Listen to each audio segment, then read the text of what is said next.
acceleration to the top. They'll dominate early kills, and the new resilience tools will secure their late-game push. Get ready for an FFWS Grand Finals where the early birds definitely catch the win. What's your prediction for the FFWS Grand Finals? Let us know in the comments below, and don't miss the action.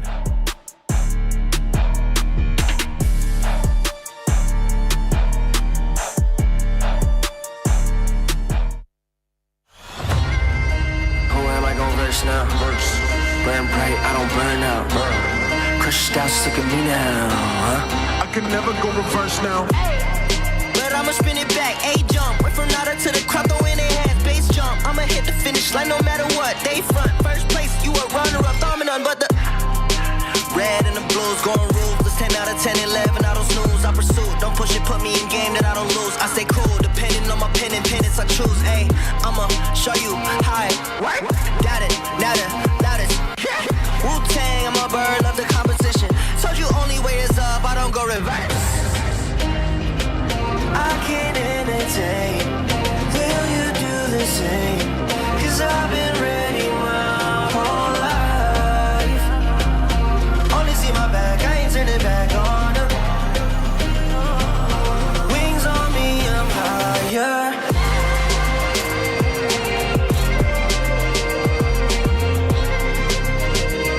Cause I've been ready my whole life.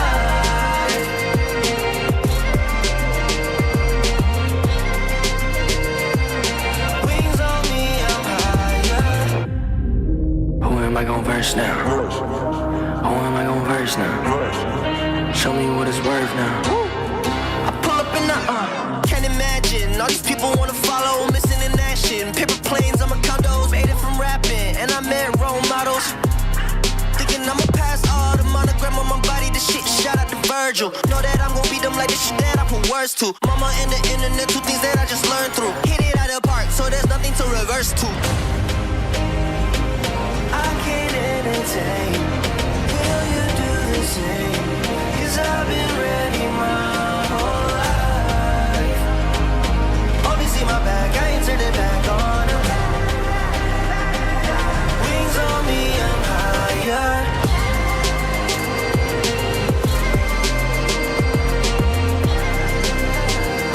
Cause I've been ready my whole life.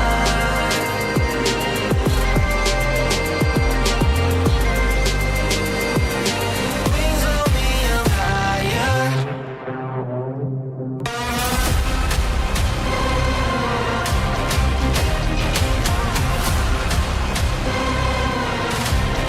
No, I can go reverse now.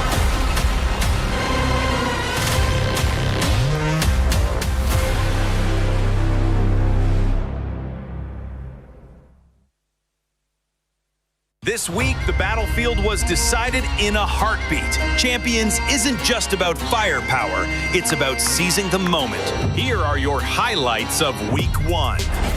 Fluxo stormed through Heavy's defenses with glue wall melter, freeze grenade, and eliminated Heavy.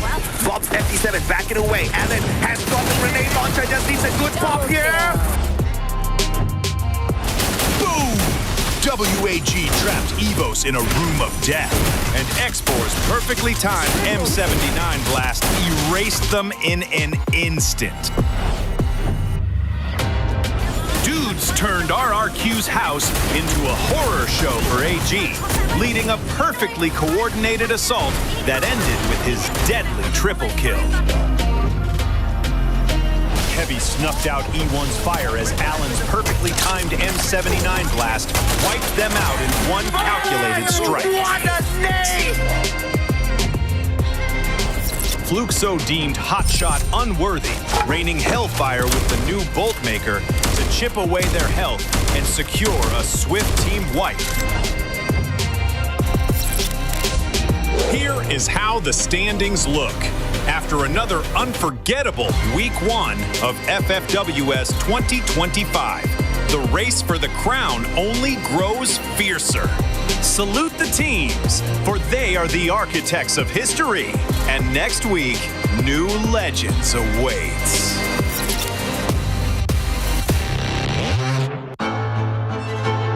Here at the Free Fire World Series. Doubt doesn't stand a chance, only determination. Kalau tim saya mungkin underdog sih. Ya kalau di grand final ya kita konsisten lah. Ini tanah Indonesia dan pastinya tim-tim Indonesia termasuk gua sama RRQ pasti bakal juara.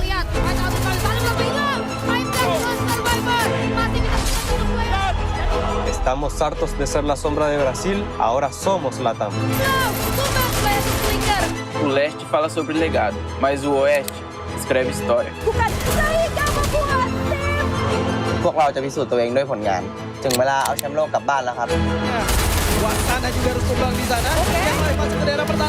Pressure can crush, pressure can crack, but pressure can also create strength. Only those who persevere can rise to the top. কিন্তু নিচে থাকার দিন শেষ, এবার ঘুরে দাঁড়ানোর পালা।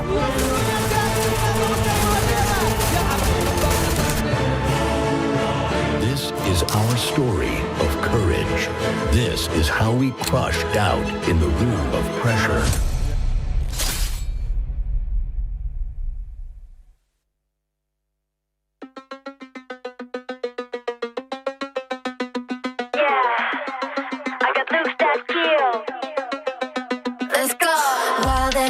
Got an animal in me.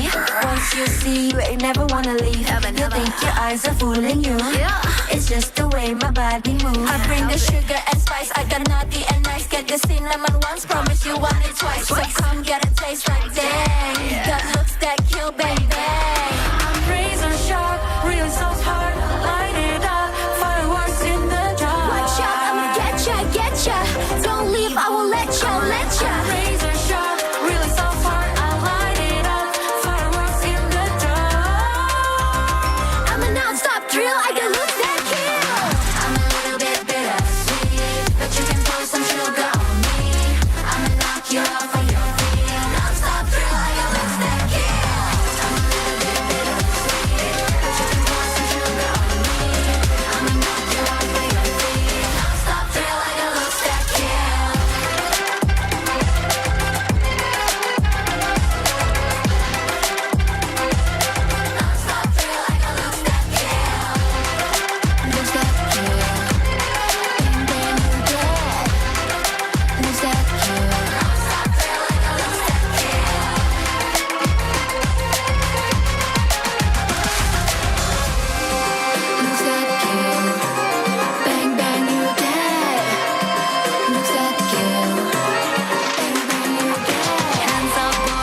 In this arena, timing is everything. Move too early and you fall. Move too late, you're dead. With the best timing and strategy, even giants can bleed. Here are your CS highlights of the week.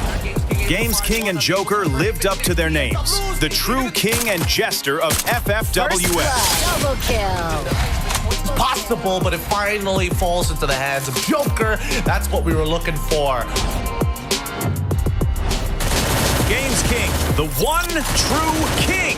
He doesn't just play the game, he dictates Double it. kill. Finishes off that round. Huge plays being made by R7. Allen blessed by B. Hui, the guardian angel turned demon, a heavenly demonic snipe. Triple kill. In a single blast, he turned chaos into domination. Pax's meteoric grenade devastating E1. First blood.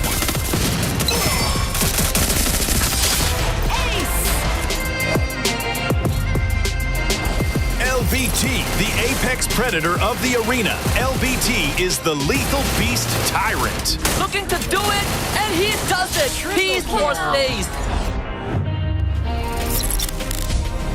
Here is how the brackets look after another unforgettable Week 1 of FFWS CS 2025. The fight for the throne never slows, it intensifies. Their names echo through the arena tonight. Comes dawn, new legends will take their shot.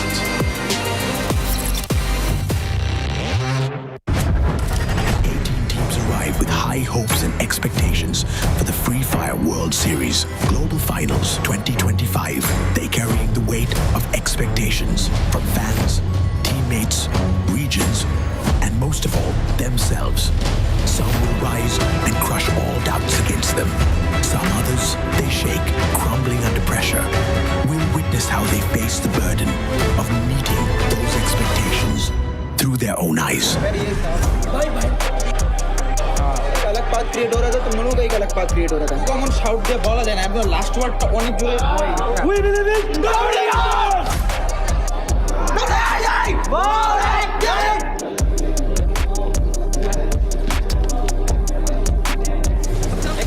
Ekte chade namse. chạy chạy anh em bắn anh em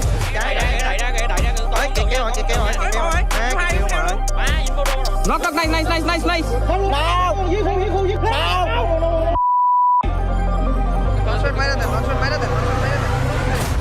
WAG and Red Hawks came in with massive support from their fans, but ended the day at the bottom of the standings. For some teams, day one was a harsh reality check. For others, it's just a smooth start beginning of their campaign. Tá aparecendo vocês? É hora de gravação. Não deixe a tentação. Vai, mal. Amém. Bora. 0, 1, 2, 3, segue o fluxo. Rapaziada, começando um vlog aqui no canal. Tira. 70.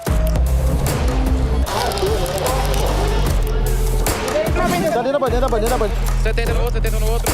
Claro comigo, tem 100 na esquerda, tem um irmão. 100 no outro, tira comigo, cara. Só marcando o outro, Joguei no outro também. Roda pra direita, vou voltar.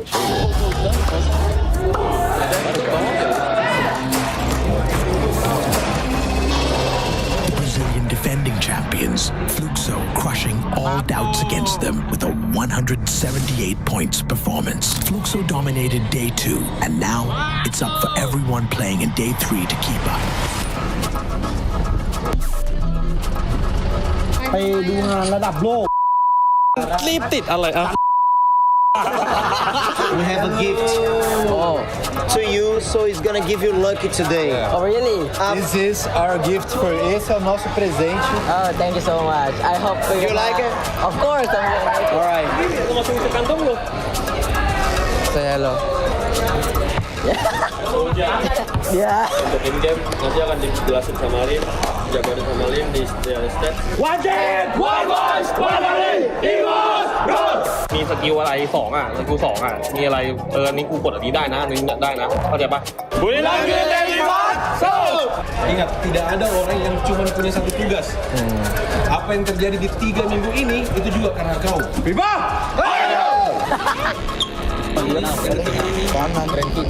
Ya udah gua ambil sini aja. Kita potong-potong gitu. Lu jagain aja. EVOS, roll! Tarik kanan, Cok. Kanan naik tuh. Fokus, Arsenal. Pas kanan lagi. Oh, beda tim. Winning. Kanan banget. 3.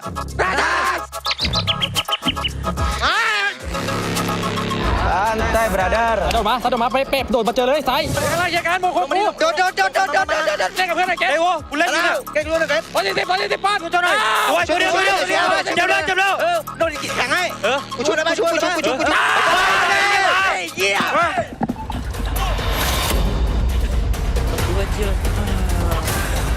Tiga lagi, Dit. Oh, benar.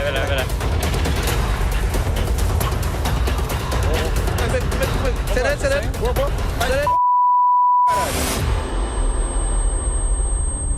To their own eyes, we'll see the journey continue.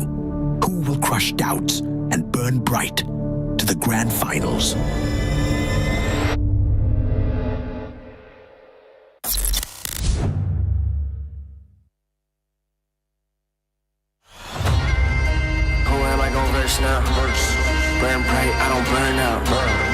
scouts, look at me now, huh? I can never go reverse now.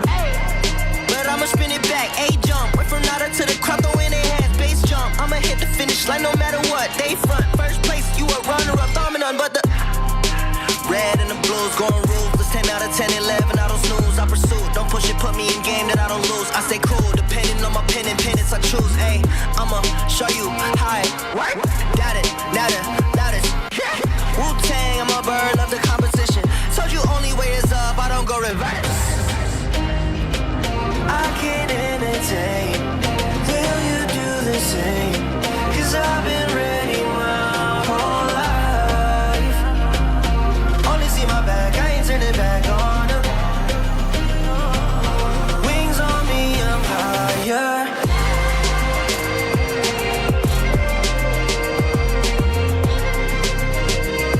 Cause I've been ready my whole life.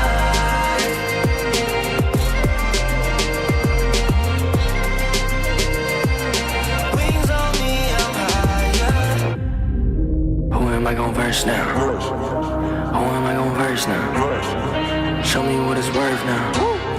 I pull up in the can't imagine. All these people wanna follow, missing in action. Paper planes, I'm a condos, made it from rapping. And I met role models. Thinking I'ma pass all the monogram on my body. The shit shout out to Virgil. Know that I'm gon' beat them like the shit that I put words to. Mama and the internet, two things that I just learned through. Hit it out of the park, so there's nothing to reverse to. I can't entertain.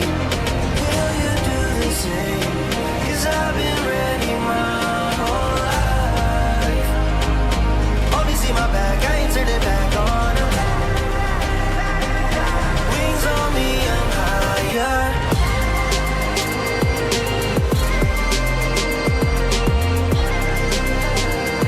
Cause I've been ready my whole life.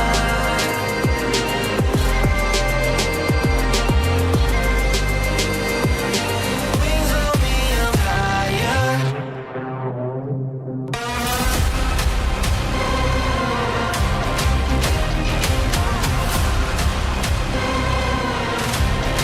No, I can go reverse now.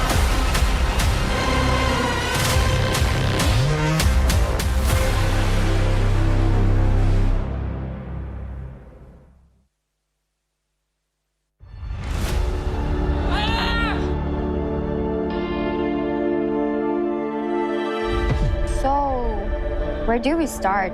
Well, a lot has happened in FFWS. Unpredictable upsets, unmet expectations, unfinished re-release. We have no time to lose.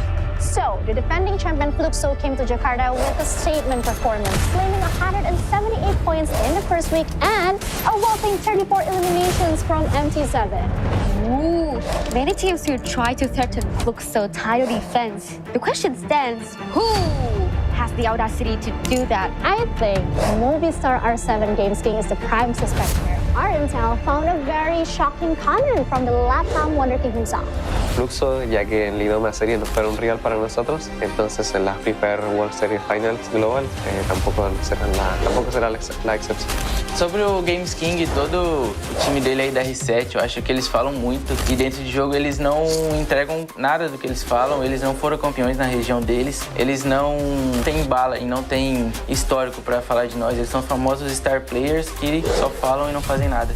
Last year, not a single LATAM team made it to the grand finals. Now, they challenge the champions. Well, the West has certainly met their expectations, but the East, I don't think I could say the same for Buriram nor EVOS. Despite recruiting last year, the Wonder Kid might not be able to help EVOS escape their fate of missing out on grand finals again. No, Indonesia already has one unlucky team. We do not need another. What is the possibilities of 4 Vietnam teams qualifying for the grand finals? Ooh, PE Sports is looking strong, while Gal and Heavy still looks pretty consistent. PE Sports Mirror is leading the damage charts, and we have 2 MVP Booyahs for Heavy's new recruit, Alan.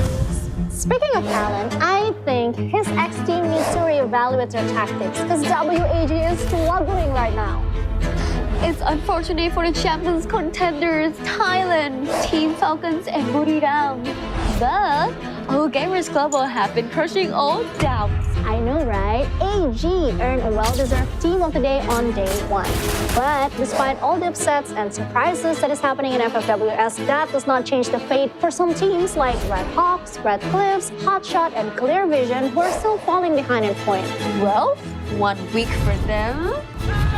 One last sprint to the grand final.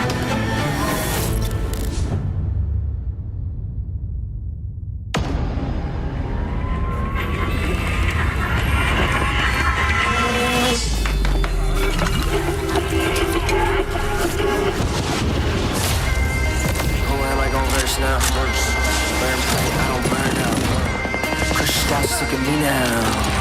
I can never go reverse now.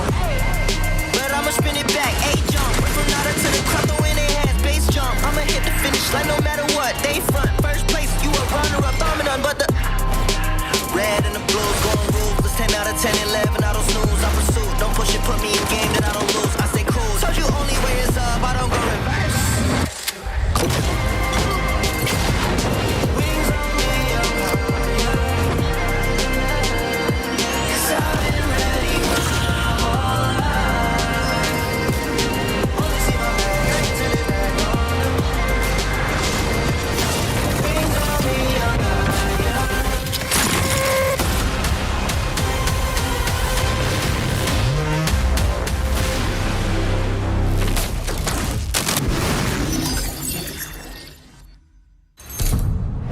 ¿Qué onda? Soy López de Nova Legion y bienvenidos al Kit to Hit.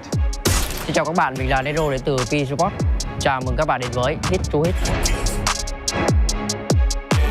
Pues creo que no hay mucho que decir quién es mejor. Yo creo que obvio que América, porque estamos por arriba de la...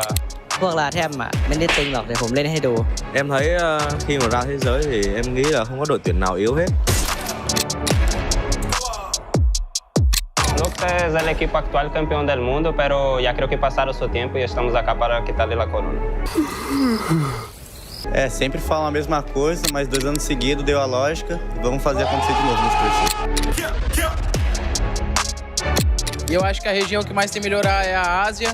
Acho que são poucos times assim que dominam e eles têm que focar mais no endgame. Với sự tham gia của 4 đội Việt Nam trong giải đấu lần này, chúng tôi sẽ chứng minh cho các bạn rằng khu vực Việt Nam không hề yếu. เฮ้ยพวกเวียดนามอ่ะทำไมตอบสวยจังวะเฮ้ยเราเป็นคนเอเชียนะ Para todos los equipos asiáticos que quieren aprender cómo se juega de verdad, yo doy clases los jueves, no cobro mucho. Hello teacher. Para todos los equipos ahí, pongan las pilas, vamos a salir mucho más agresivo que la primera semana. Y ya, soy López de Nova Legion.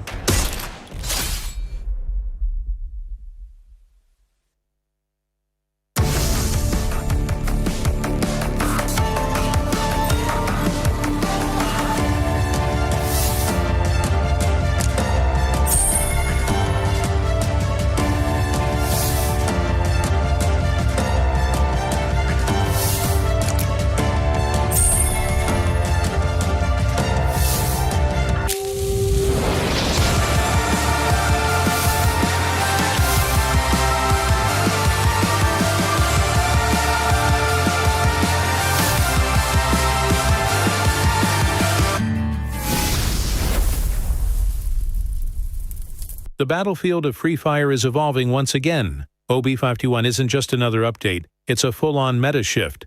Loadouts redefined, arsenals upgraded, and the rules of revival rewritten. This is the new landscape every FFWS finalist must adapt to, or be left behind.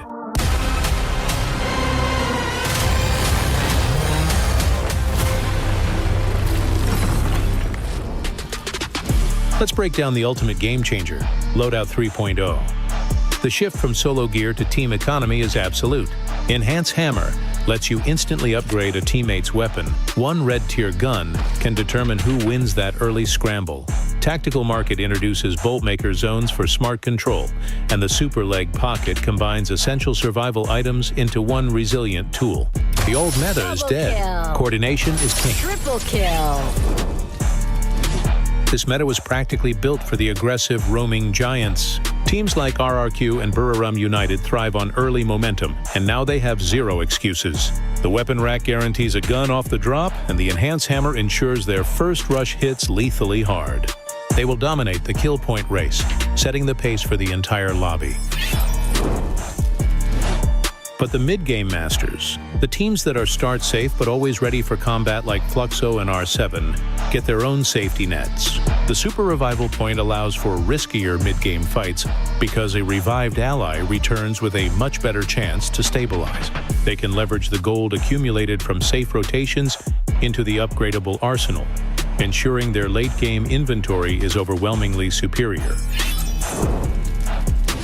Now, let's talk defense. Survival-focused squads like Heavy gain endurance from the Super Leg Pocket and New Glue Mushrooms that add healing to their fortifications. But there is a massive counter. The new character Nero is the ultimate anti-fortification tool.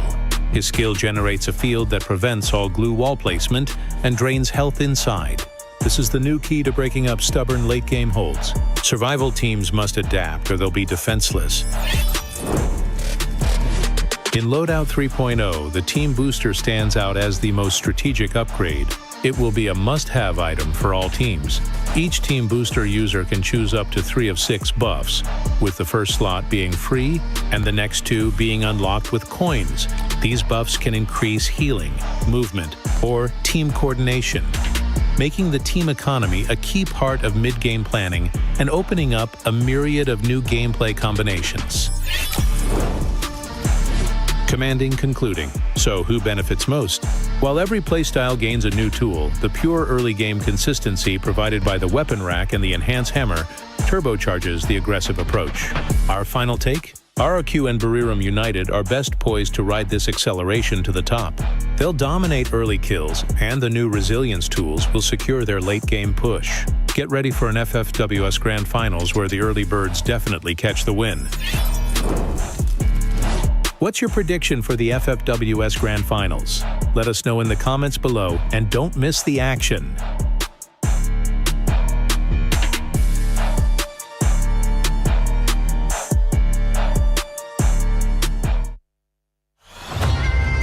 Who am I gon' verse now? Burn bright, I don't burn out. Crush style sick of me now, huh? I can never go reverse now. But I'ma spin it back, A-jump. Went from nada to the crowd, throw in their hands, base jump. I'ma hit the finish line no matter what. They front, first place, you a runner-up, dominant, but the red and the blues going ruthless. 10 out of 10, 11, I don't snooze, I pursue. Don't push it, put me in game that I don't lose. I stay cool, depending on my pen and pennants I choose. Ayy, I'ma show you how it work. Got it, now that Wu-Tang, I'm a bird, love the competition. Told you only way is up, I don't go reverse. I can't entertain. Who am I gon' verse now? Burn bright, I don't burn out. Crush style sick of me now, huh? I can never go reverse now. But I'ma spin it back, A-jump. Went from nada to the crowd, throw in their hands, base jump. I'ma hit the finish line no matter what. They front, first place, you a runner-up, dominant, but the red and the blues going ruthless. 10 out of 10, 11, I don't snooze, I pursue. Don't push it, put me in game that I don't lose. I stay cool, depending on my pen and pennants I choose. Ayy,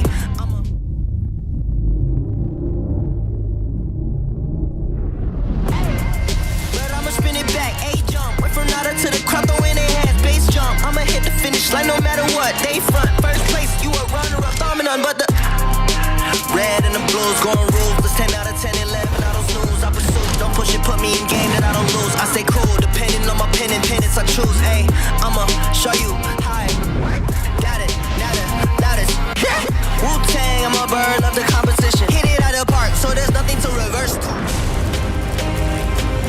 I can't entertain. Will you do the same? 'Cause I've been ready my whole life. Only see my back, I ain't turned it back on. Wings on me, I'm higher.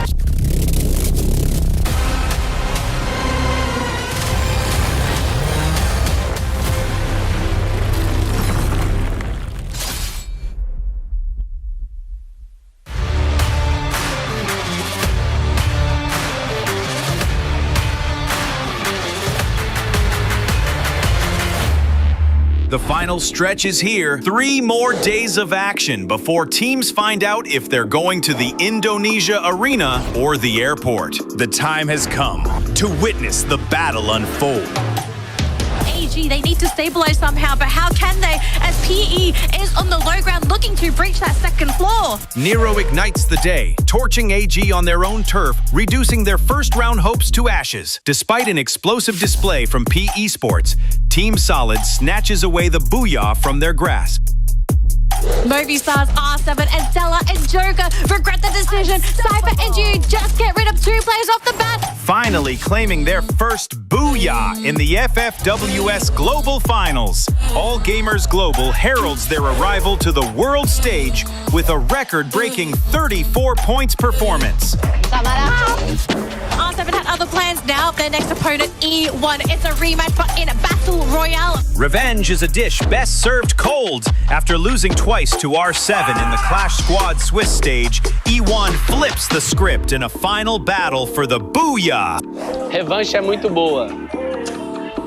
Fortune favors the bold, but the safe zone favors no one. Many teams suffocated as the safe zone shrunk, and even world-class teams like Fluxo and Team Falcons was put to their end by the invisible walls. Game 6 was a battle of wits and perseverance. PE Sports proved that the P is for patient as they play the waiting game to claim the final Booyah of the day. Week 2, Day 1 comes to a close with sick outplays, clutch headshots, and spicy duels all around.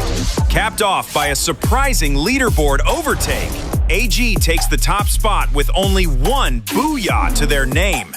Don't go anywhere as the heat only rises on Day 2 of Week 2 at the FFWS Global Finals.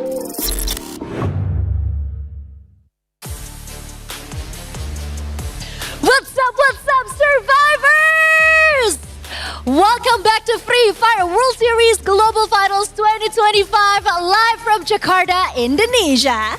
Yesterday, we started to see the grand finals puzzle take shape. Today, the pictures get clearer. And for some teams, it could be the last piece decides everything. That's right, and today's theme says it all. Desperate to burn bright, so there's no time, no mercy, only fire.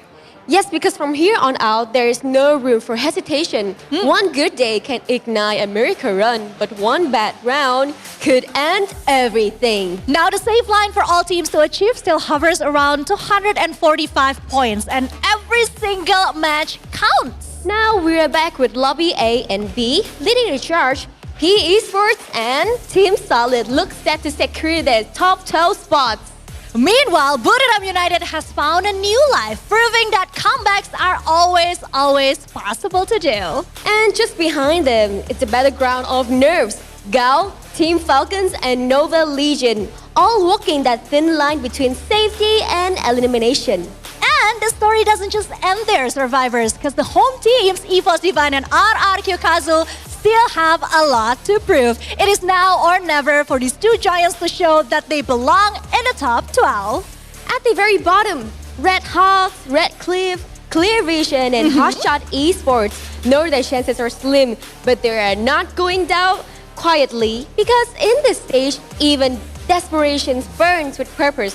No time, no mercy, only fire. Now the final puzzle is almost complete, and every round today could change the outcome. This is Week 2, Day 2 of the Free Fire World Series Global Finals 2025. And we are desperate to burn bright! Now casters, take it away and good luck!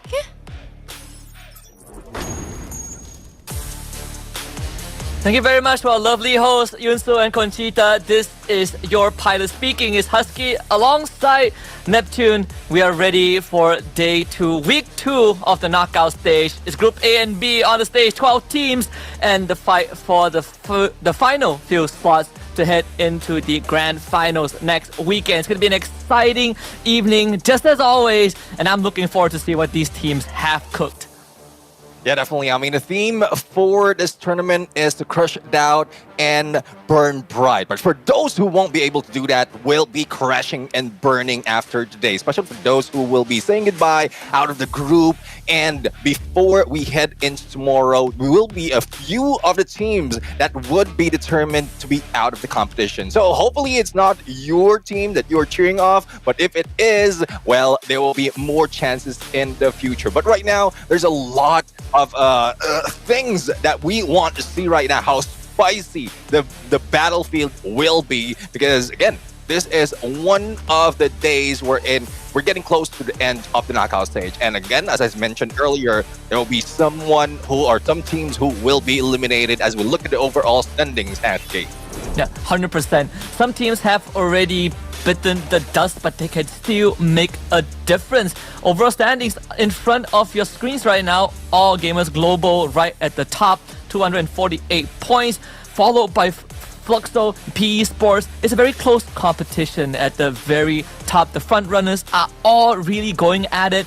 But when we look back on this, when we look down the second page, some teams that we expected to really put up a good fight are still trying to find their strides. RRQ Kazu, especially EVOS Divine, who came off one of the most historical victories just a couple months ago on that world stage, are still trying to break even through into the 100-point mark.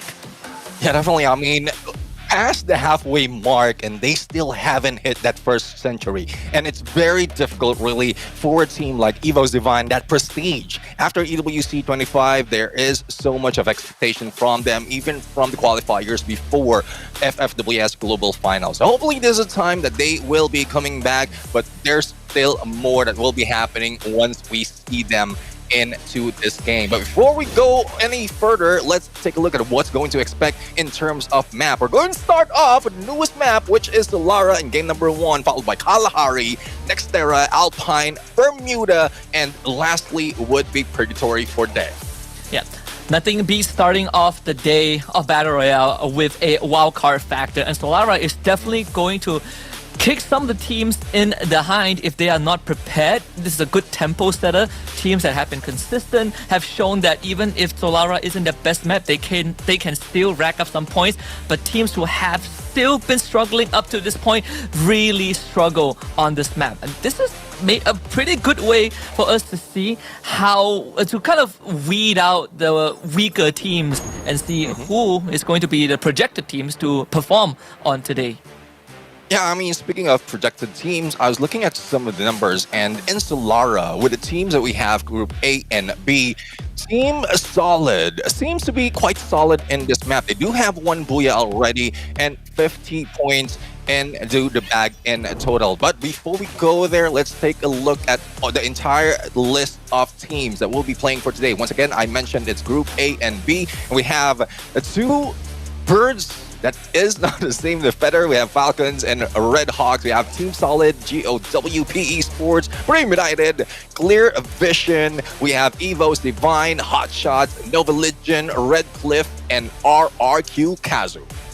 And some of these teams are expected to put up a good show, and even if coming into the global finals, they have had expectations placed on them and have not met them, they are still sort of on that list, right? Team Falcons being one of them. I think ever since EWC 25, there have been some questions asked, but this is also our fall season double winner, right? They scored a double whammy in Clash Squad and Battle Royale, and they're looking to repeat that from that underdog run, surprisingly. But we also have, Red Hawks, Team Solid, God of Wolf, who have shown us some sparks of brilliance. Red Hawk, unfortunately, even though that they are officially out of contention for the grand finals, but they can still make a difference if they play well today to really stall out the other contenders.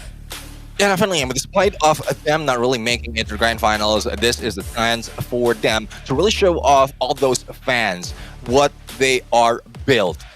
What they're built off and what they're made of, because there's a lot of hype for that team. But speaking of hype, we also have some teams who has experienced a lot of hype, but all throughout the knockout stage seems to falter. We have Brave United and EVOS Divine coming from Southeast Asia. The team that didn't get that much hype when they got into the global finals is PE Sports, but look at their numbers now. They are part of the top dogs. Yeah, it is pretty insane because PE Sports, they are trying to remind us that this has happened before at the start of a tournament, right? I remember fall season, PE Sports was also one of the few pack leaders, but people just didn't pay enough attention to them. But in the global finals, this means even more, especially to them as a region. Whereas for teams like BRU and EVOS, especially EVOS in this case, they haven't really shown us the same fire that they have just a couple months ago from EWC. Yeah, we also have Clear Vision in here, though this is the first time for this week that they will be showing there's still more chances for them to move up compared to some of the teams that we have less chances of seeing. But let's take a look at Hot Shots right now. I mean, it's so unfortunate the team from Pakistan is not doing that well in most of the games that they have. Though, similar to what I mentioned for Clear Vision, they still have 12 matches to play. So 6 for today, 6 for tomorrow, and more chances for them in getting all those points. But part of this list is also RRQ Kazu. Imagine they might not be on the top of our leaderboard, but they have less game and they are averaging around 40 points per match. Or 14 rather, 14 points per match, and they have hit top 3 50% of all the games that they played. Yeah, I mean, RQ Kazu, for all the contenders alongside them, right? We, behind the scenes, we kind of discussed about calculations and what it takes for these teams to be in a safe spot to qualify for the grand finals. And some of these teams are very close to that target, but some of these teams, they gotta hustle today, right? Especially those who are playing their final 6 rounds. Today is going to mean everything, and unfortunately there's really no more margin for error. You have one bad round and that could just cost you your entire tournament. Exactly. I mean, some of the teams right here have all the games on the line, because similar to what we mentioned earlier, some might not see the grand finals, and we have somewhat an approximate of what the teams need to get. At least 270 or more, they might be able to get into grand finals. But that is the borderline. Hopefully they can get more, and that is one thing that the teams really need. And once we take a look of the overall standings, we review the overall standings on how they ended up, seems like some teams are far behind. But let's take note that there are still games that they will be playing after today for tomorrow, and also those coming back for tomorrow's game. But we are taking a look at our prediction right now, and well, I have RRQ, Team Falcons, and PE Sports on my list. And for you, Husky, you have Team Falcons, RRQ, and the only difference is Team Solid. Yeah, and I think it's a very fair approach, right? And maybe some people out there would be saying that, oh, okay, so we have both Falcons and RRQ Kazu, who are currently sitting in 10th and 11th spot. But this is kind of what I talked about, right? The expectations for some of these brands, even though they haven't been performing well, but because they've established so much across the seasons that they have been playing on the competitive stage, and even internationally, people still expect them, including us, expecting them to perform well today. And from Clash Squad itself, I think RQ Kazu has really shown us something across these two disciplines. Team Falcons didn't get to see them in Clash Squad, but in Battle Royale, we have known them to be the comeback kings, or at least one of the comeback kings. And today is another chance for them to prove so. Yeah, definitely. I mean, once they need it, they will be getting all those points. And it seems like it's very tactical. They just understand how to play that game. It's just that they might just be throwing us off. And like, not just us, but also their opponents, not think that they are that contender for the grand finals. But we are going in a bit into the Room of Pressure video to find out what the teams have to say about this game, and this is for Falcons and Red Hawks.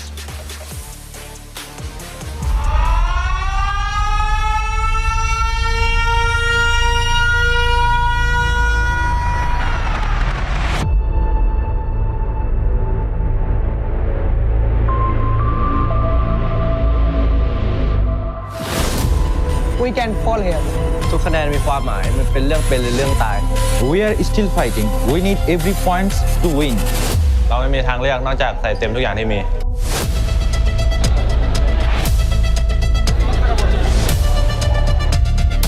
Two wings at the edge of the storm. One fighting to survive. One soaring to reignite its flame.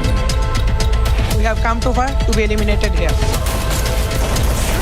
No time to think, only fight. เราจะทะยานขึ้นฟ้าตอนนี้หรือเราจะไม่ได้บินเลย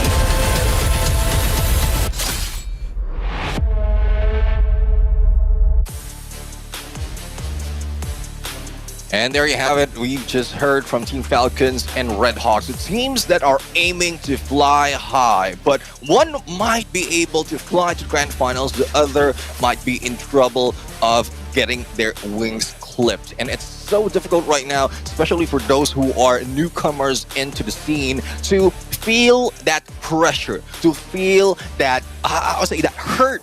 Especially if your team is not doing everything that they have to do to be able to get to the next stage of this competition. Yeah, absolutely. I think even the skies can be finite in times like this. Desperation, especially. We have seen very rare cases of first-timers on the global stage performing well and, exceeding expectations, and the most recent one is actually Dragons Esports from Saudi Arabia. But aside from that, a lot of teams that make their first appearance onto the global stage have really gotten that hard, that rough awakening, right? You just get beaten, bruised, and battered, and then you realize that maybe you're not there ready yet. Kagendra was a very good example in the previous season. And I'm excited to see, and curious to see actually what the point check is going to be about. How much points do these teams need as a collective to be in a safe spot? Yeah, definitely. I mean, there is a lot of computation that is needed. And for now, for EVOS Divine, they need more than 245 total points to be able to get it and survive for the grand final as well. So at least they will need 75 points or plus points per day. And, well, this is what I would say no zero day. Hopefully, or no zero game. If they get a zero, it would be difficult really for them to catch up to the points needed and get into the grand finals. Yeah, I mean, a lot of teams have really put that bullseye on EVOS Divine, sort of giving them the BRU treatment from 2 years ago when nowhere is safe, everyone is out to get you, and who can blame them, right? EVOS Divine, they have really stirred up a storm, and now when you are public enemy number one, you gotta show resistance. And sadly, EVOS Divine are still trying to really get used to that situation, that bounty that's been put on their head. But realistically speaking, 75 points a day for a team of EVOS Divine's caliber actually isn't too challenging. But based on the circumstances, it is going to be a tall mountain to climb. Yeah, I mean, from what we've seen so far, if we just look in this competition for knockout stage, it seems like they are getting less. But when we look back on how it is AWC from Southeast Asia Fall, they can gather all those points. The only difference is there's a lot of teams that will be targeting them at this point, and from most instances, it is RRQ, Fluxo, as well as WAG, who has managed to take them down before they got into final circles. And it's just unfortunate, but today we will be seeing RRQ in there against them, and that civil war might be happening. Yeah, and Solara, again, is going to be the tempo setter to see how these teams really start the day off, right? If you get up strong on Solara, I think it's going to be amazing. Let's hop into Solara for game number one because it's about to get hot. 12 teams fighting for the spot in the grand finals, and some of these teams are desperate to burn bright. Well, let's see if they will burn bright because game on! Teams are dropping, and let's see where they land as the survivors out there often here in game. Now, let's see if this is a map we're in. There will be hot drops or safe drop spot for the team because so far Solara is huge right now, and one focus for some of the teams would be the center, which is TV Tower. It has a lot of elevation, a lot of potential as well, and there's also a vending machine right there. And it seems like we would have Nova Legion dropping in there, and some of the teams have already moved away. Clear Vision, though, might be seeing EVOS Divine if EVOS Divine make a U-turn and meet them in a bit after looting up. Yeah, even for teams like RRQ Kazu, right? When push comes to shove and they have to play it slow, They love those odds, and this is why this team is known as one of the few slow and tactical players from the genesis of the region. A team spotlight for RQ Kazu also shows us that they have 7.3 elims per game, and they are ranked 3rd in the global finals so far, and tied with Fluxo. Yeah, I mean, 7.3 eliminations per game, 7.1 placement point per game. And as I mentioned earlier, I mean, half of the time, they are part of top 3. 3 Booyahs in this knockout stage. And there's a lot that has been done by RQ in the number of days, a few days that they have played in this knockout stage. But that's looking right. We saw the Team Solid as well dominating this specific map. 1 Booyah overall, and followed by Barium United, and also another team that might not get that much in Solara, but they also got 1 Booyah. That is PE Sports. Yeah, and PE Sports have been phenomenal in this entire finals, right? If there's one way to make a statement, this is it. And 2 members of Nova Legion actually just walked past Liku. The whole team is gonna walk past him. Whoops! Call about a stealth meister. Really saying his prayers. You don't see this often. And now he's gonna make his move and actually just completely avoid confrontation. Although Nova Legion still ends up running into someone, and that's LBT. PE Sports ends up losing a member thanks to Redcliffe's patience. I mean, patience is a virtue as well as trigger discipline. I mean, if someone was so nervous in there, might have shot 1 already and he will be going down. But it's still early into the game. There's still a lot that will be happening, and actions right now will be hunted by RRQ. And we are also seeing some Thunder Zone right here. We're in Clear Vision as well as PE Sports. We're in there, and Red Hawks from outside. Nijad taking shots with that Woodpecker, and 2 eliminations being taken by the Red Hawks team. You didn't mention at the start that PE Sports doesn't really get much, and in fact all they got was the body back. The whole team got wiped out courtesy of Red Hawks, and a bit of assist there from Redcliffe's earlier on, so gotta take a very early seat out and think about the upcoming round. Red Hawks, though, we did say that they can still influence what the other teams can get in the rest of the knockout stage, and they are off to a strong start. In fact, EVOS Divine also joins the party. We have multiple teams in this area. Pelicido, I mean, Nova Legion taking down a few players from Clear Vision, and Floki right now just breaking down all those glue walls. And recently, because of the update, and it has been introduced in some of the TVCs that we've seen earlier, those glue walls are very difficult to be taken down. Thus, we don't see that much of a successful rush into the game. So let's see if it will be done purely and perfectly by EVOS Divine, as they are heading into the ways of Red Hawks. Red Hawks did back away. I think they heard not only EVOS Divine but also Nova Legion in the battle, but Russia still needs to be revived, and there's so much trouble just in case Russia will be dropping into the same area. So hopefully that would be a plan, a little bit of insurance policy for EVOS Divine to get a little bit of distance and then be safe if in case they plan to target the teams in Echo Drain. Yeah. And also just to kind of remind everyone, right, you can see the overall standings on the right side of your screen. Most of the teams playing today in these 6 rounds are all desperate to get onto that first page of the leaderboard. And we know EVOS Divine, when things get desperate, they are not shy in terms of looking for these early fights, and this seems to be one of the approaches that they are taking, even in maps that they usually struggle with more often. But the payoff has been good. It was something that they tried time and time again at EWC 25, and they got away with it every single round that led up to the eventual win. And maybe they're just trying to play into that old playbook again, right? Let's see what we can get out from these early aggressions, and if we can snowball the game, that's great. But if we can't, late game doesn't sound too bad in the current meta. Yeah, let's see though, as we switch over to a rivalry that has been happening from the past. Team Falcons going against RRQ. Though there is a knockdown that has happened against Team Falcons, and it was done as well on the other side, but they managed to break away. You know the plan of some of the teams right here. You cannot take out a team in less than 20 seconds. You just pull away. But Team Solid team that has led the board in terms of this specific map is, I would say there's a mix of both passive and aggressive. They go aggressive, someone goes along their way, but their position as well as their rotation is more of a safe place. They're finding that final circle before they go full on. Yeah, and that's a contributor to why teams like Team Solid and Fluxo have been really thriving in this current meta, just because of the resources given to you, the new update. They reward aggression, but also make sure that if you are not the kind that likes to get down and dirty in the early game, there are ways for you to fortify your arsenal when the game eventually goes late. And, you know, contrary to that, you see Nova Legion and EVOS still at it. 1v1 Sebas against Rasha, and Sebas wins. Rasha will go down for the second time this game.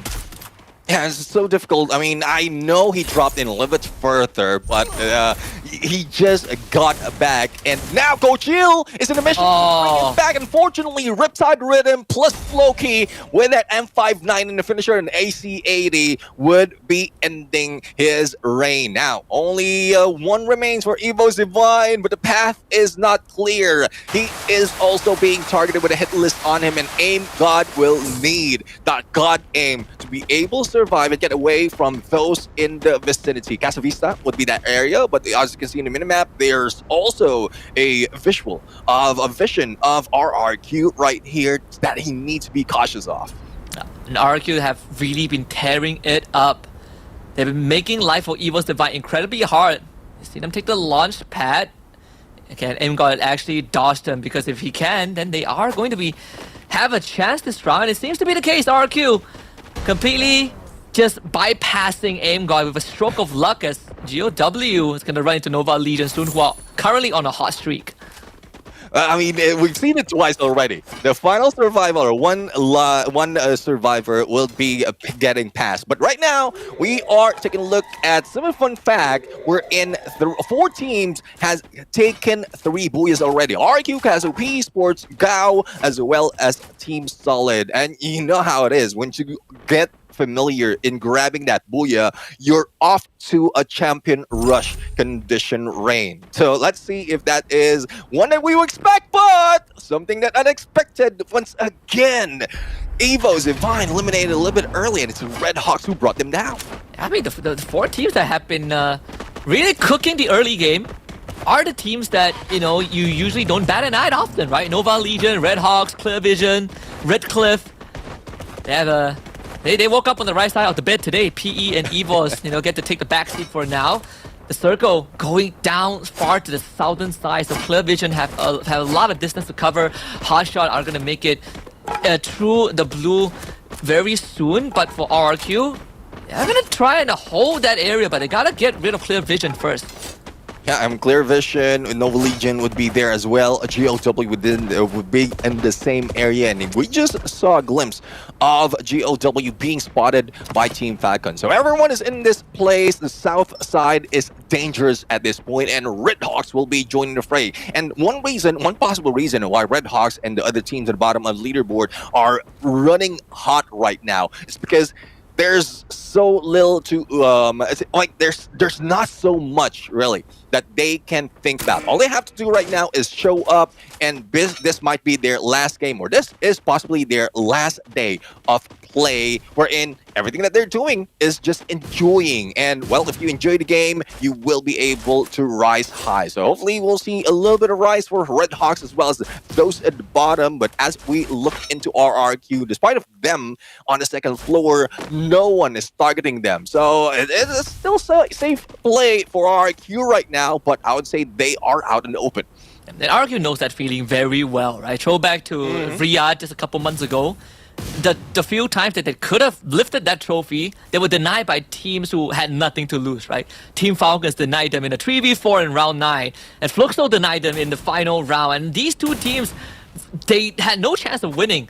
So RRQ took a tough beating, there's a lesson learned, and now they're going to play it slow and steady. And when they go in for these pushes, they make sure that no quarter is given, no stones left unturned. Ma'au with a good shot onto Cluso. And unfortunately for Nova Legion, they're facing off against the ferocious version of RRQ Kazu. Floki only getting a knock and a down on the Deuce, which is good, but Nova Legion still outnumbered.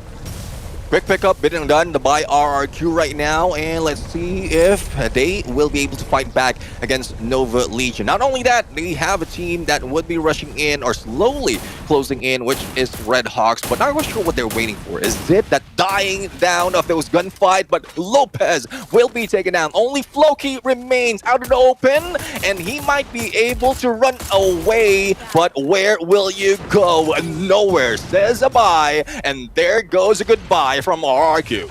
And to the kingdom, they are just a small village ready to be raised and plundered. RRQ Kazu survives that 4v4, and BRU now springs into action onto Hotshot. A tall mountain to overcome for the Pakistani team, but it really isn't an excuse right now. They're going to be forced to fight, and this grenade launcher is going to do all the work. Jonah takes out Anas, and it's a very quick wipeout. Hotshot are out. Yeah, definitely. I mean, it could have been a good plan if they have the Steffi out, because they barricaded themselves into those tents, but we know how Jonah is with that M79, or even with a grenade. He will lob it in, and you will be out in there, and instantaneously they were eliminated. So Hotshots is out, but as you can see, Clear Vision is still in the battle, despite of them losing some or being knocked down. In most instances, they're the ones to be contending next against BRU. And no room to catch a breath after such a long journey. BRU is going to be the undoing. Ice grenade. It's going to take out Zach. And Wasana goes on the aggression. Everyone from Clear Vision wiped out, and it's a back-to-back collection for BRU. 9 points on the deck. Oh, definitely. There's BRU. Brim United is back in their spree. And as we can see, as I mentioned earlier, there's just so much or so little time the Brim United needs to wipe out a team. If in case they couldn't do it in 20 seconds, they just pull away. They will not risk it because they have calculated the time that some other teams might be running into them. And you know how Brim United is. They hate those third party because that's where they falter most of the time. Yeah. And most teams right now have really acclimated themselves to dealing with these long drawn-out fights, right? They're better at making those decisions to pull away, like you said. And RQ Kazu is one of those good examples against GOW, who both want the points. GOW are currently ahead in terms of overall standings, and RQ Kazu wants to pry that away from their dead bodies. But Demon's not going to make it easy, though, and Red Hawk decides to chip in, and the Kingdom just falls like that. Well, they're feeling the heat because there's only 6 teams left. 13 minutes in the clock right now. Brim United will be targeting Team Falcons. Get high a little bit in the head, and FGL was thrown onto them so that they wouldn't get close to that wall. But above them, there will be Team Solid right now, and hopefully they don't fall down, because once one of their players will be taken down in there onto the ground floor, there's a lot of contention that will be happening. A little bit of cryo mine to damage them, a few HP being chipped up, but there's no knockdown yet being done from all the 3 teams in the same compound. And so far, a lot of these teams have been going above and beyond to win the round. See, so far, Demon himself having 2 revives for his teammate. Things are getting a bit dicey now. We are in that close to the end game phase. Team Solid gonna work with this monster truck, make it a good cover for themselves. They are holding the center of the circle with Team Falcons right underneath them. Red Hawk tries to get to safety, but for him, it's not gonna let that happen. Kutush is out of the fight as Red Cliff makes their presence known. And let's see though, I mean, GOW or Gao right now trying to get into the next phase of this circle. It's difficult though, because we did point it out that Team Solid, Brim United, and Team Falcons is in here, and they have covered all the corners. So it's very difficult for GOW, Red Hawks, as well as Red Cliff to be able to get here. But as you can see, it would be dangerous right now, not only for those in the fight, but also those who will be hit by those zones. And it is Gao going away from this fight. 5 teams remain. They'll be cut down to 4 very soon. Some teams are very injured. Red Hawks and Red Cliffs, especially.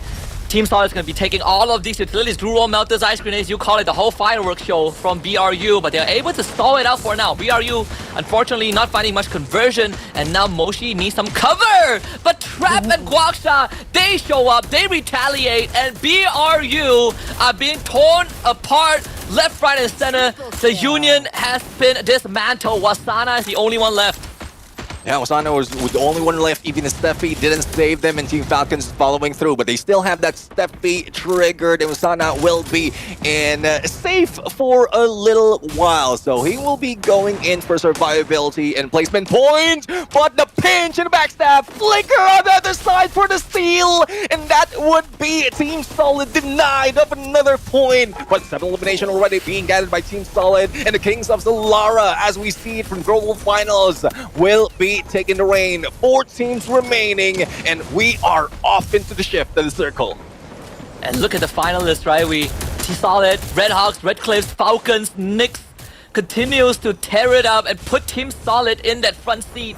Another point under the belt for them. Falcons staying strong with all 4 members, but the utility dump comes through from Team Solid. It'll be Red Hawks in front of them first before they have a chance to make contact with Falcons, who have some breathing room to work with. But Team Solid are going to decide to pivot away from that conflict while taking out Red Cliffs, who are desperately trying to stop them.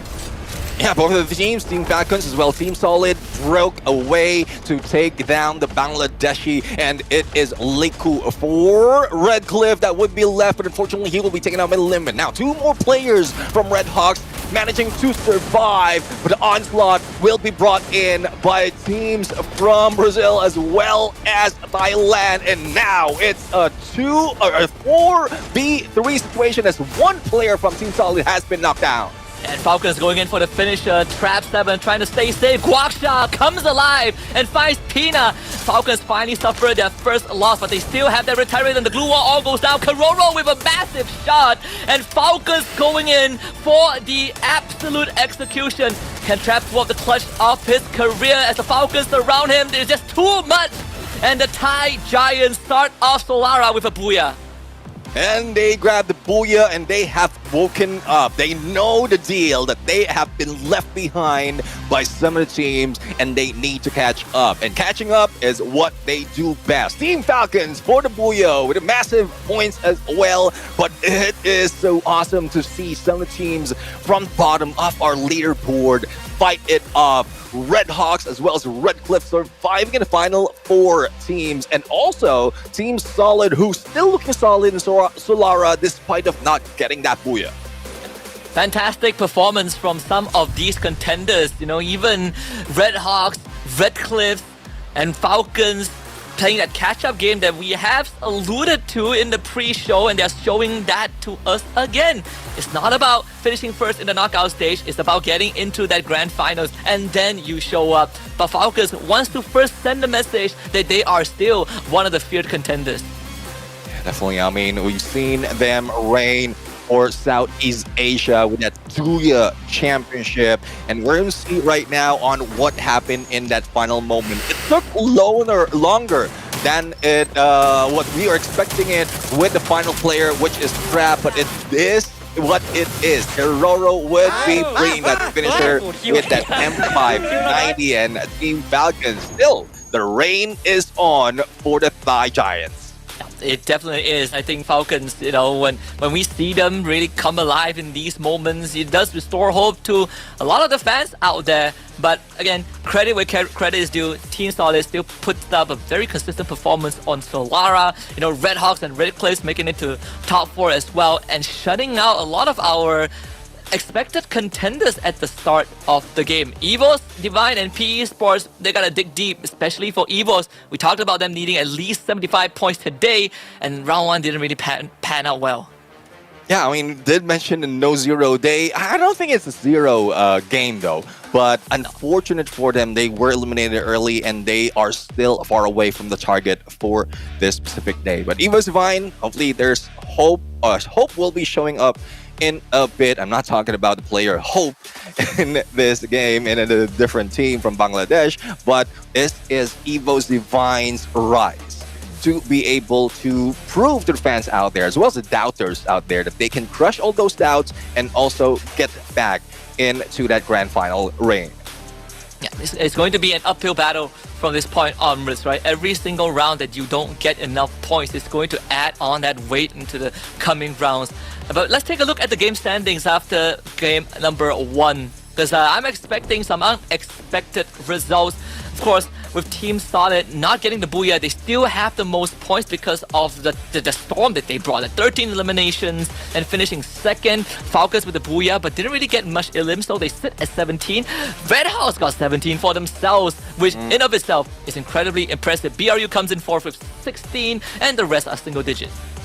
Yeah, I mean, I'm really loving this version of Red Hawks. Not only that, Red Cliff is still going in for that survivability. And this is something that the Bangladesh really needs right now. That motivation of being able to get back up despite of being put down. But how high will that bring them into the leaderboard? But let's take a look at the highlights as well. A little bit of recap of what happened, as well as to see who took down who in that battlefield. Yeah, and overall, I think for teams like Falcons, them playing safe was not to their identity, but it's very necessary. This fight was very important for Team Solid because we saw BRU bombard them with utilities. Team Solid, they survived. They didn't suffer any losses. They clapped back. They took out BRU, and then we got this great standoff towards the very end. But Falcons had the high ground. They were able to take initiative on the Team Solid and gain that man advantage before taking that Booyah. Because I feel like in any other situation, Team Solid, they were in the prime position to win. Yeah, I mean, it really is Team Solid's map right there. It's just unfortunate that there's a lot of contention. Red Hawks was one of that was distracting them. But let's take a look at the stats of Team Falcons right now. That Steffi is what is needed by a lot of teams, especially in engagement going against teams like Team Solid and Brilliant United with M79. Now, Kiroro as an MVP. Also, a dual tech market and team booster. And we've seen so much of that as a game changer into this match. But as we did point out earlier, didn't get that much elimination. Kiroro, though, managed to pull off a few finishers, but unfortunately, it's not that much. Yeah, and again, Falcons, they were playing very sneakily, very safe and slow until they had to fight in the last circle. I felt like there were a couple of chances where maybe Team Falcons could pick up a few more eliminations, considering that them and Team Solid were basically sandwiching Red Hawks and Red Cliff, but Team Solid were the ones that were able to get the finishing blow. So no harm, no foul right there. It was a fair fight towards the very end, but for Team Falcons, I think it hasn't really dampened the spirit in any way. They have plenty of chances to still secure the cutoff point and make it the top 12. Well, let's take a look at our MVP, Kiroro. 3 elimination, 1,227 in damage, and 2 assists. I did point out that Steffi, and this is quite surprising. I mean, the irony of being a Steffi and yet you are the bomber and you're bringing that Alvaro as well as that Beaston. So you just understand how to use that Steffi well if you're also lobbing all those nades against your opponent. And as what we've seen earlier, as well from the past, that M590 was a game changer, especially with the accuracy from Kiroro right here. But in the end, we're going to see a little bit of analysis of the circle. Let's take a look as where the teams have rotated so far from the beginning until the end of the game. Yeah, and right off the bat, when we look at the drops in Circle 1, right, they were clearly preferences that these teams wanted to go for, but most importantly is how majority of these squads instantly rotated down to the southern side from that initial Circle read. That's why we got so many fights early on, PE Sports, EVOS Divine. We even saw a lot of initial takedowns, and as the Circle shrunk, it really did go down south, and we saw teams like RRQ Kazu establish their presence very early on alongside Team Solid, and then you have latecomers like Falcons and Red Hawks who eventually made up our top 4.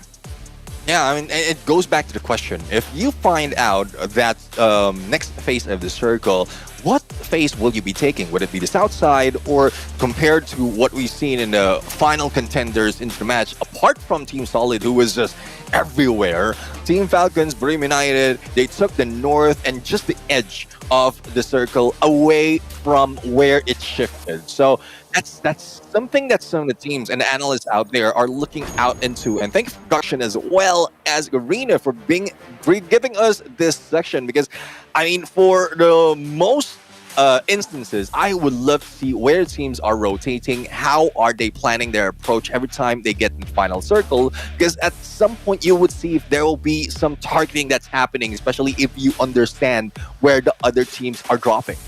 Yeah, I think it's also very important for these teams to use the information of where the enemy team drops and to kind of plan out your next move, right? Like we have seen teams really intentionally going out on these wild hunts in the early game just to get a lead for themselves, and we have seen teams like, for example, the Dragon Esports from EWC, or in this case, we've seen teams like Team Solid. They avoid confrontation as much as possible. They figure out what the enemy likes to drop and rotate, and they make sure that they cut vision and they cut noise, and they do not interact unless absolutely necessary. Both in which have their pros and cons. But I think in the current meta and how most of the teams are approaching the game, maybe playing for the mid to late makes a lot more sense as we head to Kalahari for Game 2 in bit. Yeah, well, let's see though if that would happen, because Kalahari is quite a switch of pace compared to what we've seen in Solara. In Solara, there's a lot of compound that they need to work with, and not so much of there's so much of mobility that can be done in Solara. But for Kalahari, there are a lot of elevation, not so much of compound. You only have the hook gun as your saving grace to be able to go in and out of battle if case needed. But I know for a fact that those elevation, as well as the rise of marksmen like the AC-80 as well as the Winchester, would be used by a lot of the teams right here. So I'm really looking forward to early engagement, aggression from a distance that most of the teams like RRQ, like Team Falcons, as well as from the other group, from Group C, AG Global has been dominating, and that's one reason as well why they're in the top board. Yeah, AG Global has been a force to be reckoned with, and that's sort of is the team from all of the tournaments that we've seen them playing in, right? Because they have such good control when the going gets tough, and it's all about crossing the finishing line. Thankfully today we don't have them, because I feel like if we have them, the competition just gets a bit too heated, and it's already getting extremely hot. Even when I'm sweating watching these games, these teams go at it. Well, let's see though if they are getting hot right now, because that was just a warm-up for everyone else. Or hopefully that is more to come. Now we have a message or a quote coming from Aim God. As a friend, he sees EVOS Divine Racia to be overrated, and he has a lot to learn to get better into the game. And despite of being the wonder kid, he has shown great potential. I guess it's Aim God's experience, that tenure, as well as, I hate to say it, the age comes into a factor as well to find out what other players, especially the newcomers or those new risers, are missing in tournaments just like this. Yeah, and especially when the stakes get high, right? When the pressure really mounts, that's where you see that mental game come in. And a lot of these games are lost psychologically before we even hop into the lobby, before you even parachute down from the plane. And you can see that effect, maybe not too much in Battle Royale, but in Clash Squad, it really... It's put on full display, right? If a team goes on full tilt mode, they lose control of the situation. It's basically out there in the open. So I think Aim God has a good point. Racia, he might be one of the most decorated player in recent times, but what separates a good from a great player is how you handle adverse situations. Yeah, exactly. I mean, one thing that really comes into mind when you did mention about Clash Squad, in comparison in Battle Royale, is if you get taken down early, there's plenty of time for you to think about it. And yes, you might rage a few seconds after being eliminated, but you have to wait. So if that is what's happening with EVOS Divine, they have plenty of time to wait before this next map comes in. That's one reason as well. Once we get into the players' camera, we don't see that much of, I would say, disappointment, because they focused already, they managed to talk it out, and hopefully this time around in Kalahari they show up a little bit different. Yeah, and I think it's all for the long game, right? We can say that, or we can say that every single loss, I mean, for teams that are desperate to get into top 12 is going to hurt them a little bit more. But then again, we have seen historical moments like a 40 bomb by Team Falcons last year, or like, a last-minute win from Monica Olympus back in the spring season. So who's to say that teams like EVOS isn't going to bounce back, P Sports isn't going to bounce back, especially when we go to Kalahari, where EVOS Divine and RQ Kazu rule. Now let's see though if they will be able to rule it once again. Kalahari might be a kingdom of Indonesia, but from the knockout stage, we've seen two teams went above EVOS Divine. It's PE Sports and Team Falcons. When we're talking about Group A and B, PE Sports as Team Falcons also grab one Booyah each in this specific map. And let's see if this will be the saving grace for PE Sports after that early loss from earlier. Now, we have RRQ already in Refinery. No hot drops other than EVOS Divine and PE Sports. So, well, it's a 50-50 right now for EVOS Divine and PE Sports because it seems like they really want some blood. Either someone got the memo from you before the show, Neptune, or this is what EVOS is trying to double down on, right? Early aggression, you play on that confidence. We have red hot-blooded players like Rasha. He's not going to shy away from a challenge, even though you beat him down 10 times. And this is going to make or break the situation. This is where one of the teams is going to get knocked down, and EVOS make sure that it will not be them. Ray with the initial elimination, and the rest of EVOS follow behind him closely. They rally against PE Sports, and Nolan plus Lao Ho left to Ryu. Lao Ho on the run. Ray tries to shoot him down. Lao Ho makes it to safety, and PE Sports lives to fight another day. Well, that was monstrous. Team elimination is smoking hot as they start off the game with 2 in the bag. Now, let's see if they'll be able to follow on PE Sports in a bit. But Lao Ho would be literally stuck in one corner as he has spotted RRQ. So this might be another chance that we might see a team miss, but not anymore, because it seems like PE Sports Lao Ho would be triggered by that hit list, and it is Ekal who lands that finishing blow. And that has to be shattering. That has to break your spirit. 2 rounds in a row, PE Sports sees the too soon message. Back to the lobby again in under 120 seconds. Something to really think about. Sure, they are in 3rd place overall at the start of the day. Sure, there is a cushion to fall back on. But imagine now being target number 1. We'll have that conversation later on for the remaining rounds, because BRU also are under a bit of fire, losing Moshi to Red Cliff. Red Cliff right now. I mean, a little bit too aggressive in the early game, but that is contrary as well to the gameplay of Booyah United, especially in this map. Without Fluxo, they can rain Stone Ridge, but it just so happened that Red Cliff landed dropped a little bit closer to them as well, and they don't know exactly who are they facing it. As long as they have an opponent in front of them, I think Red Cliff will be gunning them down, because as we mentioned earlier, they have nothing to lose, and the only gain that they have is to make sure that they come out fighting. And BRU able to salvage the situation. They bring Moshi back, and they immediately call for a retreat. Retreat, regroup, and just make sure that you don't really give any of your assailants more room to punish you. We did see Hasu actually taking out Rasha on the feed, so EVOS, they didn't really get out of the situation against PE unscathed. Put on the back foot again, but just like what BRU did against Red Cliff, they also back off, and you find a revive onto Rasha.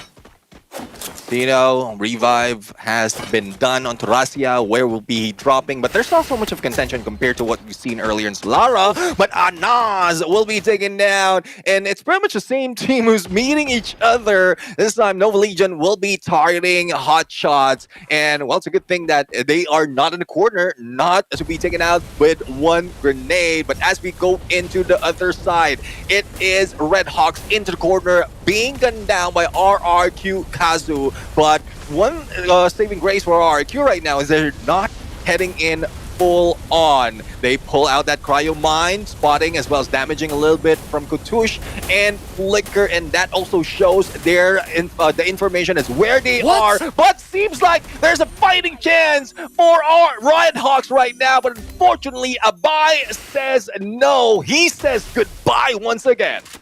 And that was as close as it could have gotten, because Red Hawks, they were putting up a very, very good fight despite the circumstances. But we did see the opening nade from RRQ Kazu that set off that chain reaction. Refinery reclaimed by RRQ as one of their favorite resting spots when nothing is going on.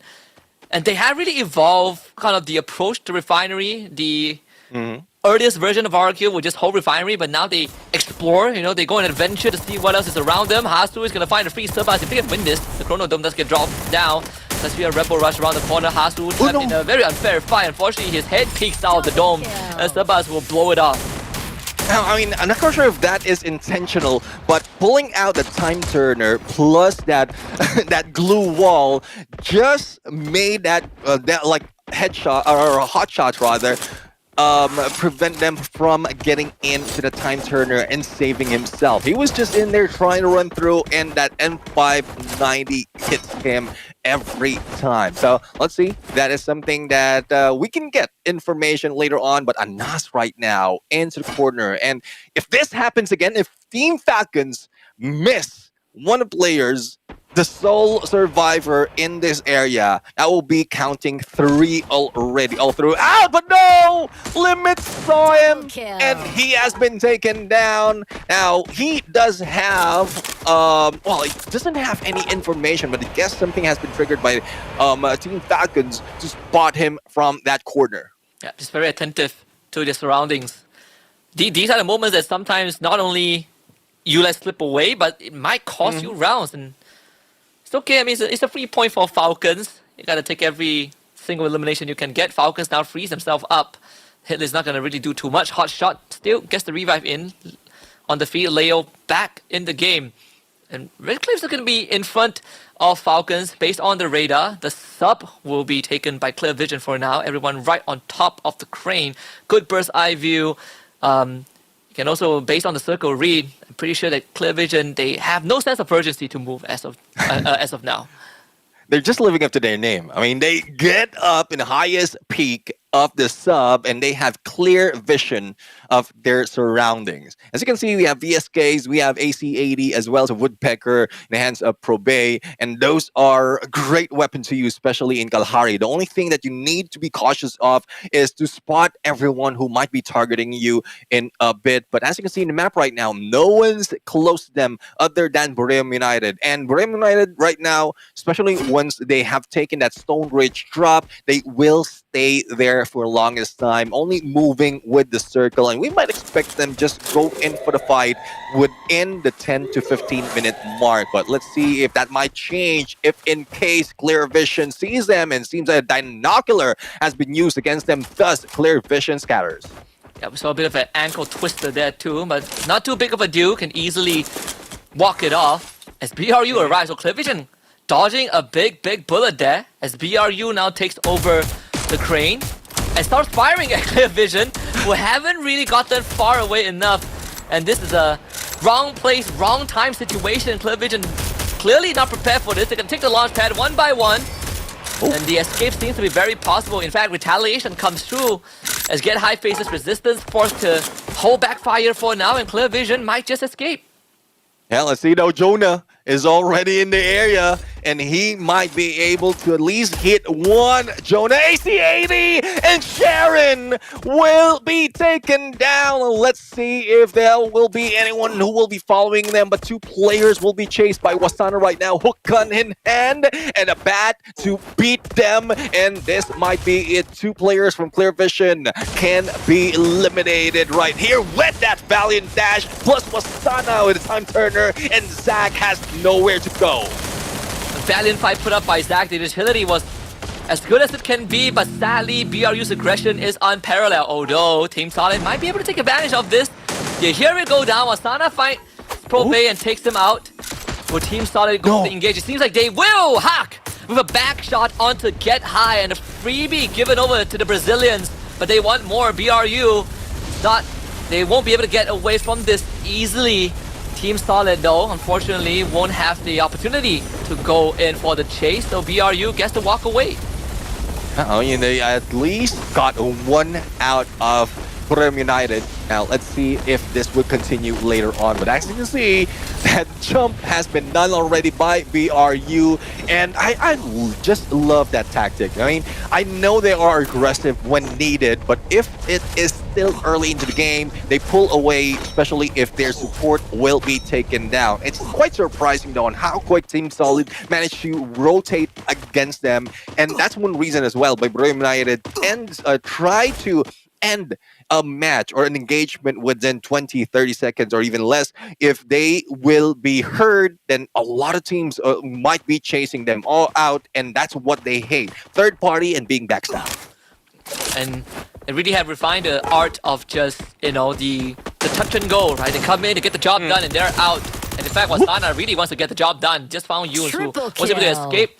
And they even given clobbering at the very end. Still, Clear Vision in the game. They were able to get a full revive thanks to Yoon's earlier on. So BRU, they get points, but Clear Vision still able to keep on running that round. Team Solid makes it to command post. You see RRQ, Kazu, GOW, Nova Legion, Red Cliffs, Falcons nearby. This is a hot zone. Yeah, well, so far what I can say for Clear Vision is it is just a wow, wherein the full teams are back from the ashes and they can fight back another day, despite of going against Buriram United. Now, Gao right now on the high ground, even higher to where RQ intends to be. And probably one reason as well why they are in this area was why RQ is in their area is they're trying to take this tower. But unfortunately, Gao is already in there. GOW has already taken the reign, but it doesn't always translate to a win if you get that high ground, especially nowadays, because there's so much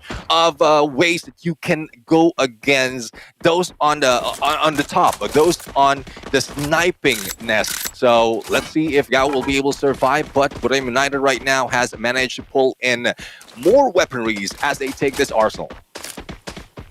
And you can see the gunfire too. Big Dinoculus.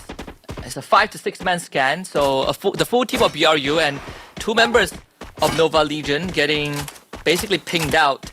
I don't think any team is going to take any initiative as of now. The circle is very comfortable to just sit in and Hotshot to be late to the party, and that might be the Punisher. The UAV is being shot down left, right, and center. GOW will have the honor of doing so as Hotshot comes in from the west side.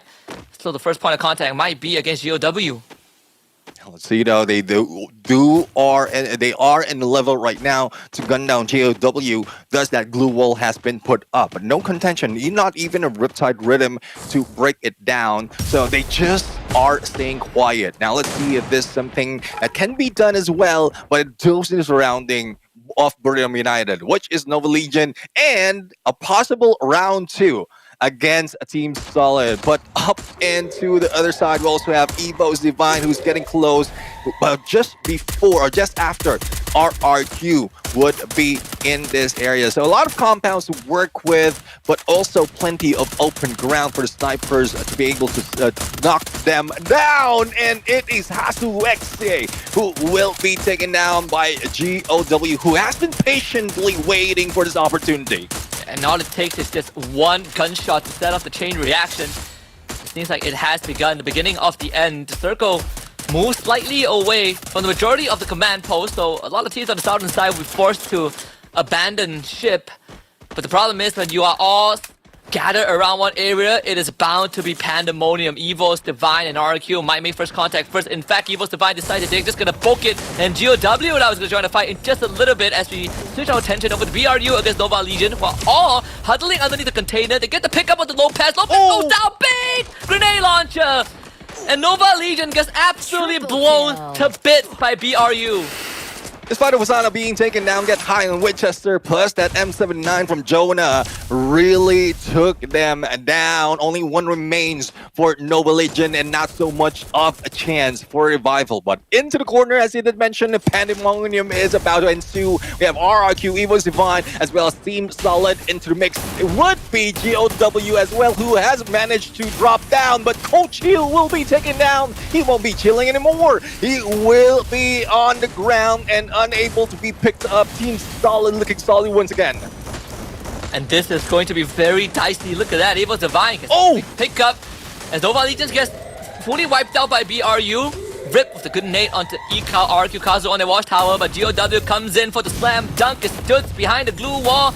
Demon actually ends up getting knocked down. Rip comes in as well. Hans gets knocked down. Deuce about to pull the cluster again. The possibility denied as Limit shoots him from afar. Ma'au now arrives at the watchtower. The grenades are all out. Blue zone closing in. It is crunch time. You gotta get away from this location as fast as possible. Quaksha getting knocked down by EVOS Divine as Team Solid are gonna take on the Indonesians. RRQ are out. Nick gonna chase down. Aimrock is blown up by Jonah from 10 miles away.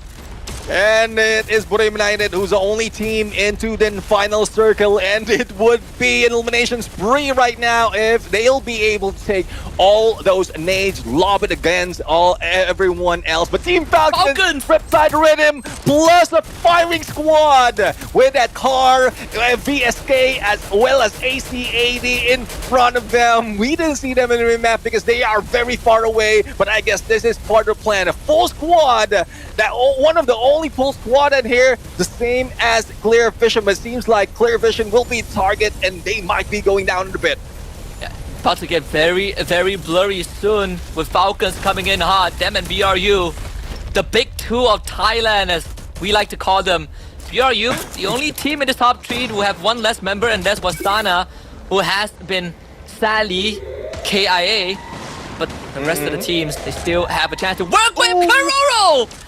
Make sure to stop Clear Vision dead in their tracks, and Shireen left to wonder what just happened, reeling from pain and losses and grief on top. Falcons have a good chance of winning. Great plan of using that glue UAV, but unfortunately they didn't get away from that M79. Let's see a little bit of glue wall melter action coming from Booyah United, but doesn't melt that glue wall that much, especially with that glue UAV being used. Steffi being put into play right now, denying Booyah United in getting any elimination, any knockdown with that M79 or a grenade. Great plan, quick decision being done by Team Falcons to take one Booyah United. Now it's the battle of Thailand, and seems like Team Falcons might go into a back-to-back. Only one remains. Make that none remains from BRU. And the train has officially departed the station. Team Falcons, with a back-to-back consecutive Booyahs, 2 amazing performances, a slow game 1 with minimal eliminations translating into a monstrous performance in game number 2. And if they have not soared up high into the sky just yet, they are now looking down upon all of their praise who are struggling to figure out how to snap Falcons in half. I love that strategy that has been done by Team Falcons. They just saved up all their skills for that final circle, understanding that there will be some players who will be using that zone as well, the corner, to take them out with any grenades. And it's just unfortunate for Booyah United. They could have taken down some of the players from Team Falcons before they end up losing, if in case that Steffi was not pulled in. And the moment they saw that gold circle, they just back away. They know that they don't have that much firepower to be able to take that down and probably wait for it to expire. But unfortunately, not only do they need to deal with Team Falcon shooting them from afar, but there's also the zone that has brought them in the corner. Does Team Falcons grab that Booyah? And what they say, the chat likes to call this the Falcons fans, the Falconetics, King Falcons are back in the building. You know, we haven't seen the history of all 6 games Booyahs going to a single team in a single day. The highest record was actually set by BRU, I believe, back in spring season. You know, 5 games in a row. They dropped the last one, but Falcons starting to make us believe that today could be the day. We say that they are here to send a message, they're here to make a statement, a declaration of war, and they are doing it big time. Let's see if they'll be able to do it. And I remember that interview as to why they only got 5, because they forgot that they're playing for 6. So, I mean, if you manage to forget that, then I hope they don't forget that they're here to grab those Booyah as well. But let's take a look at the game standings right now and how much Team Falcons brought in. And I'm pretty sure there's even more compared to what we've seen earlier. Yes, it is 26 total points, but those following them as well would get high on this number of points that they grabbed. 12 elimination and 9 in the placement point for Booyah United. For Team Solid, they still are showing up on the top of the board. But I love the gameplay of GOW from this point. From the moment we saw them in the high ground, trying to take down hot shots, keeping their they back safe, and then gun down a lot of teams, especially RRQ in that small tower. Yeah. This is a more top-heavy game with only Falcons and BRU really getting a lot of that work done. A lot of the other teams are just sadly fighting for scraps. Again, the Indonesians, who were rulers of Kalahari, was not able to do much in this round. Unfortunately, the Circle just packed them into a tight sardine box, and they just got squashed after in the late game. PE Sports sadly gotta find their strides. 4 rounds left of the day. PE Sports hasn't gotten anything done. Now let's see though the overall standings, and today's standings rather. We have Team Falcons definitely on the top after a back-to-back Booyah, but Booyah United managed to move up as well. For Team Solid, they have been pushed down, but still they are on top of the board, and I am loving this that Red Cliff managed to survive longer than anyone else right here on number 4. This is where we see that Red Cliff power, because even from the first time that we saw them, that's what they're working on. Not just the aggressive, but the basics of being a survivor in the map. And that's sort of what's important when it comes to Free Fire, right? When we always say that you gotta be very good at those gunfights, but in order to fight, you have to first learn the rules, the ways to survive. And I think Red Cliff slowly demonstrating the fundamentals, which is going to really bring them far in the long run. But for now, they still have a lot to learn. I want to look at the highlights, because I feel like today's game so far, from Solara to Kalahari, that the Circle has really been putting a lot of people in the same area. Yeah, I mean, there's a lot of contention.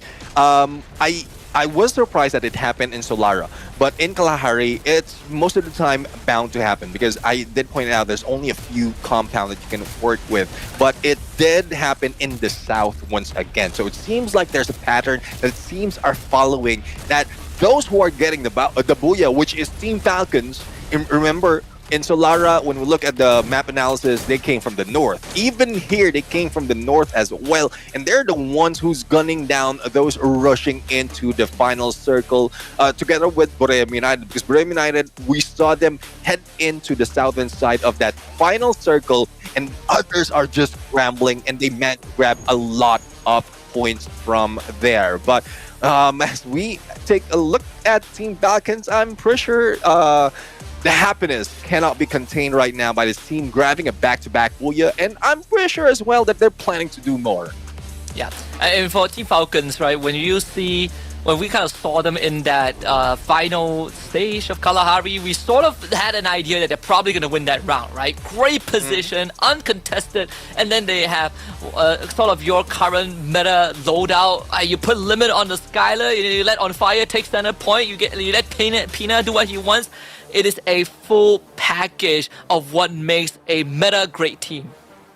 I love the balance that we saw on the skills right now. And for Limit X7, I think he is back on his usual ways of taking down everyone from afar. And this is what we've seen so much. The moment that Limit X7 has been acquired by Team Falcons, he just rose to the top. Being a sniper, he managed to get a lot of elimination in most instances. But let's see if this the MVP of the team right now on what he has brought in, other than the numbers that we saw. 7 elimination, 29, 41 on damage, as well as the 5 assists.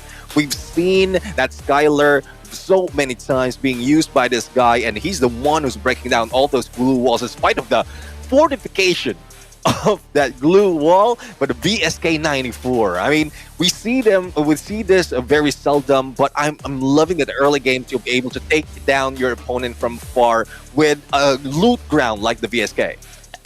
And with the circle analysis coming up, I think it also gives us a very good idea and how this game actually led us to that final moment of Team Falcons, right? Because game 1, we saw a lot of teams read the circle, make a hard read very early on, and rotate accordingly. This Kalahari map sort of felt like the same, right? A lot of early skirmishes left, right, and center, and then you see that pivot when Refinery and Command Post were in the circle, the teams just pivot straight to Command Post. They get the read right, and then the circle was like, we're going to move out of Command Post, and the only team on the north end was Team Falcons. They were having a buffet. They were feasting on everyone, trying to evacuate Command Post, and that's how Falcons got the Booyah in the very end. Yeah, well, still on Circle 5, there's a lot of teams that is alive and like trying to survive at that point. But it just so happens that the compound that it's only one-sided, more onto the south, and we saw the scramble. Even RRQ couldn't get away. That could have been a clutch in there. Even Maal jumped in, but the position in the tower was just very difficult for them to deal with, and GOW just managed to pick the two players that were knocked down, and that's the moment wherein RRQ says goodbye. But for Team Falcons, position-wise, anticipation on where everyone will be going is their forte from what we've seen in the first two maps in this day. Yeah, it has been a treat for sure seeing how these teams approach the knockout stage, because I feel like we have shifted from let's all play safe and avoid casualties to let's just get it rolling, right? We make the read, we make the right choice, and we let that decide kind of the direction of things. And when all these teams are making the reads right, then it boils down to the mechanics. But the standings so far after that game 2 puts Team Solid and BRU in the exact same spot, with the only difference being Team Solid having an extra Booyah compared to BRU. Now, looking at Team Falcons, they moved up already. I mean, a number of points, we were questioning if they are still the Team Falcons that we know of, especially with that dual champion from Southeast Asia. Seems like they are back in the horse, but you did mention that there's a threshold that the teams are aiming for, and it seems like for Team Solid and Booyah United Esports, with the number of elimination that they have as well as the survivability, they're getting close to that threshold just to make sure that they can secure their spot for the grand finals, which is good for them, but not for the others who are still struggling to make it work. Yeah. And if we take the baseline of what we saw earlier on when we were discussing about EVOS Divine, the cutoff was, the benchmark is around 245 points. EVOS Divine are very, very far away from that. But then if you take that benchmark and you kind of pose it, put it on the first page teams, Team Solid, BRU, AG have basically passed that threshold. And a couple more teams are getting close to it. So it's getting more and more evident that some of these teams have technically or theoretically secured the spots in the top 12, whereas for the rest, including EVOS Divine themselves, they have a long way to go. And EVOS on your screen, they need at least 139 points, 140 around that to hit that threshold. It is going to be tough. But we did say 75 points per day on average. They have 4 more rounds to do so. It is very, very possible.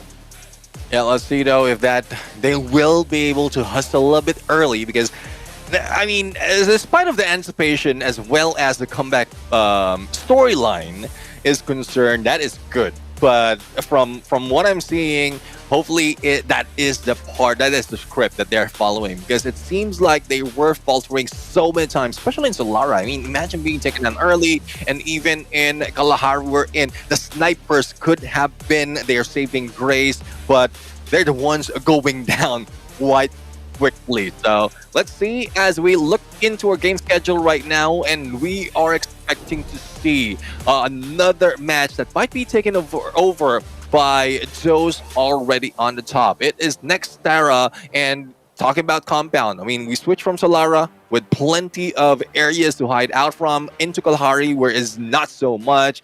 Nextara is peppered with all those compounds. Yeah. And it seems like today's map rotation not only puts teams to the test by starting them off on unfamiliar territory, kind of have that tempo setter, but we are also throwing them for a ride. Here's a lot of compound. Whoop! There's no compound. Oh wait, you suffer enough, we'll give you back some urban warfare, and it's going to be the case for the remainder of the day, right? Alpine coming up, we're going to take that compound away, and then we make sure that Bermuda gives you a fair share, and then we take it away again on Purgatory. It's going to be a lot of that push and pulls, and it really pushes these teams to adapt every single round.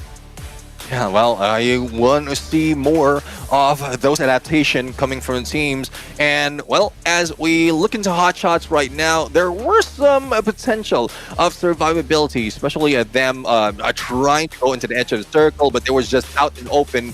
Unfortunately, they really couldn't get that much. And I bet we're going to see a little bit of insight as well on what Falcons has done already and what they need to do be able to entirely secure all those the chances to getting into the grand finals. With a back-to-back Booyah, they now sit at 230 points. So they need roughly 15 plus points to reach that threshold at 245. That will keep moving up, I believe, because the teams are already slowly ranking up into the numbers. So those who will be following us on tomorrow's game might have some trouble if they don't get that threshold back into play. Yeah, and I think for Team Falcons, when you have reached, when you are so close to getting to the threshold, you can sort of say that they are already safe. Unless the final 4 rounds goes absolutely terrible, which I don't think is going to be the case. Team Solid is still in good spirit. Sure, they had a very close round 1. Round 2 was map 2 was slightly rocky, thanks to all the the party that involved 5 other teams in the same compound. But I think even for Clear Vision, right, they have sort of a good understanding of what to do coming into Nextera. There are certain playstyles that have worked. I think their theories make a lot of sense. They were avoiding BRU in Kalahari. They were buying a lot of time, but also they were contributing to the downfall of teams like PE Sports, who only have 2 points so far. Hell, let's see though if that's something that can be turned around by some of the teams that really need it. And in a bit, we're going to see the game as well happening, but preparation is being done. Nextera, when we look into this game, but before we go there, this is what... Sorry, couldn't help it. But RRQ would have been helping EVOS Divine, but all they gave them is a high five. And it seems like EVOS Divine is drowning right now. You know what they say, we might be from the same region, but if there's only one trophy that can be lifted, someone's gotta go. Something's gotta give. And unfortunately for EVOS, they are the ones that has been struggling so far. And RRQ, they have been coveting for this for a long time too, right? When we saw RRQ finally get their first win, the first trophy lift at the start of the preseason, and some people might say, oh, it's just the preseason, and then we head into spring, not really close to the win. EWC was the same thing, fall season was the same thing. So right now, if they are on the rise again, I bet the RRQ fans are gonna be praying hard that high five on the EVOS is gonna be worth the win. Well, hopefully it'll be at least one finger to save them, not just a high five. We're going into the next map. Nextera is on, and once again, we're going to see if there'll be any hot drops that will be happening in the early games. Otherwise, it would be a slow run in the beginning of this match. So far, the contention is so heated. When we go into the first to second phase into the circle, a lot of teams are meeting up each other, especially on that south side. But I don't think the players are hearing us. Hopefully their analysts, their coaches are hearing us and try to get away from that south side, spread away, find a good rotation to be able to survive longer and to move up in the ranks. As we look into the blight right now, it's quite fair, and I don't seem to see any hot drops happening right now. And in fact, right, based on some drops on Nextera, you can kind of get a good guess of what the teams want to do or what the direction is, right? Intellect Center takes usually goes to teams that want to play slow and want to be left alone on an island. Sort of like when you're in Purgatory, you decide to take Fire Brigade, you decided to take the southern side of the map. You just want to make sure that if a hot drop happens, it's going to be an isolated case, right? It's intentional because no one really drops in these kind of compound. So Clear Vision, at least, Nova Legion, I believe, who went to the Intellect Center, is going to have a more safer start. Hell, let's see. And speaking of safer start, it's not safe for Red Cliff right now, as 2 of their players has been knocked down and eliminated by EVOS Divine. So I guess this is what they've been waiting for. And Demon Well, with the Devil's Grace, he managed to survive, but Aim God says no. Turn that corner, not giving him a chance for a full revive.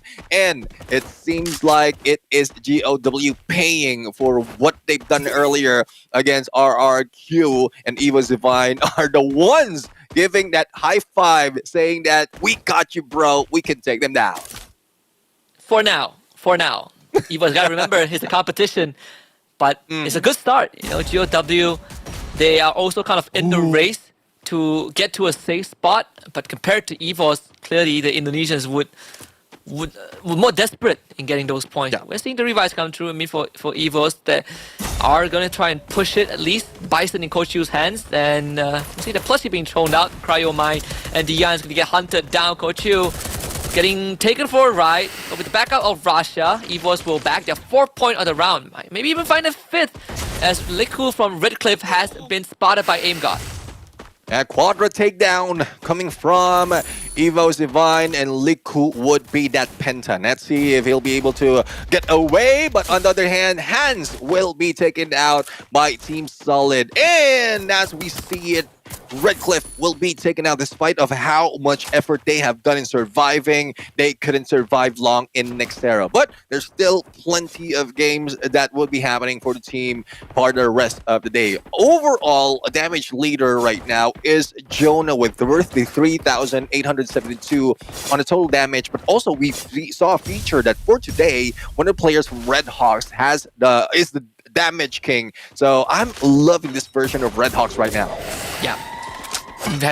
They tore up their local region, right? Really, show no mercy, and that's why we have seen them multiple times competing at the highest of levels.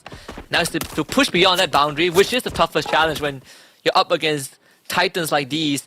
But still, Red Hawks giving us the best possible fight that they can. Nova Legion and Clear Vision are about to bump into each other. In fact, Clear Vision just went for a revive, so they are in a slightly more precarious position in terms of resources. And Floki will open up onto Zach. Flicker from Red Hawks actually finds the knockdown instead. Cluso almost going down, eventually goes down. Red Hawks, we just talked about them being able to put up a very good show, and they are indeed showing that. Valiant Dash getting used and could outmaneuver. Let's see though, Lao Ho being taken down. PE Sports at a loss once again. 2 players already out. Nero Nolan on the other side, and they got hit. They got tagged, but Moko, and I don't think they will be able to survive that long. Nolan will be on his heels, and it's a good thing that Nero managed to bring back LBT as well as Lao Ho before that happened. EVOS now is on a chase. 9 elimination, even before hitting our first 5 minutes of the game. I guess they are here to really come back. Yeah, given that Winchester, as Nero is going to be victim number 10. There it is, right in the skull. Kochu once more makes it happen. 10 eliminations, 5 of them under the belt of Kochu, and EVOS have reignited that chance. Let's see though if this is something that we can continue to witness from EVOS Divine. 10 elimination already, and there's more to come because we still have 11 teams surviving at this point. For RQ though, they are being silent. Hit list is on them, and we still don't know coming from who. But oh no, they're the ones who triggered the hit list against Russia. So this is, I guess that meme was very timely. It seems like RRQ are the ones who will be hunting EVOS Divine, but Lao Ho sitting in a corner like a duck, and he would be taken out. Now, Cluzo right now had no clue on how to get away against Booyah United, and there goes a 3rd elimination for the Thai Giant. We are warming up slightly slower this round, but again, it's Nextera. So if you're out there looking for a fight, it's pretty hard to find it. Speaking of looking for a fight, EVOS still going. Ray, this time finding actions. I believe that's the 11th elimination for EVOS. It's right past the 6-minute mark. Hotshot now is going to be next on the chopping block as EVOS giving us a bit of a taste of what desperation can turn into. And in this case, it's power. Dinoculus with a 5-man ping. Oh, 5-man. So we have Hotshots right now. Shots onto Hasu. They might be beat by Clear Vision right now. Cryo Mine, and I think Aim God managed to take it out, but the deed has been done. They have spotted already. Well, let's see if they'll be able to get in and probably rush against EVOS Divine, adding more to potential points that will be taken. FGL onto Hasu, and a shot from Russia from afar. A follow-up by Ray with a Winchester, and that is a definite win for EVOS Divine once again. 12 points and counting. They've already gotten the equivalent of a Booyah. And we haven't even gotten to the late game stage yet. This is mid-game territory. Nero trying to navigate his exigent circumstances with Lopez looking for him. And Lopez sees him. Lao Ho with double revolver takes up close into the back line. So Nova Legion, not really out of the woods just yet. PE Sports continues to resist. Yeah, I mean, they are fighting back right now. And, well, let's see. With that, Loki has been pushed out. Now, Nero right now, I guess it's anticipation that there will be a vending machine that they will be taken at this point, and Nero would try to get in there, but Nova Legion right now would be running in against him. Nero all alone. No one to help him, and a war chest just being looted, but Sebas and Lopez and the glue wall saves him, but unfortunately Lopez still managed to land a final blow, and he will be taken out once again. PE Sports, despite of them being in trouble, they keep getting their teammates back, which is a good thing. Yeah, Nero going window shopping and completely forgot about the urgency. And now EVOS getting gunned down. Zach taking one, Probate with a second, and EVOS instantly bails. Aim God making the right call to get out of there. I think Russia also was able to follow suit. The launch pad is right there in the open, but Clear Vision decided that they would settle for 2, and EVOS finally being put to a stop in terms of aggression. Let's see if the aggression can continue on. Clear Vision right now. 3 elimination, but outside of the next phase of the circle. They need to move fast, but where will they be heading? Now, as we look into the horizon, RRQ would be in their path, and oh no, not in their path, but they're the ones, Clear Vision is the ones waiting for RRQ to get in, but they might be spending too much time because in a bit, a lot of teams will be already take those real estate into the next phase, and they might be the one losing out. Solid and Falcons right across, separated just by a amount of road. GOW also in the vicinity. So Posh just being fired over, I believe. That should be from Falcons. It's either that or Red Hawks, who technically have the better position. Not really surrounded by anything aside from a body of water and where they are on the northern side of the map. Clear Vision now needs to find a way to make it into the safe zone away from the blue. And RQ delaying their rotation. That's going to make life for Clear Vision slightly harder. Yeah, it's difficult right now. I guess the reason why they are delaying it because they don't want to be targeted, especially if they are on the map as they try to chase down on Anas. Still 2 minutes on the clock right now, and Hotshots know exactly where they will be coming from. Now, as they move in far away from the south to where the next phase of the circle, a lot of teams are already gathered in, and EVOS Divine with plenty of elimination might be targeting and seeing PE Sports gunning them down, and Aim God right now stuck in one corner, but it's a good thing that he managed to fight out against LBT, but Aim God will be receiving a lot of damage from all sides. And Aim God just keeps on stepping on the gas. He is pushing forward and now calling for the rest of his team to join him in that aggression. Nolan being able to hold his own. Look at the amount of Steffi circles on the ground. Lao Ho with the first one onto Aim God, and PE Sports finally shows retaliation. Kochu down low wins the fight, but Cluso from afar. Nova Legion decide that they want a piece of the pie as well. Kochu gets a pan in the face. Riptide Raider from downtown. Lopez with the cleanup, and PE Sports fall victim. PE Sports down and out once again. Compared to EVOS Divine, they managed to have Rasia survive that fight. It's a good insurance policy as well. One sniper far away from the rest of the team, though he did manage to go for the knockdown elimination from PE Sports. He can also help them get the team back into play. And there you have it. Wow. Full squad is back from the ashes right now. But the only question is, where will they be dropping? Russia with the rescue, and this could just be what EVOS need to get past the finishing line. And Russia converts it onto Abai. Nova Legions keeping RQ occupied, but RQ now realizes that there's more than one party. Riptide Rhythm for downtown. Ekao forced to use the Riptide Rhythm as Russia continues to rally behind the team. Aim God now is going to follow up. Gets in a knock on the Deuce. Russia is going to drive in. Watch out, it's a drive-by. And Ma'ao goes down. Deuce also knocked. EVOS Divine not letting go of a single beat as they run into Ekao, knock him down. EVOS claiming 15 points.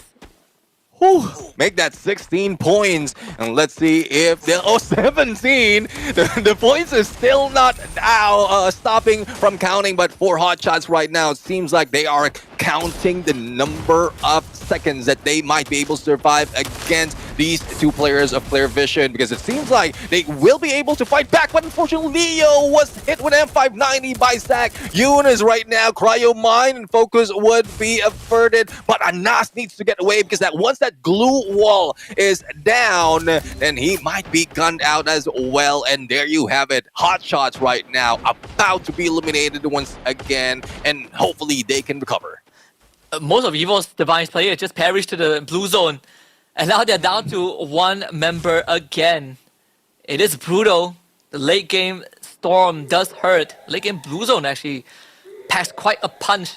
Abai also left alone to his own devices. It's him and Kochu. Kochu is going to be playing around the edges with Team Falcons having a very good shot of finding him if he pops his head up in the open. And even if EVOS gets knocked out right now, they've gotten more than enough eliminations to make up for it. Oh yeah. Falcons showing up on the rooftop of Team Solid. They drop down the dome, but instant utility being dumped out. Falcons might have walked right into the Hornet's Nest. Limits need some help right now, but the FGL is not making it easy. As Team Solid now is going to show themselves, slowly walk out, Riptide Rhythm, Monster Truck, drop down the utilities. Now making Team Falcons suffocate.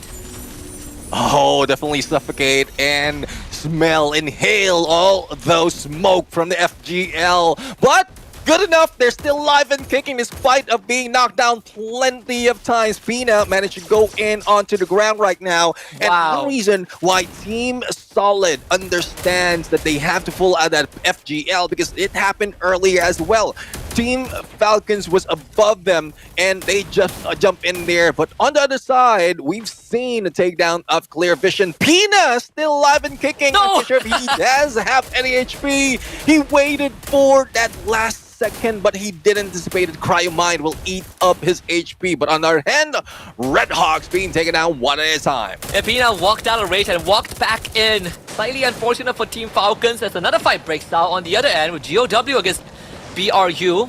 Actually, BRU calls for a retreat. They're not going to participate in this. They're not going to entertain GOW, and Coach Yu is the one who receives that instead. While Sana finally takes him out, EVOS will be eliminated in 7th place. GOW turned their attention over to Falcons. Hans getting the knock onto Limit, but they gotta remember that BRU is nearby, so they cannot take their eyes off of the tie. Cryo Mine being thrown into GOW. Also one from Moshi right now. And there goes a knock.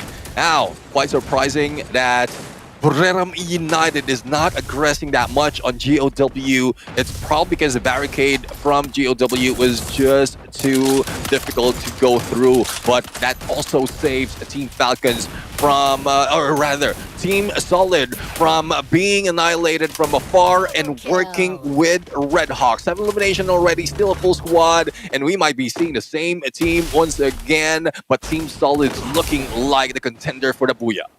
And these Falcons will have to wait a game extra for that hat trick because they have been eliminated. The pressure was just too much from that earlier chain of events. Team Solid having a very good position to work with, completely isolating themselves from the rest of the fight. But when this circle starts moving, then they will be the one that has to travel the furthest. Grenade cooked up by Jonah right into the nest of GOW, blocked by a glue wall. GOW will hold for now, as Team Solid will be the one that is going to be gatekeeping the rotations of these teams. Oh, Abe right now, the only survivor from RRQ will be taken down by Jonah. Team Solid could have just naded them off, adding to the 7 they already have. Now, they will need to focus onto Booyah United, and they might be letting go of one player from Red Hawks right now that is behind. But it is GOW that they will be taken down, and there you have it. A double elimination with a nade, and 9 probably will be added if the single player from Red Hawks would be spotted. See Team Solid now in a prime position to close out the round. The X Factor is going to be the sole survivor of Red Hawks. They find him, they will be good. Yep, clean him up, tie up the loose ends, them against BRU. And you've done this before, boys. This could be another statement piece. BRU taking this fight very cautious. Gluo Melters are out, a 2-2 split. Nick and Hak on one side. Yeah, it's a battle not only for this Booyah, but also the leaderboard, because if we're not forgetting, they are also tied with 253 before the game has started. But as you can see right now, Nyx managed to go and for the knockdown, but unfortunately, a couple of players as well shoot one of their own. Now, it's a 2v1 situation. Quickly turn around, but traps M79 doesn't work. And there goes Booyah United for their third Booyah. BRU puts themselves on the board again after 2 close calls in the opening rounds of the day. High fives all over from Wasana. People did say that without Wasana, there's no win, and Wasana delivers it right on a silver platter to the Thai fans. And so far, Neptune this entire day has been a Thailand party. Yeah, I mean, it is spicy, and you know how it is with Thailand. They love those spies, and as well as heating up the battlefield. But it's a good thing that Spirit's not out for those who are not making it well. But for EVOS Divine, we saw a huge game from that next era map. A lot of elimination, but unfortunately they couldn't survive any longer. But let's not take it away from Booyah takers of that game. It is Booyah United with Wasana, Moshi, Get High, Jonah, and the Cruise into the mix. And I'm loving that they are showing up this time around. Similar to what we've seen in Team Falcons, they know that they need to move up if needed and show their presence to the rest of the team stepping into the grand finals. Been quite a while since BRU has really reached the summit of any competition, and staked their name at the top. They have tried. The past 2 years have not been kind to them, always falling short on the finishing line. This is another chance for them to make that redemption arc. But unlike the previous 2 years, a lot of teams are out for blood. And BRU, they are forced to work, twice, 3 times as hard. And these Booyahs now mean more than just it's just a trophy, right? It means more than just, an icing on the cake. It actually signifies that BRU is still in the game. Yeah, definitely. They are in the game and also aiming for that championship, because you know how it is when we go into the grand finals, that champion rush condition needs to be achieved, as well as that Booyah, that final Booyah to be crowned. So this is some of the teams that this is one of the tactics that the teams has been working on, especially in this latter part of knockout stage, if they're sure already that they will be getting in. And it seems like those top teams, from what we've seen in the overall standings earlier up until today or after that match, they are just preparing for that. But let's take a look at the total points that every team has gathered from that next era as we look into the game standings.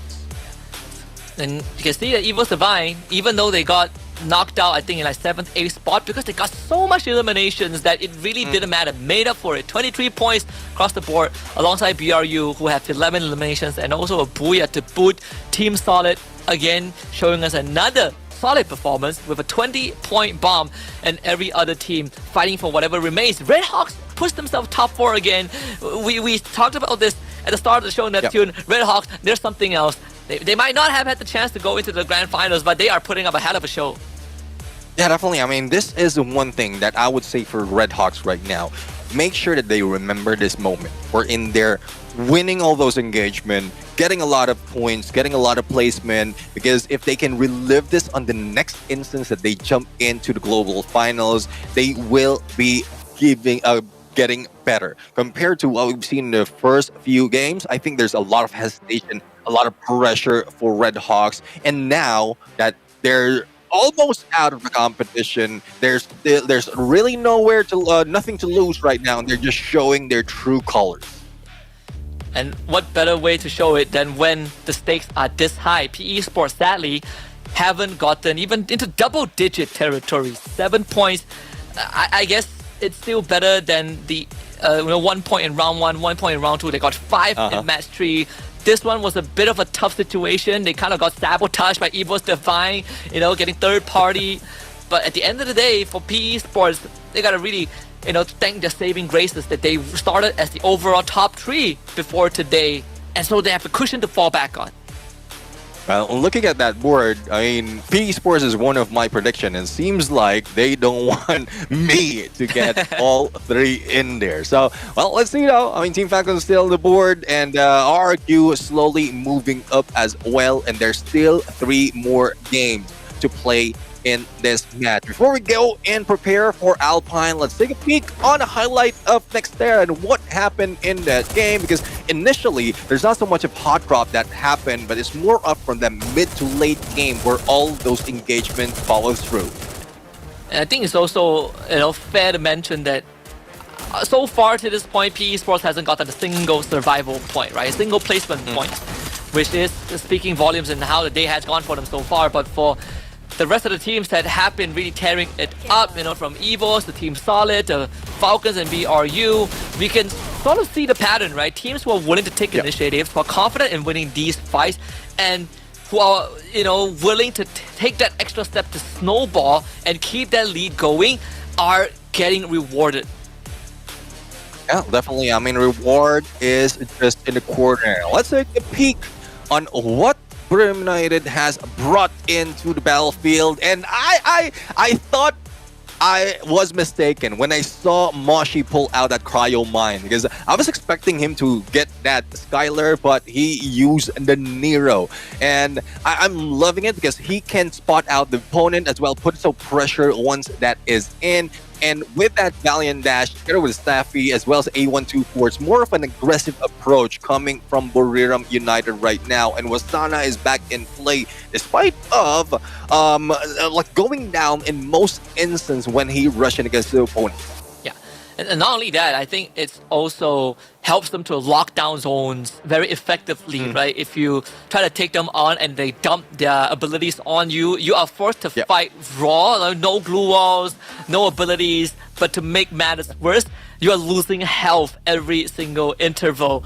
And that is what makes this composition so scary, especially when you have one of the greatest of all time snipers, Moshi, in the roster. He was the one that led them to a 2022 win in Bangkok, and now he's here to do it again in Jakarta.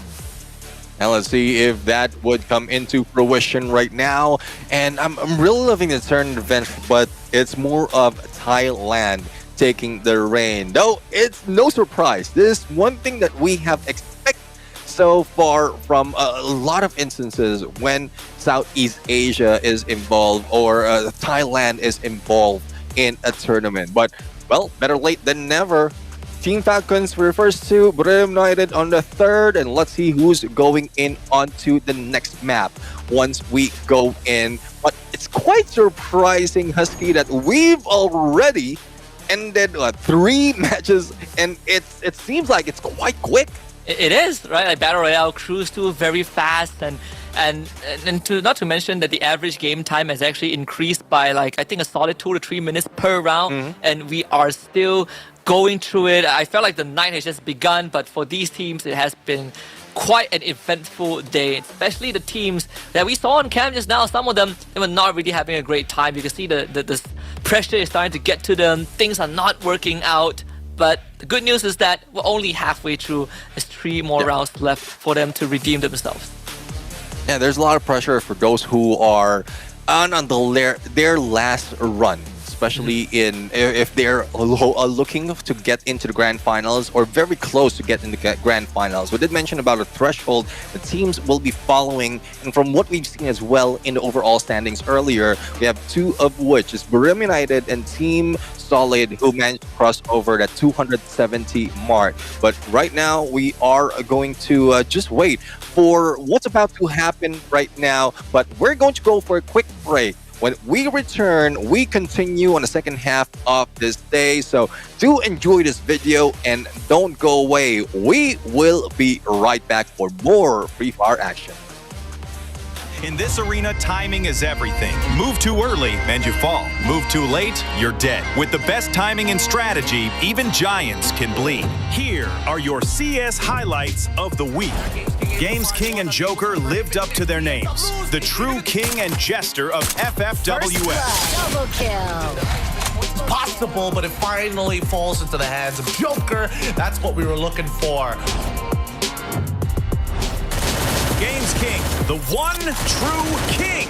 He doesn't just play the game, he dictates Double it. kill. Finishes off that round. Huge plays being made by R7. Alan blessed by Booyah, the guardian angel turned demon, a heavenly demonic snipe. Triple kill. In a single blast, he turned chaos into domination. Pax's meteoric grenade devastated E1. First blood.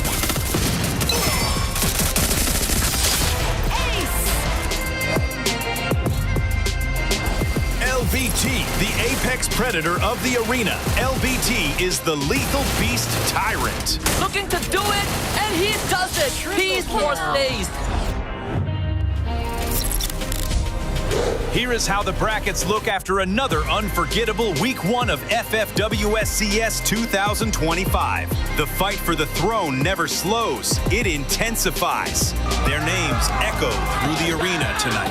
Comes dawn, new legends will take their shot.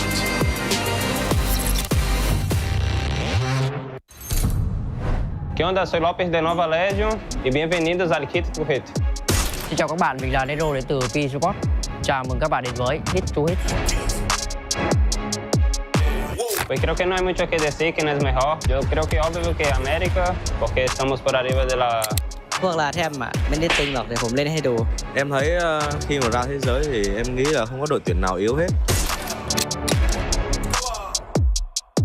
Lux es el equipo actual campeón del mundo, pero ya creo que pasaron su tiempo y estamos acá para quitarle la corona. É, sempre falam a mesma coisa, mas 2 anos seguidos deu a lógica. Vamos fazer acontecer de novo nos cursos. E eu acho que a região que mais tem que melhorar é a Ásia. Acho que são poucos times assim que dominam e eles têm que focar mais no endgame. Với sự tham gia của 4 đội Việt Nam trong giải đấu lần này, chúng tôi sẽ chứng minh cho các bạn rằng khu vực Việt Nam không hề yếu. เฮ้ยพวกเวียดนามอ่ะทำไมตอบสวยจังวะเฮ้ยเราเป็นคนเอเชียนะ Para todos los equipos asiáticos que quieren aprender cómo se juega de verdad, yo doy clases los jueves, no cobro mucho. Hello teacher. Para todos los equipos ahí, pongan las pilas, vamos a salir mucho más agresivo que la primera semana. Y ya, soy López de Nova Legion.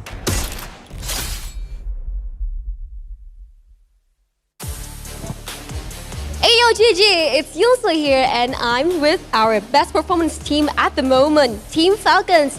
Hello Keroro. So, I saw your performance was very perfect, so let's do a bump fist, shall we? Boom, booyah! Alright, so thank you a lot. So it's my pleasure to interview you guys today. Let's jump into our first questions. With 2 booyahs in Games 1 and Game 2, Falcons seems to have finally woken up and found their form. So what changed? เมื่อกี้ที่ผ่านมาคือทีม Falcon ได้บูย่า2เกมติดเลยคือเกม1กับเกม2เหมือนกับว่าตอนนี้ทีมเราตื่นขึ้นแล้วมีอะไรที่เปลี่ยนแปลงไปบ้างคะ ก็เปลี่ยนสไตล์การเล่นครับจากไล่ยิงเป็นเน้นเข้าวงเอาพื้นที่ก่อนครับ We have changed the play style from focusing on elimination to focusing on get inside the last circle. Yeah, so that is like a hunting style, right? Impressive. Alright, into our second one. Do you think we will see more booyahs from Falcon today? คิดว่าเราจะได้เห็นบูย่าเพิ่มเติมจากทีม Falcon วันนี้ไหมคะ ก็คิดว่าอาจจะได้เพิ่มครับแต่ก็เอาท็อป 3 ดีกว่าครับ Maybe we can get it, but we will focus on being the top 3 first. Oh, top 3. I think that is a very good thing to hear.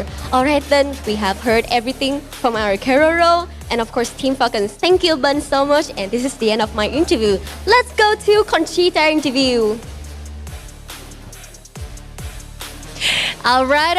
Thank you so much, Yunsul. We're not done yet with the interview, Survivor, because I'm here with one of the home team, EVOS Divine. Let's have a bit of a chit-chat with both Rasha and Name God. So, how's it going, guys? Gimana nih kabarnya? Masuk ke game keempat, tetap semangat?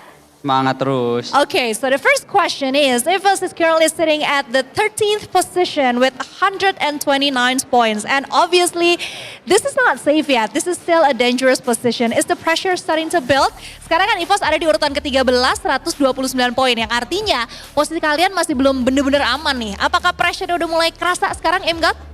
Biasa aja. Biasa aja? Chill? So you're not stressed out, no pressure whatsoever, just trying to do your best? Udah pernah soalnya di Brazil juga kayak gini kan. Jadi kalau buat aku biasa aja tapi tetap berusaha yang maksimal. Okay, so he said that they're feeling calm. They were in the same or similar position back in Brazil. So yeah, there's nothing different about it. They're just trying to do the best. And of course, they're trying to win and get as much points as possible. Second questions. I think I'm going to go to Russia. Okay, so Russia, in the last game, though you got eliminated pretty early, you actually managed to successfully secure 19 elimination points. Is that the strategy going forward to be more aggressive? Kalau kita lihat di game sebelumnya nih, game kedua meskipun eliminasinya bisa dibilang agak cepat ya kalian, tapi poin eliminasi yang kalian dapetin juga cukup luar biasa, 19. Apakah emang strateginya jadi lebih agresif sekarang? Ya pastinya, karena kan kita juga bisa dibilang lagi butuh poin lah. Jadinya kita bakalan main kayak harimau. Ooh, so of course that's the strategy that they're trying to do from now on because they need as much points as possible and they're gonna be playing like tigers. All right, good luck guys. We still have 3 more games to go. Let's do a group high five, okay? 3, 2, 1, EVOS Divine, let's go! Take it away, casters!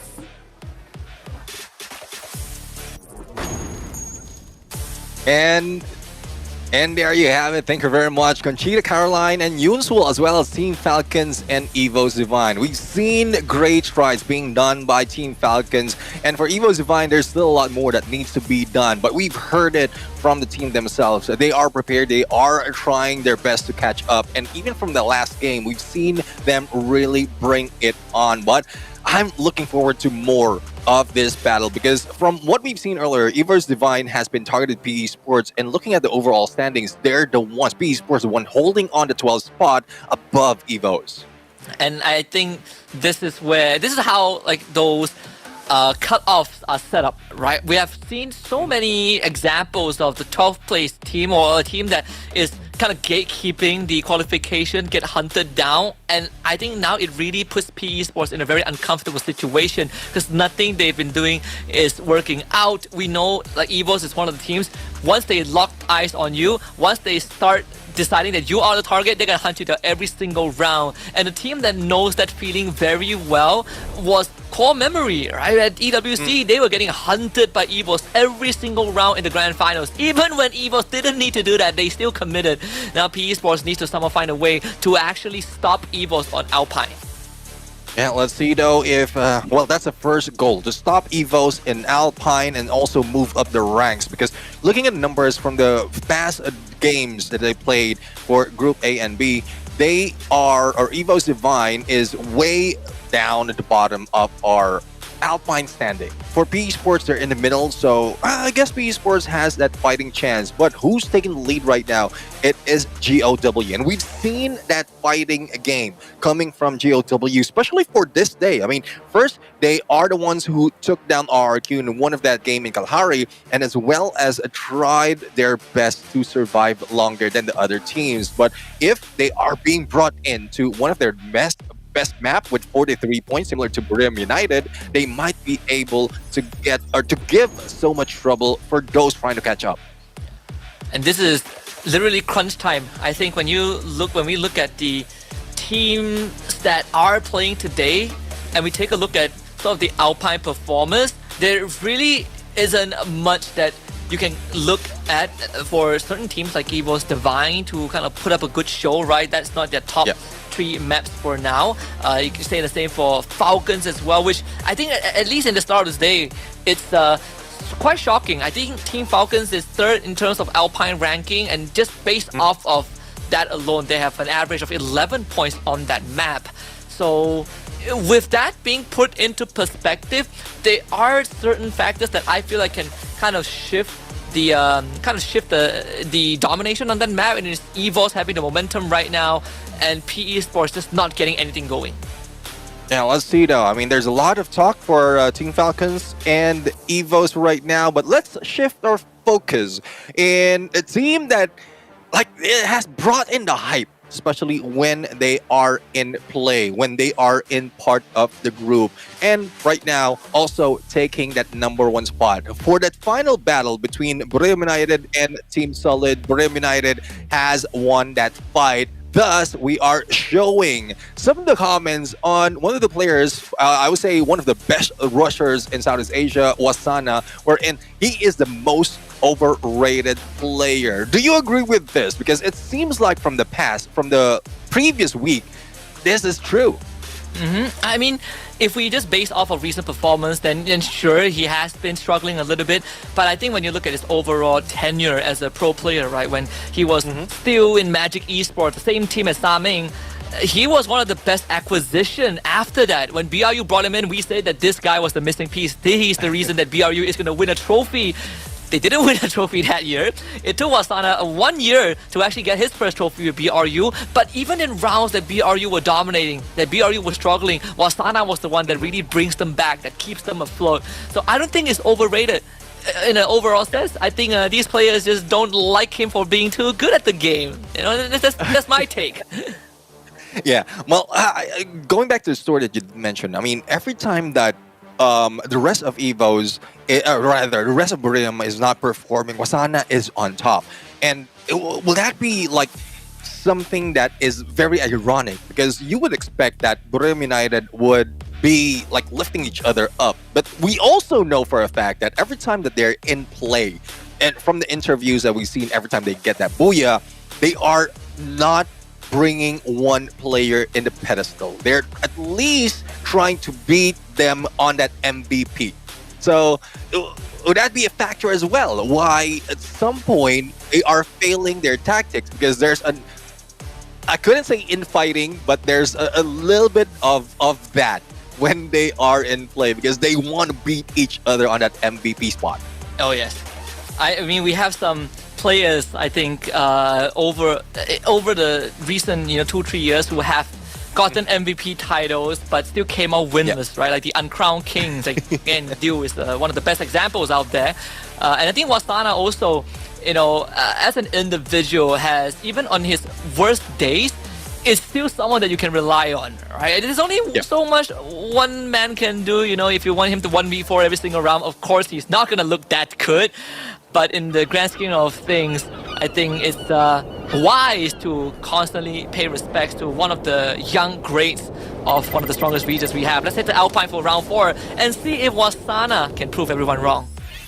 Yeah, well, speaking of Alpine, this is one of the best map as well of Booyah United. They follow GOW in the current standings when we talk about Group A and B. And also, every time they play this map, they're always on the top. The only question, though, is can they maintain that? Because it seems like there's so much of contention, especially when other regions are involved. But one saving grace for now in this grouping for Booyah United is Team Fluxo is not there. Otherwise, or R7 rather.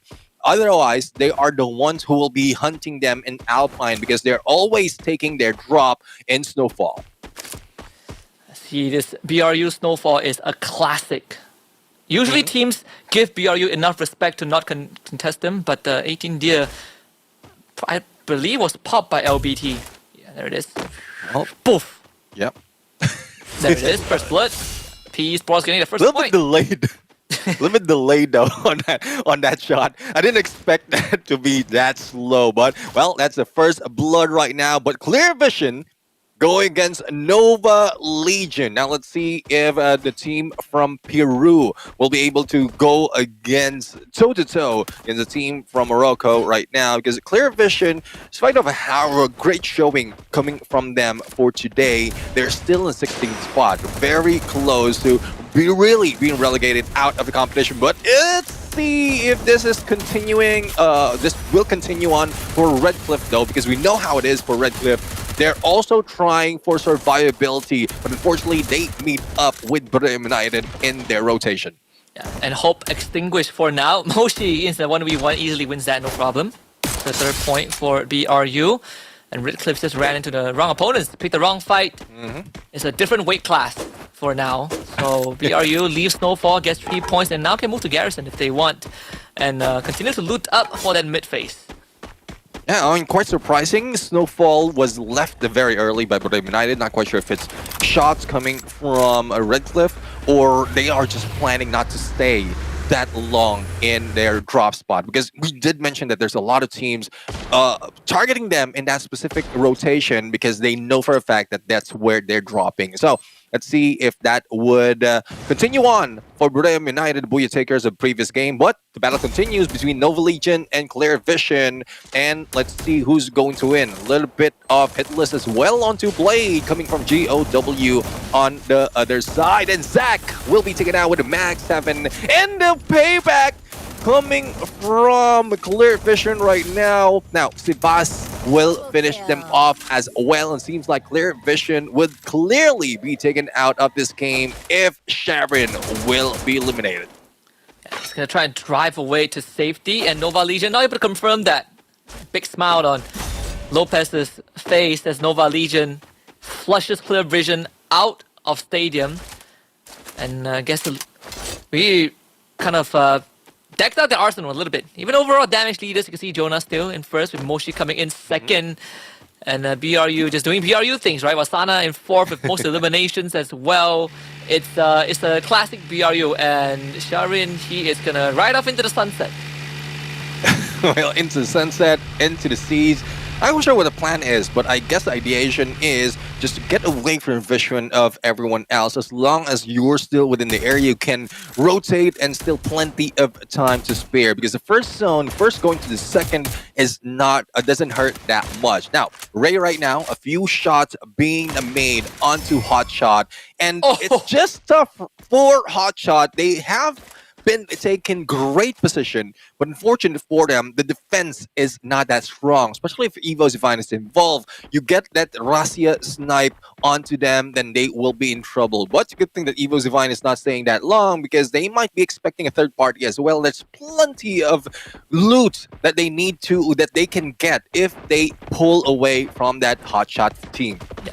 And I think it's also a reflection of what of the interview that we heard just now between Conchita and AimGod and Russia, where they don't really feel the nerves, at least not for now. They've been in this spot before, like AimGod said. The pressure is sort of second nature to them, but you know, even according to Russia, right, going aggressive seems to be the way for now, because they do need points. They're desperate for points, and if they can replicate that performance of that 19 elimination game, previously, they can definitely meet that quota by the end of the day.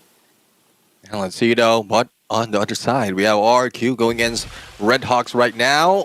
There goes FGL. No one has been damaged just yet, but a barrage of a fire grenade from RRQ being thrown at them, and this might be it. Now, on the other side, Maal just taking a peek, and that time turner doesn't save them from being shut down, even as they try to jump away from RQ. It's a good thing that Kutush tried to split up, and this is saving grace. Kutush with a distraction to give that opening onto the other player for Red Hawks to get into the vending machine. So, smart play coming from Red Hawks right now, I believe.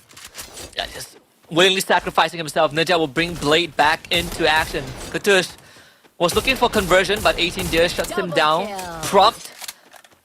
RQ finding the third elimination, but it's fine. Our Red Hawks still in the running. 6 minutes in, and all 12 teams are still in the game.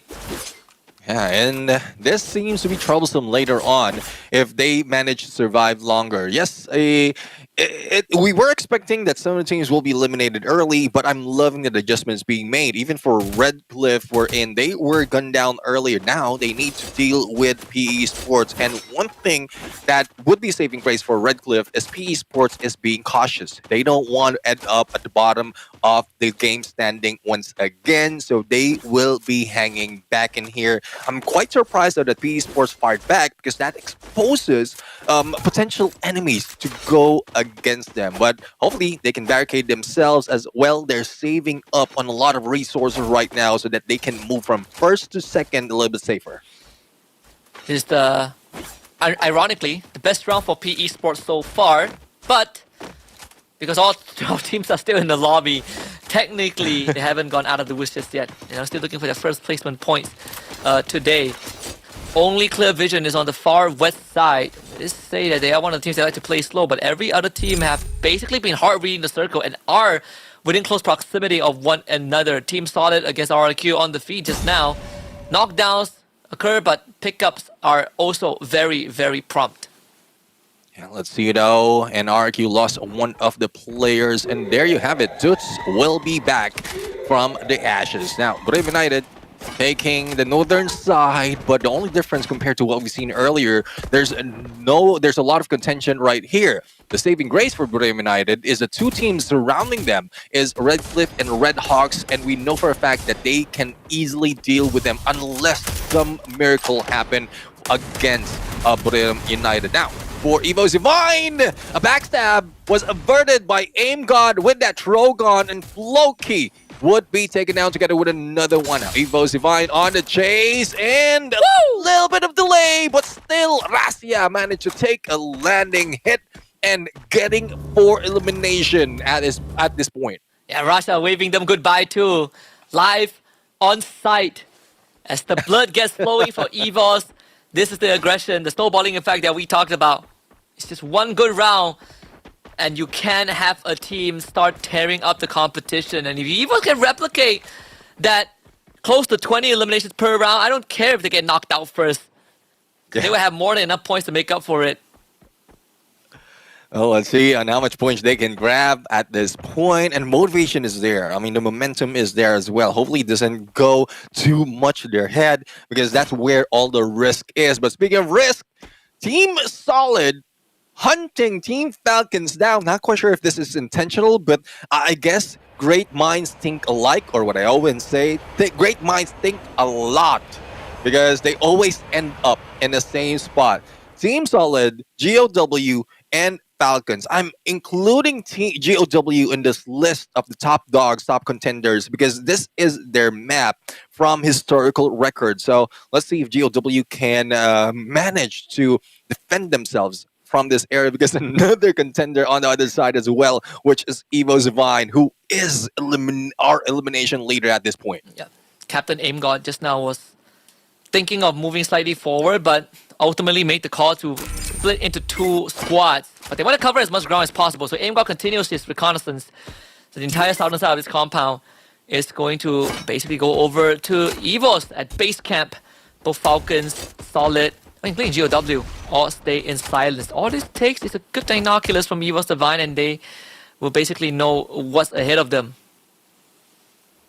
Let's see if they'll be able to spot out who's ahead of them. But out of the 11 teams, 4 are in here in base camp, and there's a lot of stragglers out there. One of which is Clear Vision, who might be running into Booyah United right now. They stop directly right next onto them, just putting themselves just on that edge. But unfortunately, they have been spotted by that binocular, and Booyah United might be going in all against them later on. Also, Red Hawks is in the vicinity, so if Booyah United spots them as well, then BRU might be playing it safe, moving away, but the 10-minute mark is already there, and we know how it is. Booyah United starts off those engagement from here on.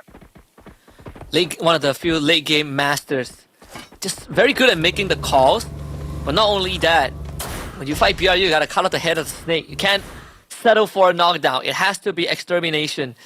And BRU springing into action. Let's start moving forward, closer into the circle. A BRU that makes the leg rotation might just be the winning formula in this round, with all the other teams very likely to be preoccupied in their own affairs.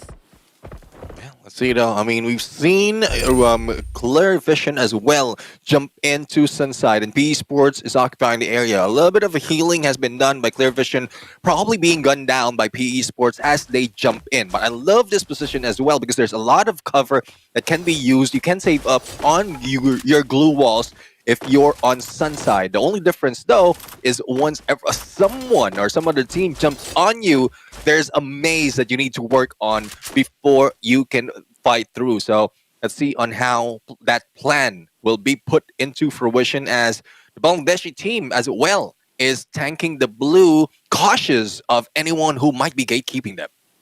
And look at this bird's eye view. It's about to get very, very messy. And starting with PE Sports. And unfortunately for them, they don't get to choose who they take on as Sunside.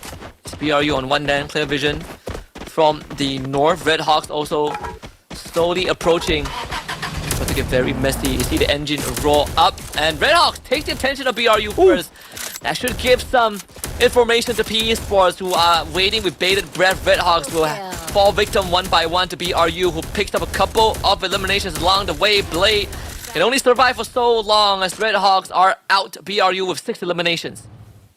Yeah, I mean, earlier it is Red Hawks who really is putting their A game at this point when we look at the bottom part of the leaderboard. But unfortunately, I guess those guys are draining out, and they are losing out on the gunfight as well for Red Cliff. Cryo Mine onto them. Minigun has been put out, and seems like they do have a fighting chance against GOW, Liko, and a Bison. But there goes the rush. Hans right now will try to finish them off, and Red Cliff will be falling off the cliff following Red Hawks. And GOW is still back in play for elimination at this point, and a few more loots to boot. They have to start getting out of the blue because it is really hurting. Clear Vision, unfortunately, forced deeper into the blue by PE Sports.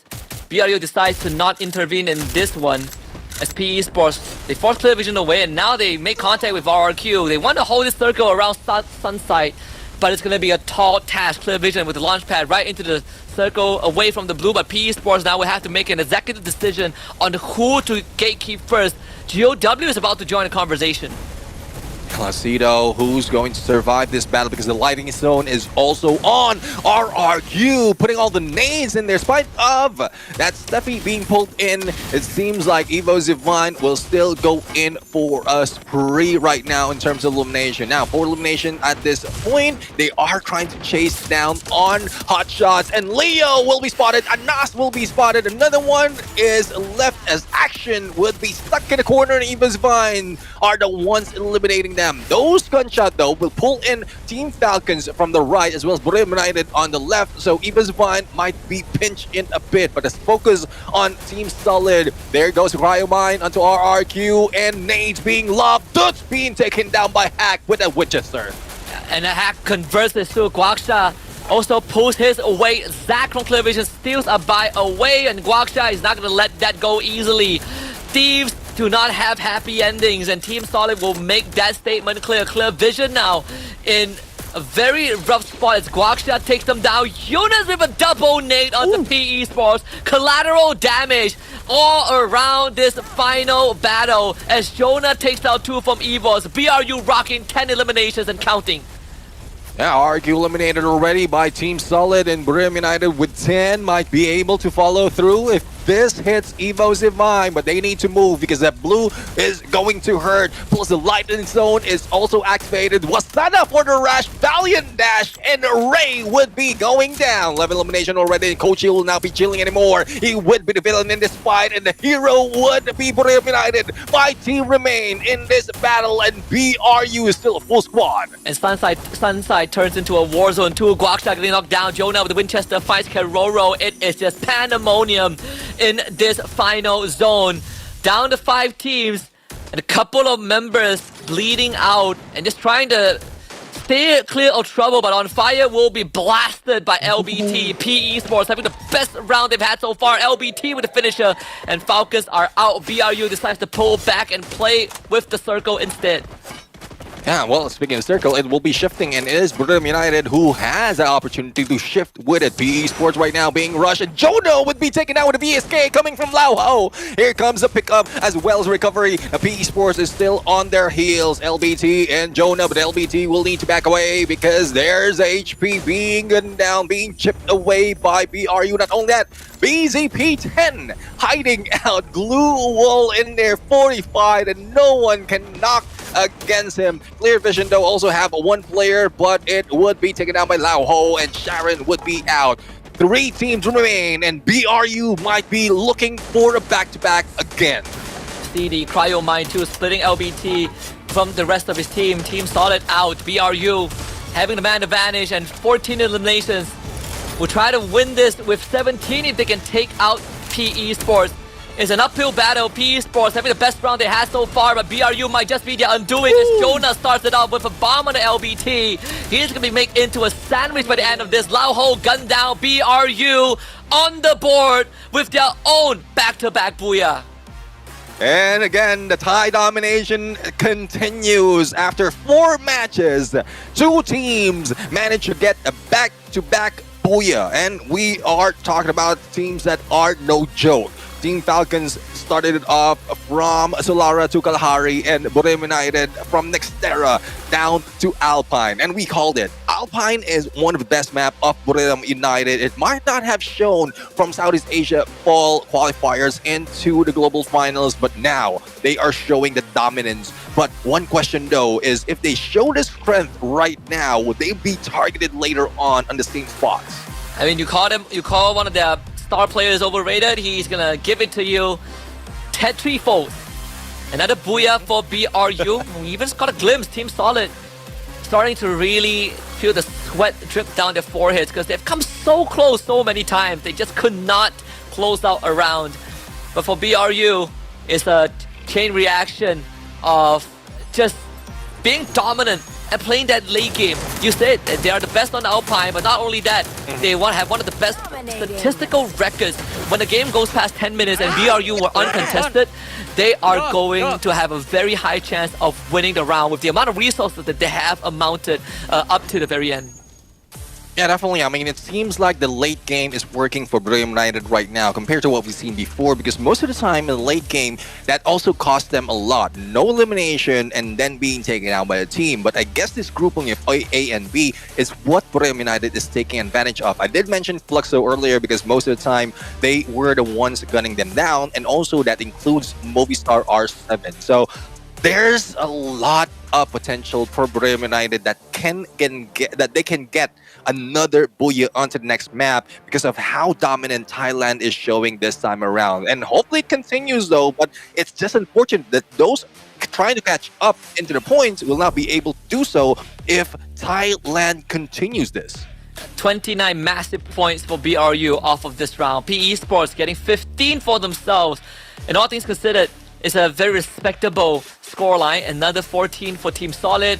The 2 Indonesian teams playing today, getting mediocre finishes, and everyone else just left with crumbs, right? Single digits. Well, it's tough though because it seems like it's top heavy at this point, and this is where stamina is a factor. Some of the teams tried their best in the early parts of this game, and they did move up into the leaderboard, but unfortunately, all those effort, all those energy are dying down, and it's being taken advantage by teams like Booyah United, PE Sports, especially.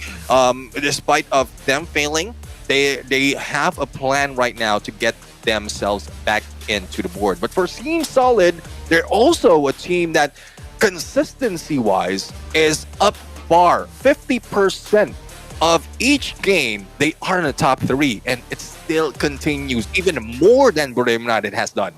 Yeah, and I think that's something that is going to be a constant reminder, I think, to everyone out there. Let's take a look at today's standings so far after 4 rounds.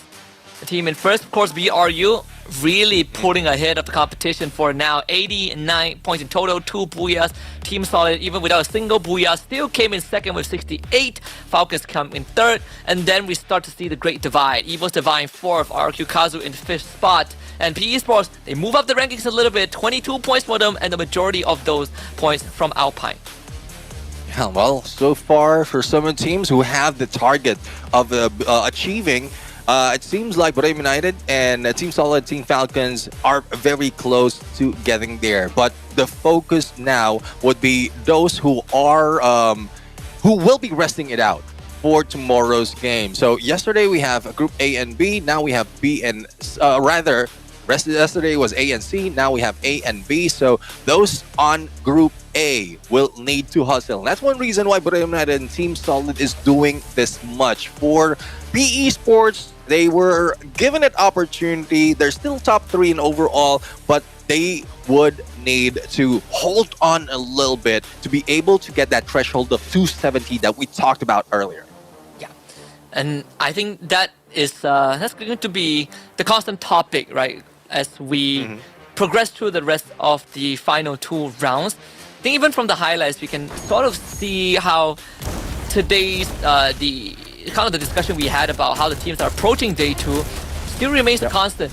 Getting very early reads on the circle, committing to it, and then we get these bloodbath towards the late game that is starting to be a problem for some of the teams who are still not used to these big scale fights, and you can kind of see the difference in experience, right? For BRU, they get the read, but they don't commit to it, right? They understand that they don't have to rush in, but for teams who are desperate to get a powerful position, you sort of pay the price of being caught in a crossfire, and it's sort of a give and take. And in this case, Falcons for 2 rounds in a row from round 3 to 4 have struggled a little bit where they get the good position, but they just got overwhelmed with the amount of gunfights happening.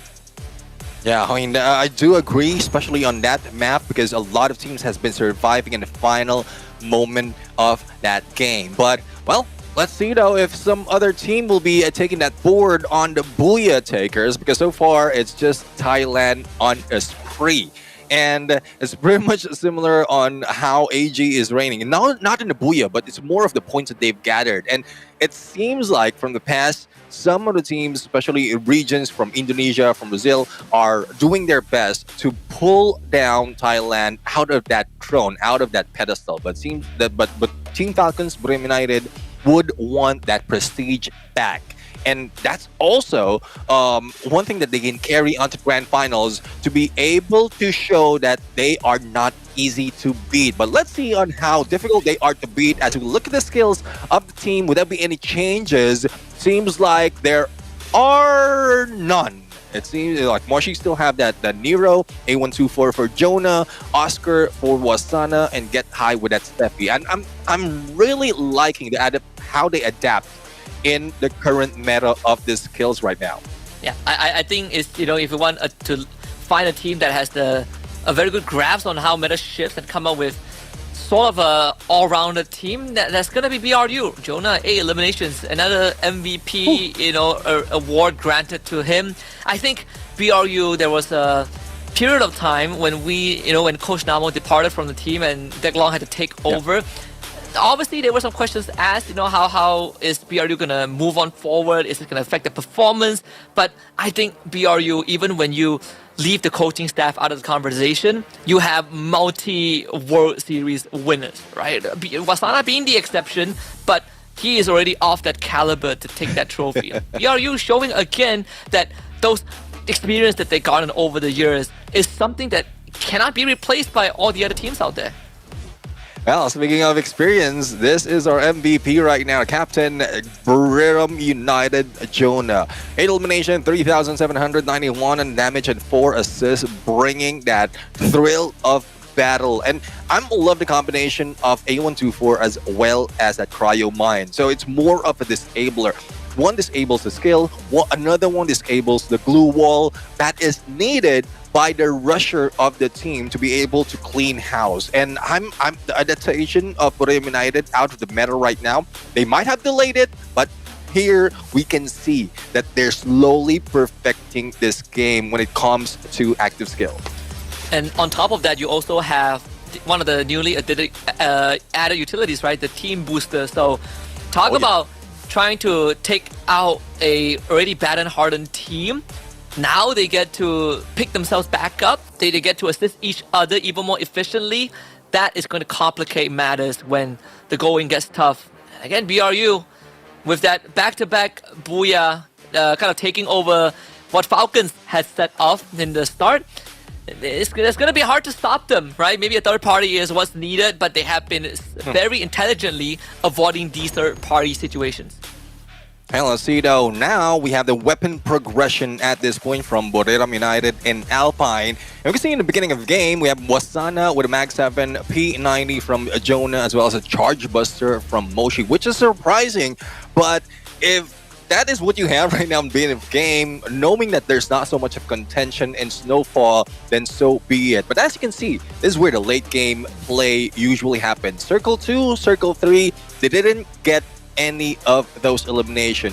I believe it was when they went into Garrison, they went against Red Hawks, thus they got 3 elimination. But as they move along, slowly but surely, they're getting all those shots from afar, especially with the AC-80 Winchester from both Jonah and Get High. And as they get closer to the final of the circle, or the final circles, they switch over to close range weapons like M590. We have the M79, which you know for a fact Jonah would be wearing. Nothing beats having just being Moshi, just aura farming, right? Just Charge Buster. No changes at all. This man is something else. But yes, M590 is still very, very deadly. I mean, I enjoy the breath of fresh air, having the Winchester now being part of the meta, right? We've long gone to the days of the Woodpecker, the AC-80 making it in the final circle, the AWM, Winchester for the win, as BRU are now leading in the overall standings. The first and only team so far to break through the 300-point threshold. Yeah, 300 mark is there, and they're way past the threshold that we're looking for to be able to get into grand finals. The same story for Team Solid. So with this point, with the direct trajectory that they have made overall, they will be resting, sleeping easy at this point, and we're not even done with the day just yet. But let's see if there's something that could change for the other teams, because it seems like it will continue on for Thailand, because Team Falcons grabbed that 2 Booyahs, Booyah United also getting 2 Booyahs, and it's still not over. Their performance is not dwindling any bit. Yeah, not at all.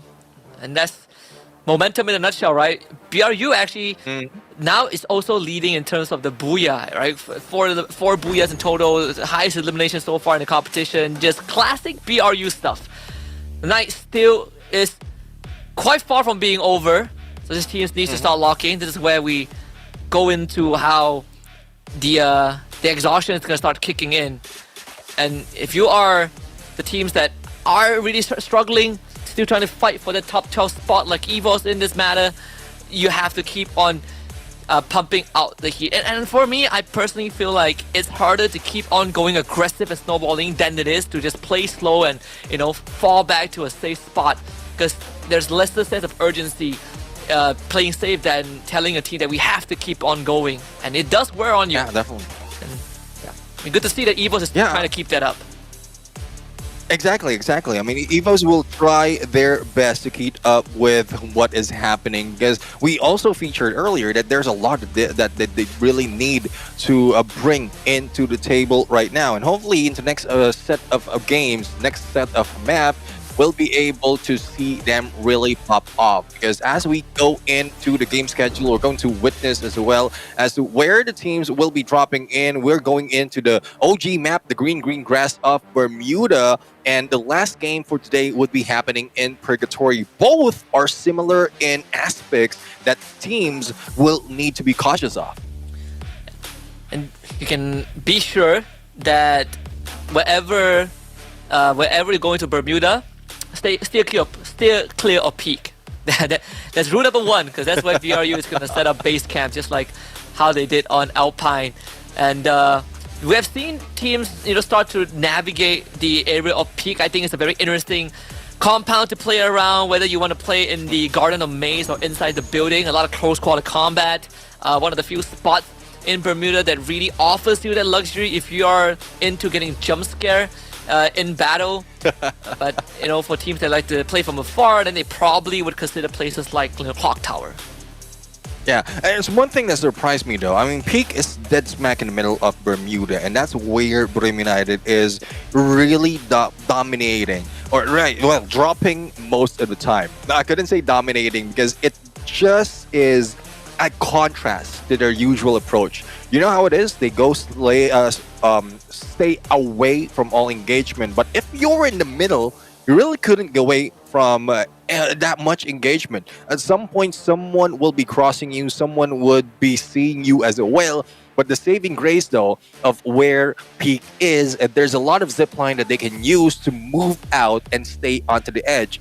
But for those planning to beat down and take down Booyah United when unexpected, they will need to go out. But speaking of Booyah United, we have fun fact right now, Husky, coming from for Thailand. Yeah, and it's today a Pad Thai day because the Thai teams collectively have 8 Booyahs, tied with Vietnam for the most. And BRU basically have half of the stocks of the current Booyahs, 4 out of 8.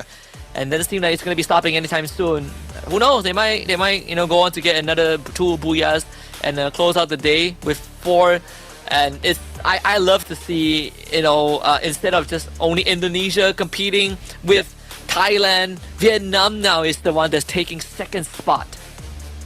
Yeah, definitely. I mean, there's a lot of Booyah being taken by Vietnam. But just to break down who got the Booyah, so you did mention that Booyah United got 4, and Team Falcons overall got 3 together with the 2 that we had for today, and then AG Global for that 8 for the region. But for Vietnam, it's PE Sports with 3, GOW with 3, and Heavy with 2 as well. So it's just Southeast Asia showing up differently this time around. But let's not forget that Team Solid, despite of not getting a Booyah for today, they did get 3 from the past knockout stage. Yeah.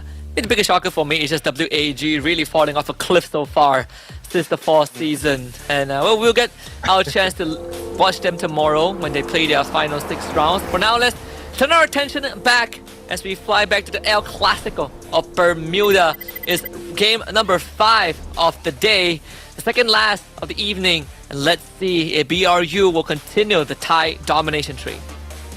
And let's see though, as we are going to see the flight path right now. And, well, teams will be dropping. Let's see where they land. And flight path will be fair from the bottom to the north, from the south to the north. But it won't be fair in terms of hot drop because Nova Legion is going against Red Hawks or vice versa. Whoever is going against each other, it would be a great motivator if they survive this because no one else will be heading into Sentosa that quickly. For the rest of the teams, Redcliffe might be seeing some from up north in Mars Electric, but let's get into Sentosa right now and see the battle unfold. And right off the bat, Sentosa, Red Hawks against Nova Legion. It's going to be quite a chaotic one. Both teams have kind of put on the pressure on some of our front runners today. They take each other out. It's going to alleviate some of the pressures from teams like PE and EVOS and even RRQ to a certain degree. So Floki, MVP, the first one to take some fire, but was lucky enough to stay up. Nova Legion looking to retaliate against Red Hawks. We can see that Red Hawks are actually slowly backing off. If they can just buy a little time, they put Nerjat right in the front line as Lopez tries to get a good view of where the rest of Red Hawks are. Couldn't find any info, so Red Hawks for now gets to avoid any direct confrontation. I love it. I mean, they just blocked the approach. They know the position of where Nova Legion is, and one by one, Red Hawks just lined up and they pull away, probably putting themselves in a better position to fight against a Nova Legion. But how can you do it if Sebas is on the rooftop? But seems like it is working. Red Hawks unfazed right now and still be able to prepare themselves from the battle. 14 Falcons, they drop in a little bit closer in the next phase, but there's still plenty of area to loot around. So they head into Shipyard right now, and well, no one is in the vicinity. Yeah. For now, Falcons at Shipyard is one of their cover spot too. First blood, courtesy of Lao Ho. I think found one of the Redcliffe members. As Red Hawks and Nova Legion continues to duke it out right here. Might be a full-blown fight soon. Blade and Nerjat pushing forward. Time Turner drop down by NVL. Reptile Rhythm perfectly placed by Flicker. It's gonna cost the knockdown of Cluso. So Red Hawks started off with their first elimination and Nerjat finds the conversion. Good for the second. Round the corner, gets back up, and Red Hawks wins that convincingly. Love the crossfire that has been set up in there by Red Hawks just to make sure that one player will not get out that easily. In the moment that that player goes down, Nejad will try his best to go for that play. Now, as we look into another Bangladesh team, it is Hope from Redcliffe right now, trying to get information for those in clear vision. But speaking of clear vision, it seems like Booyah United has clear vision of hotshots, or vice versa. It seems they will be let go right now, and BRU are slowly hunting them down. But hotshots moving in fast onto the edge, onto the ridge, and I think this pull away from Booyah United might bait hotshots in that fight. And this is kind of what more inexperienced team will fall into. They go for the chase, but we check back in a bit. Rasha somehow survives all of that pressure. And I thought Limit would at least get a knockdown. AimGod should know this by now. Limit, retired rhythm, forcing AimGod to abandon his cover and put up a second one. Falcons have the upper hand, at least for now, but EVOS manages a clean disengage. I mean, EVOS Divine, whether it's Rasya, whether it's Ray or AimGod, they can pull away from battle, but Coach Hill might be the ones going down because On Fire and Pina is already here, or this might be part of plan. Rasya in position for a snipe, giving the opening. He might be able to take down On Fire, but Team Falcons is not falling for it. Here comes Keroro going in for the flank and an opener, but he gets gunned down. Sliver of health, On Fire on the ground, and Team Falcons seems to be falling out of the White Tigers' reign. Rasha did say that they are going to play like ferocious tigers, and they sure are doing so. They're hunting down the Falcons one by one. Pina trying to get away into the hands of Ray. Falcons out in 11, and you can see Rasha celebrating with his fists up in the air. They have weathered that storm, and it's 4 clean elims for them. Yeah, I mean, well, it's a quadra for the team, and let's see if they can add it up real soon. For Booyah United, they've stayed in here and waited for hotshots for the longest time. And this is what I'm talking about. Booyah United was spotted and they didn't engage. Thus, hotshots stayed in the same area, and now they're going against the Thai Giants. Now, let's see if hotshots will be able to get at least one knock or two to be able to get that one ahead. But Action already in the lead. Get High almost being taken down. It's a good thing that Cassie electrotherapy saves him and heals up much faster, but Moshi might be in trouble. A trio would be rushing in, and there goes division and domination done by Booyah United, but Hotshot seems like they're the ones winning it. Wow, just wow. Hasu's gamble paid off. He ran into 2 members of BRU, distracted them, enough time for the rest of his teammates to win the fight and put Jonah as the lone survivor. And that's what we love to see from these teams. You take on the challenge, you win it from a tactical standpoint. Hasha should be proud of themselves when they revisit this moment in time. Yeah, definitely. I mean, they might not know who they're going against, but the moment that they find out, that's great motivation for the team right here. And Pakistan would still be in this game. And a little bit of cryo mine action coming from PE Sports Lao Ho as clear vision spread away, but lightning might be hitting them in a bit, but no! Nero with Winchester taking the win. Now LBT on an M590 will not be waiting anymore, and PE Sports really relieving clear vision of this fight and bring them to 10th. Yeah. And that is just great stuff. I mean, overall, PE Sports have recovered, albeit taking a bit long, but they definitely have found some of the stride. Polish on some of the problems that has been haunting them in the early stages of the game. You know, first of all, EVO stopped hunting them down, which is great. But also, they've been able to find composure in these 4v4s and be a lot more decisive on the calls that they want to make. Contrary to that, RRQ have definitely slowed down as the day progressed. Yeah, it seems like the fire is Well, not only it's burning out, but they are being cautious right now because they will need that. There's not so much of result that's coming out of their aggressive approach, and that's a good thing. That's a good adjustment for them so far. Out of the 8, 7, 11 for the back-to-back next year in Alpine, there's only small progression, and it's because of this small adjustment. As long as they're not taken out early, then there's still a chance for them to bring some numbers into the board. By no means an end game scenario just yet. At least not the end for RRQ. On the overall standing, they are still in 9th spot, so pretty safe if you think about it, right? 210 points. They haven't reached a threshold just yet, but they're sure as heck pretty close to it.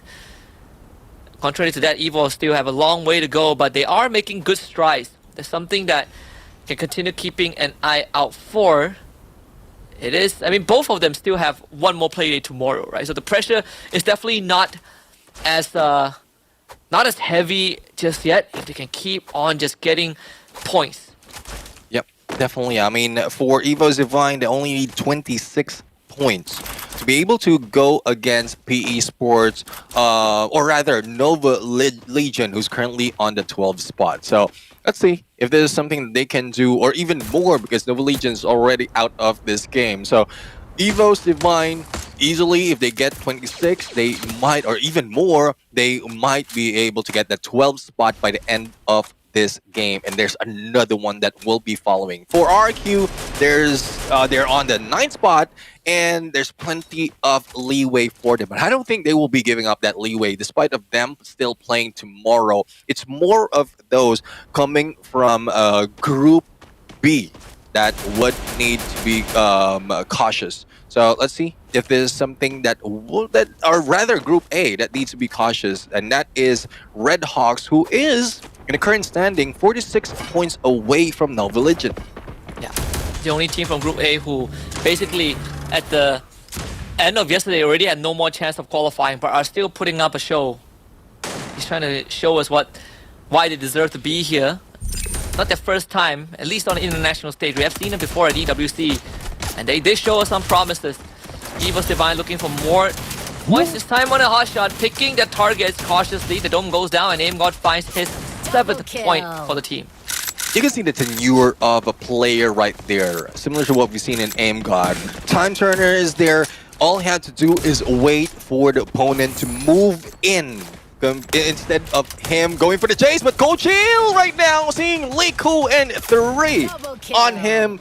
Little to no chance of him surviving, but another player from Redcliffe has already done the deed, revived the rest of the teammates, and they are back on a full squad, and they are here to get more. They are so back indeed.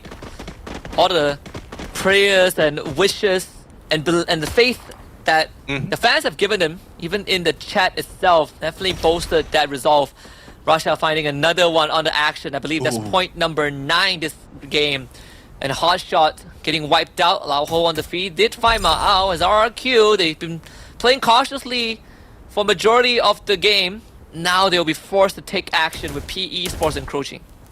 Yeah, let's see it out. We have PE Sports moving in, and well, we're not talking about action coming from hot shots. We're talking about action that they need to do right now. In RRQ, 0 elimination, and PE Sports might be the ones that would add to that board. But not only that, we also have a few players from Red Hawks who are spotted onto the other side of that ridge. But for Rex right now, Coach Hill will take him down with a Winchester, and that brings EVOS Divine as the elimination leader. 8 on this game, and still the battle continues from 3rd to 4th phase of the circle. I believe there's some utilities being thrown into Asana. They're gonna stay silent for now. Reconvene with Get High. Team Solid on the horizon. Moshi sees it, has the Winchester in hand. Even rocking the Chrono.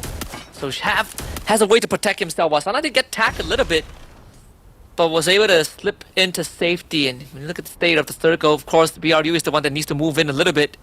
And Team Solid have a good chance of stopping them in their tracks. See though if they will be stopped, or will they be the one stopped at this point. Everyone is, I would say, in a standstill. Despite of Team Solid trying to put so much pressure, Booyah United is not budging at all. Eliminate action, and Moshi will be healing up. Wasana will be spotted, and a headshot for the Charge Buster might bring him down. Nyx right now missing those shots, and it is good that Booyah United is not jumping out on them as well, because that keeps both of them safe. But Red Hawks jumping in here, disrupting the 4v4 that's happening between the two regions on the top two of the board. This team is going to be lights out for BRU as Hawk takes on the challenge to Wasana against everyone else. Nyx already found get high, but Wasana is around and cannot let your eyes off of Wasana. Almost taking down a second, the glue wall. Keeping Team Solid safe for now. Wasana with inhalers, gonna try and relocate himself and maybe bring his teammates back up. Jonah and Moshi on their feet. Wasana gets get high, back into action. And BRU, they have completely recovered from their situation and now are looking to close out the fight. But Hawk stands his ground, takes out Jonah. As Wasana comes in to try and finally ends it. Jonah back on his feet again, and they finally surround Hawk. It's a 4v1, and Team Solid have been turned to dust. Yeah, they have been turned to dust, but it seems like Booyah United has slowed down in there. Riptide Rhythm to break away the defenses. That's only preventing GOW and PE Sports from fighting against each other. It's a good thing that GOW managed to bring up a lot of glue walls, and they can be picked up. And that delivery with the Riptide Rhythm is courtesy of RRQ, who's just toying with them from afar. And there goes Rip with an M79, but it seems like it is RRQ who will be ripping them out and reaping from all those knockdowns. All these long-range third parties are starting to bear fruit. RRQ having control of the circle. PE Sports no more out in 5th spot. And we've seen Thai teams make it to the final circle, but this time it's going to be the Indonesian Derby. And BRU only left with just one. EVOS 17 points. Can you believe it? Looking to set a new record today. The highest so far was 29 by BRU. And EVOS looks to overtake that. Aim God 1v1. Moshi wiped out. And that's 18 for EVOS.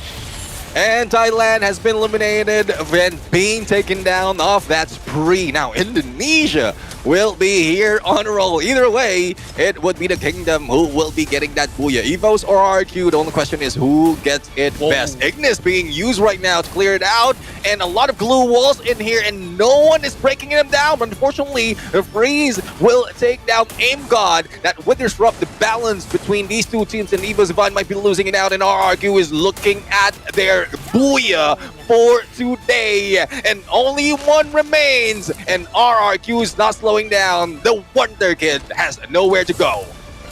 And they're gonna slowly surround him. Rasha left to his own devices. Can't do it against the Kingdom. As they roar in triumph and bring Indonesia their first ever Booyah today. Oh, it seems like RRQ is living to that meme that we just showed earlier. Denying of EVOS of getting that Booyah, but we didn't mention that there's a lot of elimination. They had beat, I believe they beaten the record, if not got close to it. And with only 2 games, with that much elimination, EVOS Divine has made a huge stride to get into the top 12. But for RQ, I mean, it's another day in the office for this team. Yeah, they're not pressured, but the number of points per match that they have is still on the top 5. So it seems like RQ is still on a roll, and with this Booyah, it adds more to that prestige. Even when you saw, even when RQ won that EVOS, they were still, you know, in a positive light because they've got that 18 eliminations at least, right? You add that 9 points, it's 27. It's still a massive round. We talk about the benchmark set for them for today, 75 points on average. I think EVOS, they have definitely gone above and beyond to try and surpass that target set for them. So nothing to be disappointed about. I think both Indonesian teams did a fantastic job this round. Yeah, definitely. I mean, they were fantastic at that point, and I'm loving it. A turn of events that happened, pulling away all those Booyahs, all those points from Thailand into Indonesia. And it seems like the same story, as I mentioned earlier, is being done by either EVOS or RRQ. They understand what they need to do, and they're just doing it in that perfect moment we're in. By the end of the day, some of the teams will be ending up on the top 12, or if not, on a decent amount of points to be a little bit safer, especially with additional games or additional day that they have for tomorrow.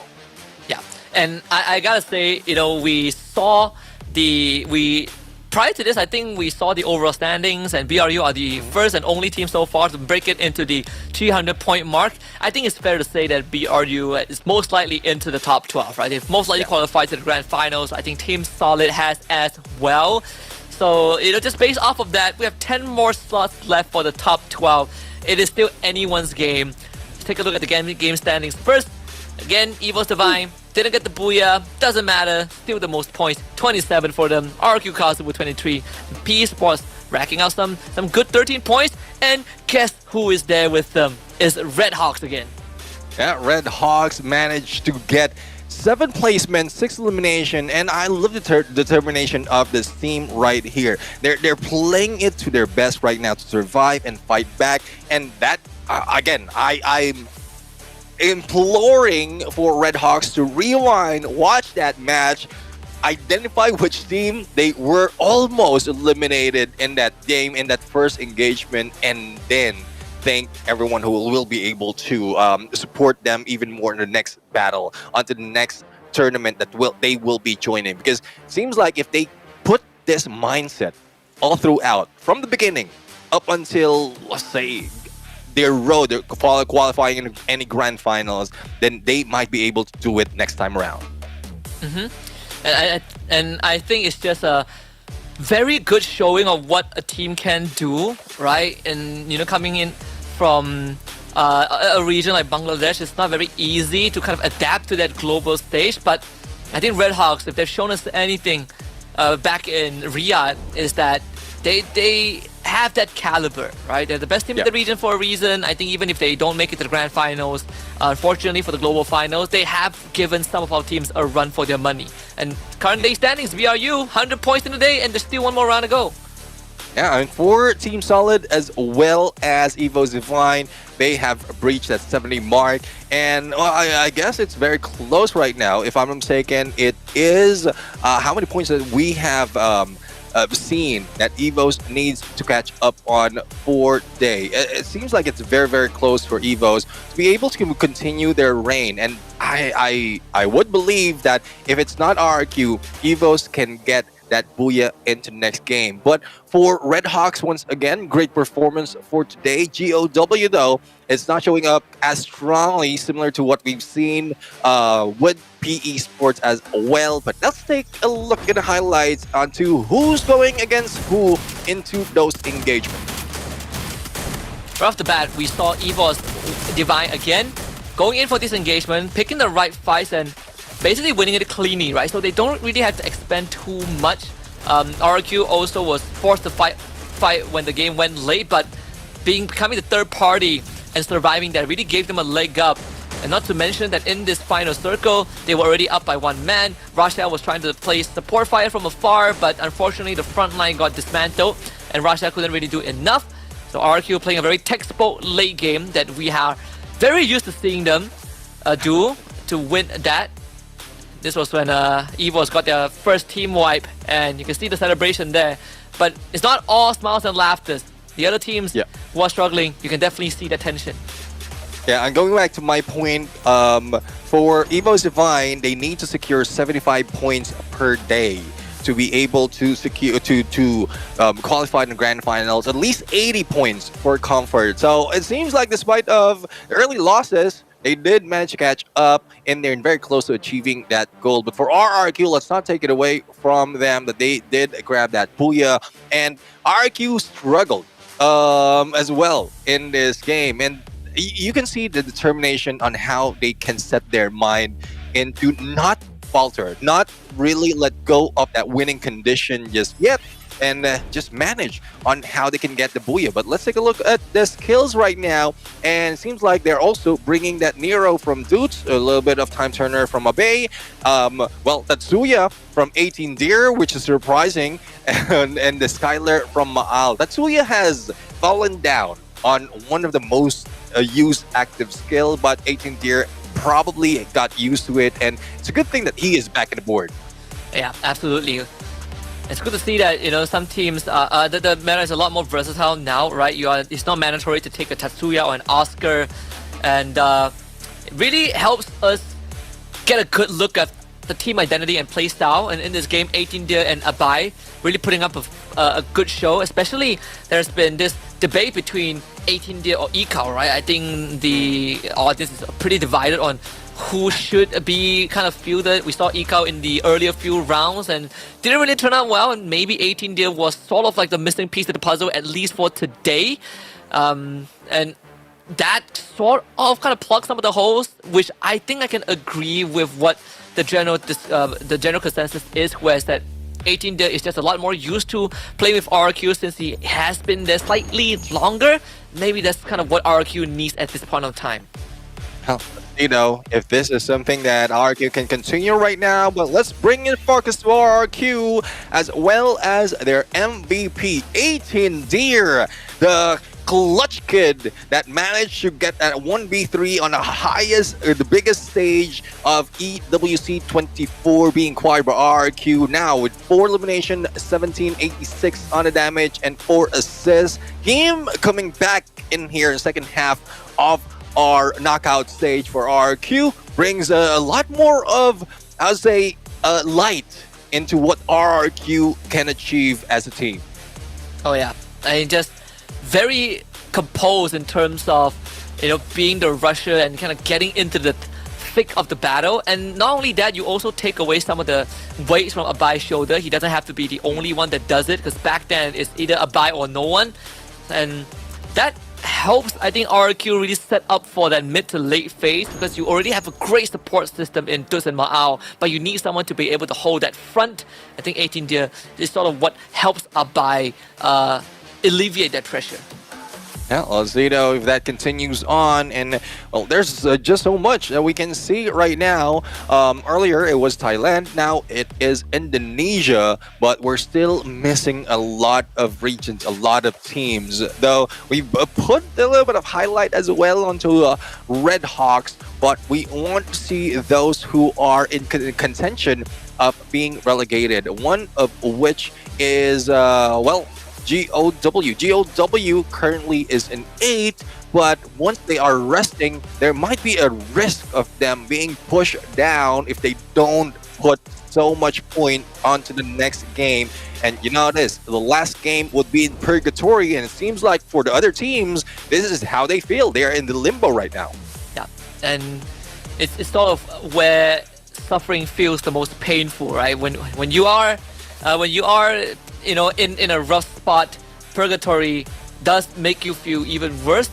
Big maps, vehicles are mandatory, a lot of open fields to fight, and more so, if you miss your rotation window, a late game becomes a lot more harder to navigate. Yeah, definitely on a huge map, and this is one thing that Danley always point out, because from the time that purgatory has been in, and like the changes that has been done in purgatory, there's most of the time the final circle happening in the waters. I think we witnessed that in the previous week as well. And not only that, in Southeast Asia Fall, there's so many instances that the skewed flight path happens in this specific map. So I am smiling right now. If in case that happens, I would be even happier, because that would force some of the teams into engagement, and that's where we will see the caliber of those teams. But I'm also, on the other hand, a little bit of cautious for that to happen, because they don't want to risk being taken out because of just a bad drop spot. Oh yeah, like skill flight paths, and I think 2 specific maps are extremely deadly. Purgatory being the primary one, and maybe Kalahari is sort of like the second.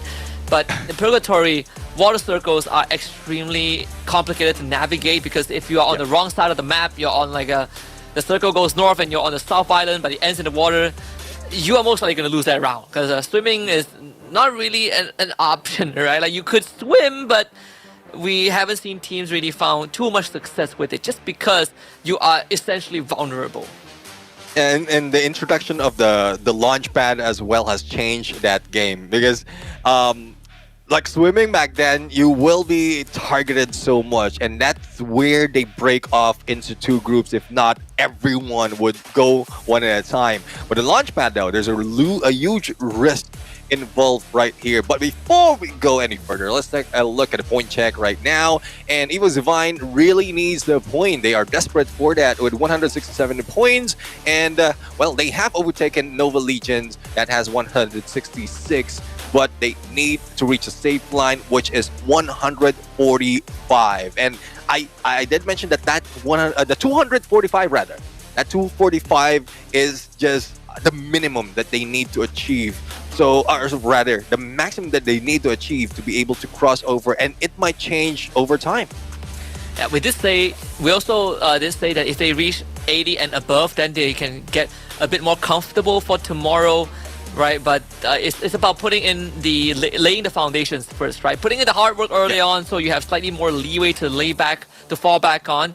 But being able to overtake Nova Legion is a good start. I think for EVOS, one thing that they hardly think about, at least from the recent runs we've seen, is that they can be behind, but they're just gonna keep on fighting. They're gonna keep on just going aggressive, do what they do, and not be scared off. Because some teams, when they start falling behind, they start playing safe, and it becomes and I think it's a lot more detrimental when you start playing too safe. You stop taking chances.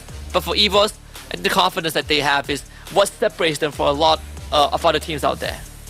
Yeah, well, let's see though if that confidence will bring them so much prestige, because if it goes overconfident, then that's where they might be falling down later on. I mean, you know how it is for some teams. They don't play that much, they don't show that much in the early game, and then try to catch up into the borderline towards the latter part. And if that was not achieved, even by 1 point, then that would be a disappointing game, tournament for a team like EVOS Divine. But all hopes aside, they are currently averaging almost 9.9 or 9.8 per match. And if they will be able to continue this, and you know that it also has been skewed because of those low point games, but if the continuation of them getting a lot of elimination happens from this purgatory up until the next day of play, then there's a lot more that they can bring in, and they can easily get to the top 12. Yeah, without a shadow of doubt. I mean, look at RQ's stats as well, right? Currently number 8 in terms of total eliminations, number 10 in total of damage, and number 7 in total of assists. So sort of in the middle of the table overall, but they are one of the few good examples of a team that is balanced, I think, in both regards, right? Not the best in eliminations, not the best in survival, but very reliable. They never fall too far behind, even on their worst days. Yeah, but before this day, I was looking at the numbers for RRQ, and when we count the number of points that they have per day, they were ranking number 1.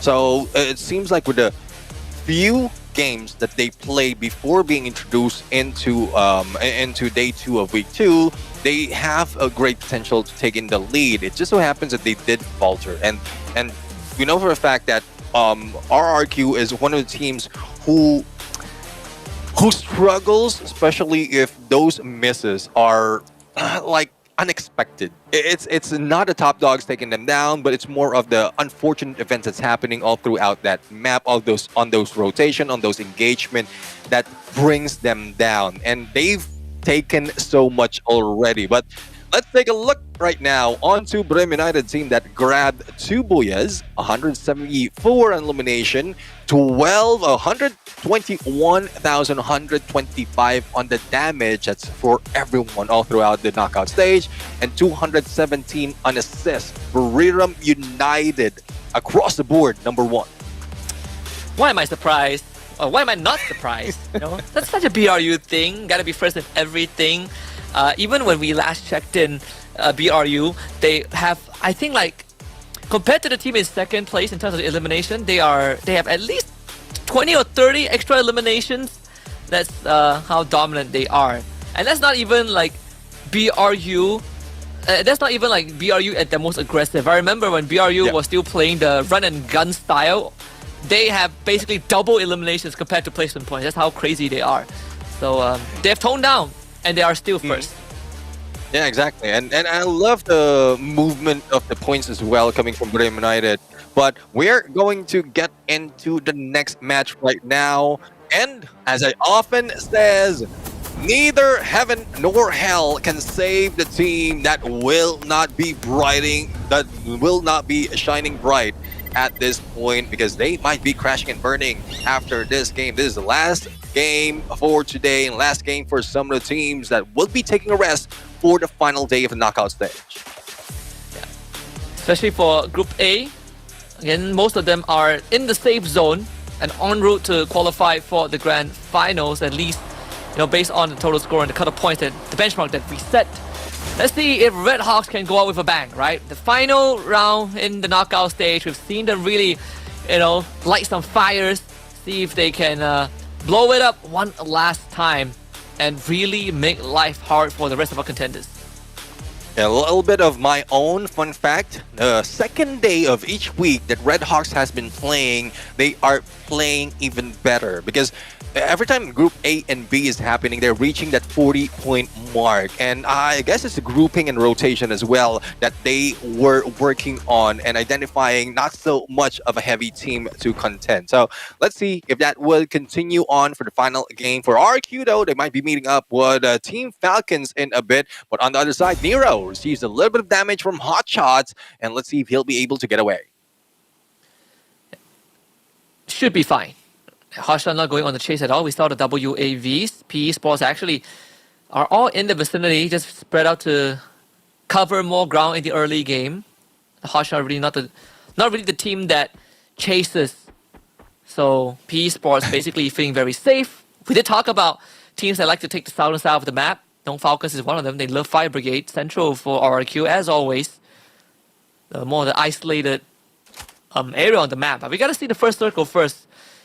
Seems like it does encompass majority of the southern island.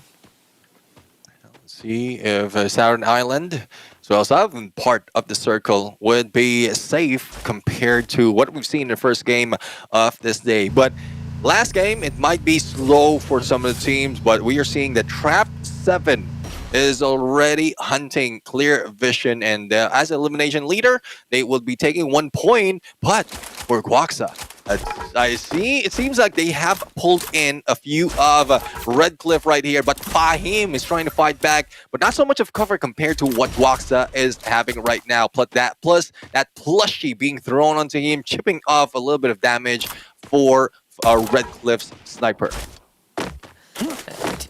TS getting the first blood, Trap 7 with that takedown. Seems like they are gonna reconvene. Red Cliffs gathering up. Good diagnostic scan from Team Solid, spotting out the entirety of Red Cliffs there. It's a 4v3 in favor of them. It seems like Trap 7 is gonna take point on top of the silo. Makes it there. Good burst eye view. Red Cliffs might have to back off now. Let's see if they can back off. Hope though. Being taken out by BZP10 and Team Solid. Well, continuing their reign. Traps right now. Winchester in hand. Leak, who receives a lot of damage, tries to heal up and arm himself with a power foul. But what can he do if he's in a crosshair of Team Solid, and the rest of the teams will be jumping in and trying to eliminate the rest of RC, but some has been revived already, and good enough effort, valiant effort for Red Cliff right now to try and survive. But Team Solid looking solid right now as the elimination leader. Mash revive from Red Hawks too.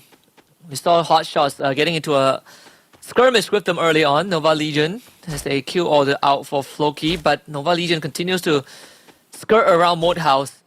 Another area that teams that play slow usually likes to go for, and you know this lobby coincidentally doesn't have anyone that likes to contest the Moat House, so Nova Legion gets to get a free rotation. But again, you gotta find a vehicle, some means of transportation. If the circle decides to go down south, then Nova Legions will be in a bit of a pickle. As we have seen that effect earlier on, I believe Clear Vision forced to make a very long rotation, and when they finally make it to the circle, they end up having to fight BRU with no chance to breathe. And that's one of the worst situations you can get into on a map like Purgatory. Yeah, speaking of worst situation, we have Team Falcons right now out in the open. Only nature and one car saving them from being spotted. But what they're doing right now is making sure that that hit list expire before they move in a specific direction. And it's smart for them, because if they start to head into one set of compound, and they will be tracked by RQ. But speaking of tracking, Indonesia region right now going in for rush against Hotshots. Nades not being lobbed and a little bit short though, but Sebaz almost being hit. Good thing he managed to pull off that glue wall, and Hotshots slowly backs away. Okay, we've seen Hotshots' brilliance in the previous round and how they dealt with BRU. Let's see if they can replicate their tactical success against Nova Legion. The circle is not going to hurt so much yet. A lot of utilities being dumped by Hotshot without much info. Nero about to spoil the party. Lopez didn't expect the backstab. And with PE Sports joining the party, the circumstances have changed. We might not get that 4v4 that we want. Well, let's see though. And there goes Lopez being back. And it seems like the full team, or probably just just the 3 players still alive for Nova Legions. PE Sports now being seen by EVOS Divine. Ray on very high ground, far away from the rest of the team. Going in, Riptide Rhythm. Time Turner though saves him a little bit as he heals up. And great timing. Even Coach Hill cannot do anything about it. Great Steffi being pulled out, and he is safe right now. There goes all those kills, utilities being thrown at PE Sports, and Lao Ho getting out before the chaos ensues, but he has been taken out by Nova Legion and confirmed. So that is 1 loss already for PE Sports. It seems like we're going to potentially have this final round go down with the classic EVOS against PE Sports. EVOS going on the aggression. AimGod leads the charge into 4-man. LBT blast him in the face. EVOS now making a call to escape. Rasha didn't really cover much distance with that launch pad, but was able to get a good, at least, point to cover his team if something does go wrong. But Nova Legion and Hoshta are nearby. PE Sports might not be safe. There might be a third and even a 4th party if this drags on. They get the revive onto AimGod. Ray now also needs to relocate. He has Kochu with him. As AimGod, he drops back down instantly. He takes the fight.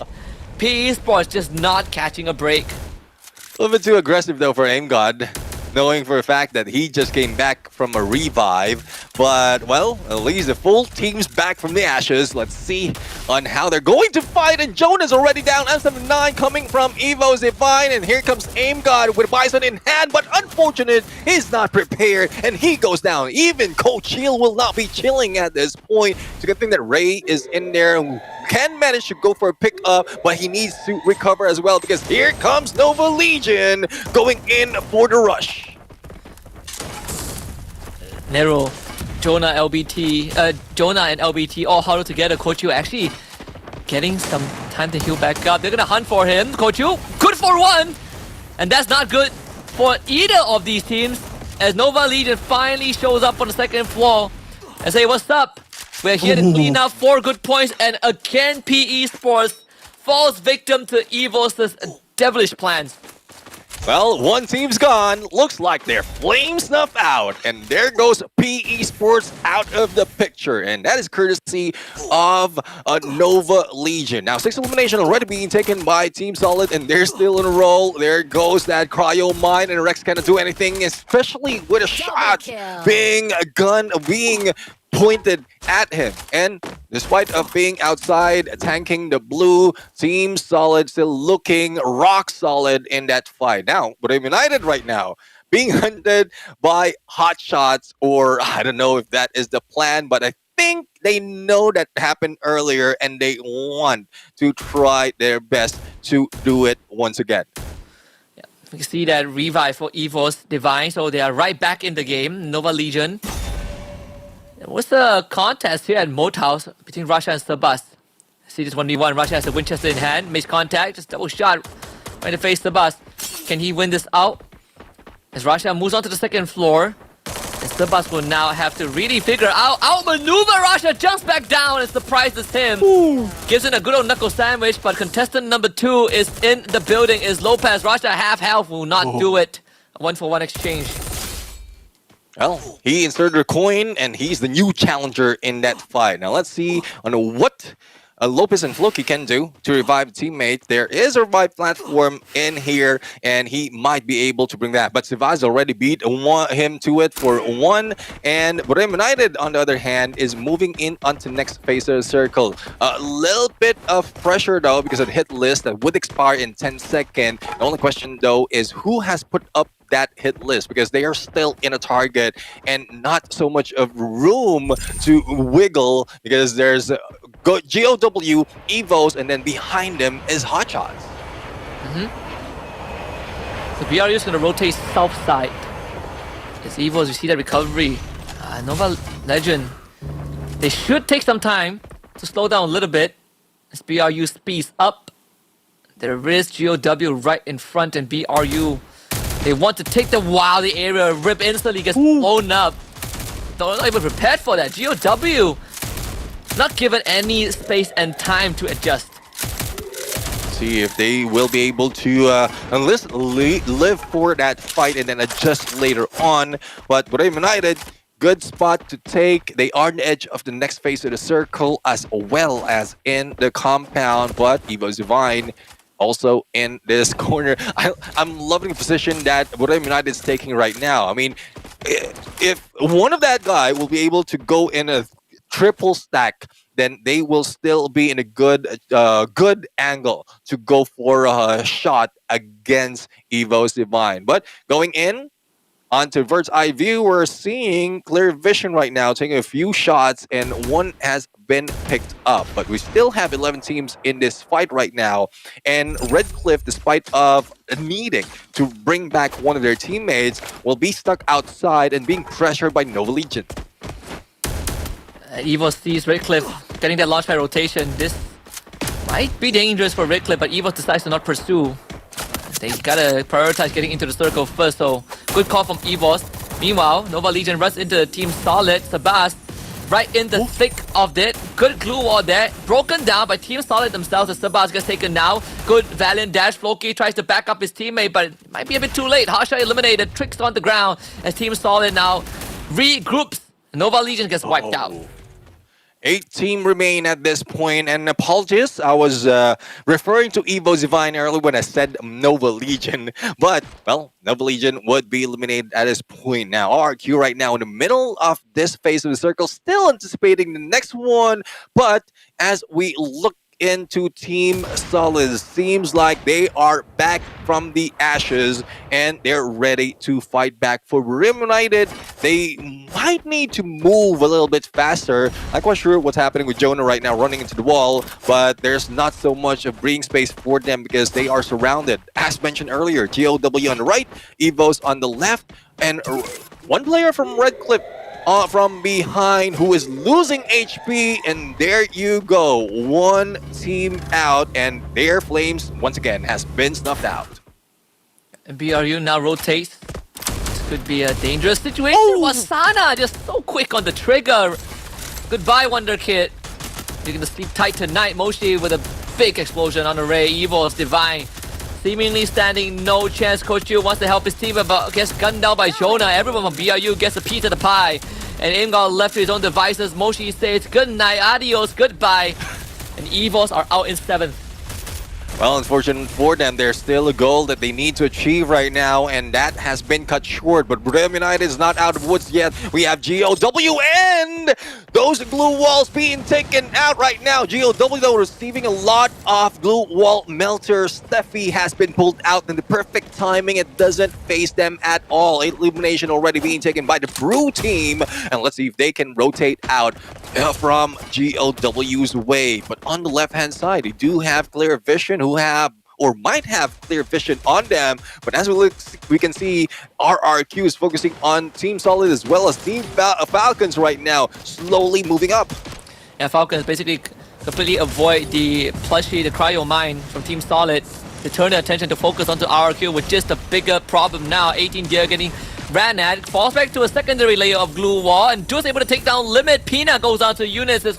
Clear Vision makes their presence known. Team Solid rise in on the monster truck, and they also want a piece of the party. And no party. A party is no party without Team Solid. Falcons decide that they're gonna build on their own fight and leave Clear Vision to deal with Team Solid. And maybe RRQ to boot as BRU finds a wild GOW and wipes them out. Well, they have been taken down, and fortunate for Team Falcons, only On Fire will be remaining with a bunch of RRQ surrounding him. There goes the shot. On Fire right now, also receiving a little bit of Cryo Mine action and chipping up on the damage, but Abey will try to heal up.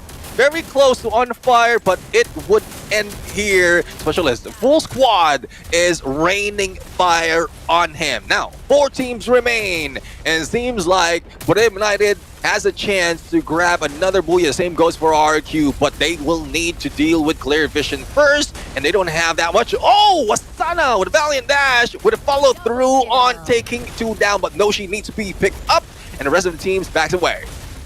Clear Vision also down to 2 members. It's RQ and BRU who have the full team left alive, and RQ are not going to wait.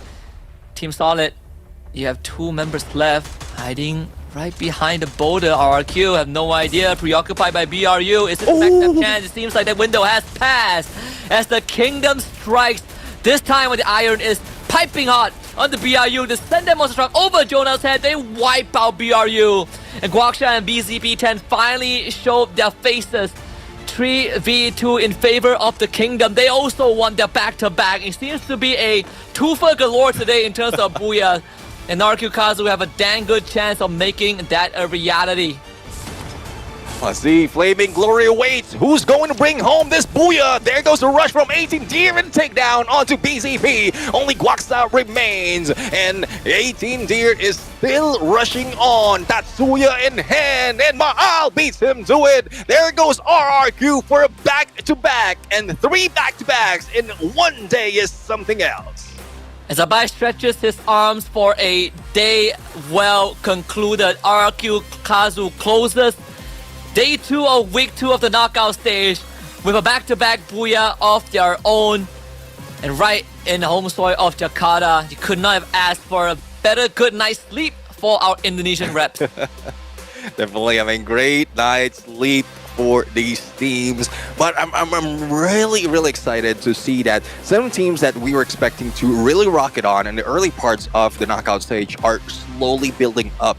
Not quite sure if this is more of studying the opponents or everyone else in the grouping for the first week, and then this is where they bring everything into plan. But for RRQ right now, they have been dubbed the mastermind, and seems like they are envying Thailand in grabbing that 2 Booyahs. So let's take a look as well as a final moment, because it seems like with 18 Deer, part of Mix, they're always surviving in a full squad, and he's always, or almost a full squad, but always in front, not even receiving any damage. Yeah, and again, RQ, they had quite a roller coaster of a day. They started off with, they had a quite rocky start, made a bit of a substitution, they bring 18 Deer back in, and suddenly all was well. So something to keep an eye out for as we head into the last day of the knockout stage tomorrow between Group B and C. And RQ gets another chance to cement their presence in the global finals. But today has been eventful, right? Falcons gets a double Booyah. BRU says we're gonna get a double Booyah too for Thailand. They tie up the total Booyahs of Thailand and Vietnam, and the Indonesian is like, no one's gonna win today, no one's gonna break even. We take 2 back for ourselves, and RQ is the one that gets the job done. Well, definitely an eventful day, but despite of even Team Solid being denied of that Booyah, they still remain as one of the best teams in this day. Now, as we look into the game standing right now, we have RRQ Kazu with that Booyah and 14 elimination to boot, and we also have Booyah United with 15 elimination, but unfortunately they were taken out on 3rd place. Team Solid 2nd place, still a decent amount of points, and the three of them has managed to break through the 20-point mark. But for the rest, similar to what we've seen earlier, top heavy and only left with 1 digit. Yeah, basically a feast for the top 3, right? Again, Team Solid, this entire day has been a story of we get into top 3, we can't close out the game. And, you know, it's kind of frustrating because you can't figure out the formula to win the round, get the Booyah. But all Team Solid needs to remember is that as long as they qualify for the Grand Finals, all the pain will be worth it, right? What matters is the Booyah in the Grand Finals, not in the knockout stage, unless you get a tiebreaker. But if they're positioned, they should be fine and dandy. Definitely. I mean, one thing I would say for Team Solid, especially for this day, and they got 66% top 3. So it's still it's a huge achievement right now. But that one game, especially Kalahari, they might not have made it top 3, but they were 4th and they had 5 eliminations. So it's almost very close being perfect for Team Solid to be able to get survivability as their final point. Yeah. As we take at the standings of the day, BRU basically by a mile wins out, 123 points. The only team to reach beyond 100 points.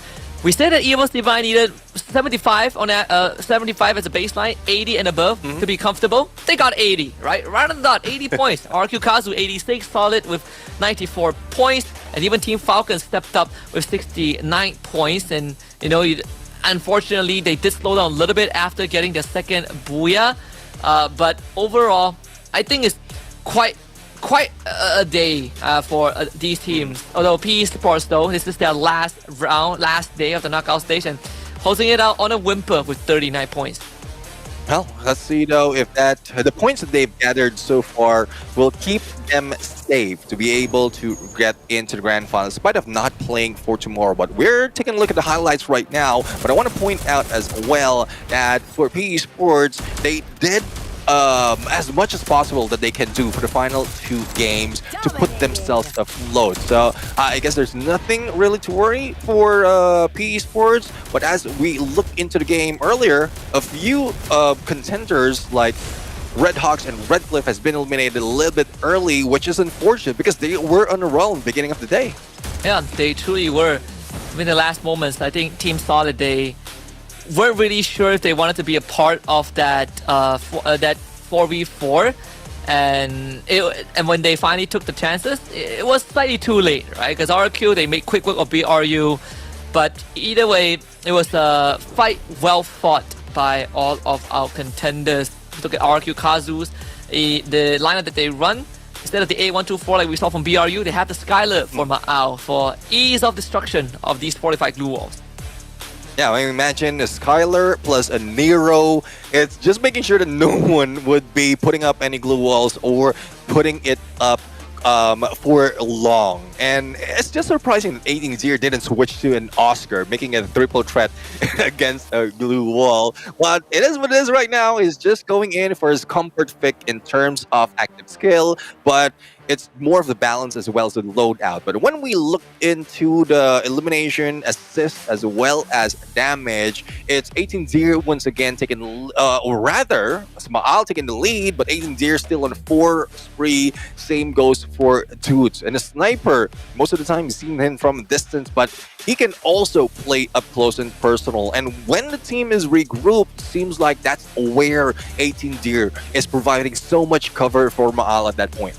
Yeah, and 18-0 also acts as, we say that he's a secondary kind of point of anchor in the front line, but he's also the one that is creating space, right? Creating chaos for Ma'ao and Abai to really start making work of their opponents. The MVP for this game is Ma'ao, one of our young king snipers in the Indonesian scene with the VSK 94, the Skylar in hand, just full on sniper loadout. And from the long range support, I think today he has had a fantastic day. Yeah, definitely. I mean, great game coming from Ma'al right now, and I'm really loving how Ma'al is still, I mean, the threat that every team needs to watch out for. And well, let's see if RRQ can bring more prestige to the game right now as the day is over and we have concluded 6 games, and still quite surprising that all those matches has ended up quite quickly.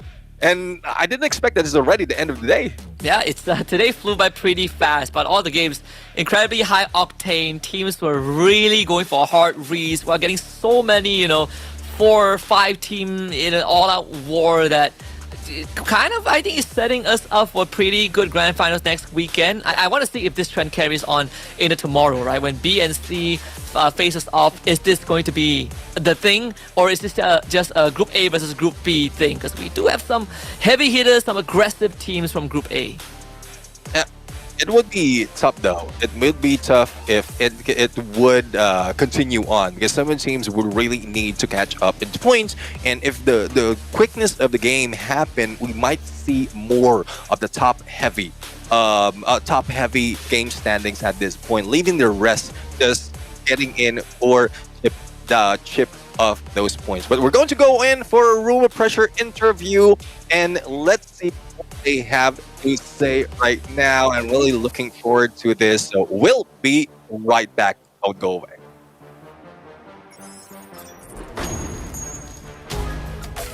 All right, thank you, casters, survivors. We are now back in the room of pressure to have another interview, this time with 2 of Indonesian team representatives. We have Dudes from RRQ and, of course, Rasha from EVOS Divine. I think I'm going to go to Rasha first. So you mentioned earlier that EVOS is going to be playing more aggressively, and you guys did exactly that. Right now, you are tied with Nova Legion with 175 points. But Nova Legion is currently ahead with 5 total eliminations. How confident are you that the team can make it to the top 12 tomorrow? Kan tadi kamu bilang mau main lebih agresif, dan akhirnya kebukti nih, EVOS agresif banget mainnya, bahkan sekarang poinnya tuh jadi sama seperti Nova Legion 175 poin. Memang Nova Legion masih unggul di total elimination points. Tapi melihat hasil ini, apakah kamu yakin EVOS bisa mengamankan posisi 12 besar besok? Pastinya, karena kita nggak fokus ke hashtag 12, kita juga fokus ke hashtag 8 karena kan poinnya mendekati. Okay, so of course they're very confident that they'll make the top 12 tomorrow. They're actually aiming at the number 8 in the total standings, because the point is it's possible for them to achieve that much points tomorrow. And yeah, Rasha is very sure that EVOS is going to do consistently tomorrow as well. Yes, I do believe that with the performance they achieved today, of course, EVOS Esports, I believe that they can get to the top 8 tomorrow and definitely join the grand finals. Good luck to you, Rasya, and EVOS as well. All right, so dudes, as you can see, we're having all the LED lights here. Do you think it is important or even a must for both RRQ and EVOS to reach the grand finals here in Jakarta? Menurut Dut sendiri, sepenting apa sih EVOS dan RRQ tuh sama-sama masuk ke grand final di Jakarta, Indonesia, apalagi mainnya di Indonesia Arena? Ya harusnya penting banget lah, karena kan Indo cuma 2 tim ya, masa jadi nurun lagi 1 kan ya. Pengennya dua-duanya lolos. Okay, so it's a must, it's a necessity. Indonesia only have 2 teams anyway, so yeah, we're gonna make sure that both of them are into the grand finals at Indonesia Arena. Lovely, lovely. Well, of course, it's essential, right? Really needed thing. Is. All right, so is anything they want to send to the viewers and of course the fans for both Rasya and Dudes? Okay, I think we're gonna go to Rasha first then. Rasha, apa yang mau disampaikan buat fansnya EVOS dan juga keluarga kamu yang lagi ngedukung? Ya, dukung kita terus lah, karena kan kita juga berusaha semaksimal mungkin untuk main di Indonesia Arena. Kita nggak mau kayak global kemarin. Betul. Oke, kalau Dudes? Sama. Ya, buat fans RRQ tapi kalau tadi fans EVOS kan. Ya buat Kingdom ya, dukung kita terus sampai kita di grand final nanti ya. Semoga di Indonesia Arena kita ramaikan lah nanti. Amin. So to summarize all the answer, thank you so much for supporting us. And they're gonna try their best to be the best for the fans, the family, all the supporters, and they'll make sure that they're going to perform at the Indonesia Arena and they're not going to disappoint. Yes, thank you so much. Thank you. And let's go back to the casters, shall we? Take it away, casters.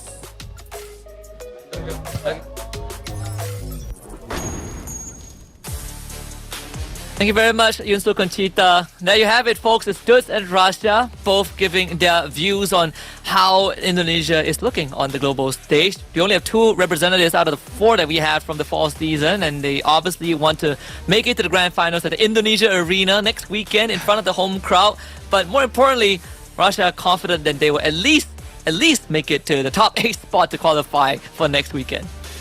Yeah, I mean, it's quite specific that they're targeting top 8. But right now, it's also quite refreshing that they were able to get a lot of points right there. It might not be too early. It might not be early from what we expected. But at least every time they pop off, they get a decent amount of elimination and points to bring themselves up. So let's see on what they can do because there's still another match they will be playing. But in a bit, we're going to see a few more of what's going to expect because the best predator is up right now. And let's see who's getting all those elimination from this game, Husky. Yeah, best predator is going to go to Captain Jonah from BRU. But we also have the rankings from 2nd to 5th. Wasana comes in 2nd with 19. Wonder Kid Rasha in 3rd with 17. We got Trap 7 with 15 and 4 from Team Solid. And of course, the Sniper from Team Falcons with 13 eliminations in 5th spot. But man, Jonah, I think he's one of the few non-Russia player who is also a captain of the team. Multi-World Series winners. That is the Fragger, Bomber, and Sniper all in one package. Yeah, definitely. I mean, currently 4th when we look at it in total elimination at this point, and it seems like he's not slowing down. He's the one leading them in mentality as well as into the fray, and I'm really loving that Jonah, despite of the tenure, is still on the board right now. But we're going to see the team of the day right now, and the team that has broken the record of the top scores or the highest scores that can be taken by a day. It is Booyah United with a total of 123 points, 2 Booyahs, 68 elimination, and 43,774 on the damage. And they have beaten BE Sports with that 110 points that they grabbed from 3rd day. To some, it's an achievement, but to Booyah United Esports, it's just another Saturday. Either way, they've given us a heck of a performance today, right? Started off shaky a little bit. You know, we had some moments where they lost fights, but it's due to the brilliance or the innovation of other teams like Hotshot, who has made a mark. But at the end of the day, consistency is key, and BRU always has it locked in. Let's check out our MVP of the day as well. It's gonna be, of course, Captain Jonah, Predator of the day, and also Captain of the team, and the MVP of the day, another MVP for him. And there's one reason why a team has put in Steffi as their active skill, because if he used that M79, you would expect at least 2 or 3 will be eliminated at that point. We've seen a preview of what Jonah and the team can do when they start lobbing those grenades, and it is worth to watch. Now, he's the Balmar of the team right now, the captain. He is all around when it comes to Booyah United, and he will not be backing down if in case the question of who can get themselves in the board is put up into play. Yeah. If you want someone that knows how to walk the talk, that's gonna be BRU. So for now, we're gonna talk to the winning team of the day and have our host do the job. Let's see what they have to say. We'll be right back in just a little bit.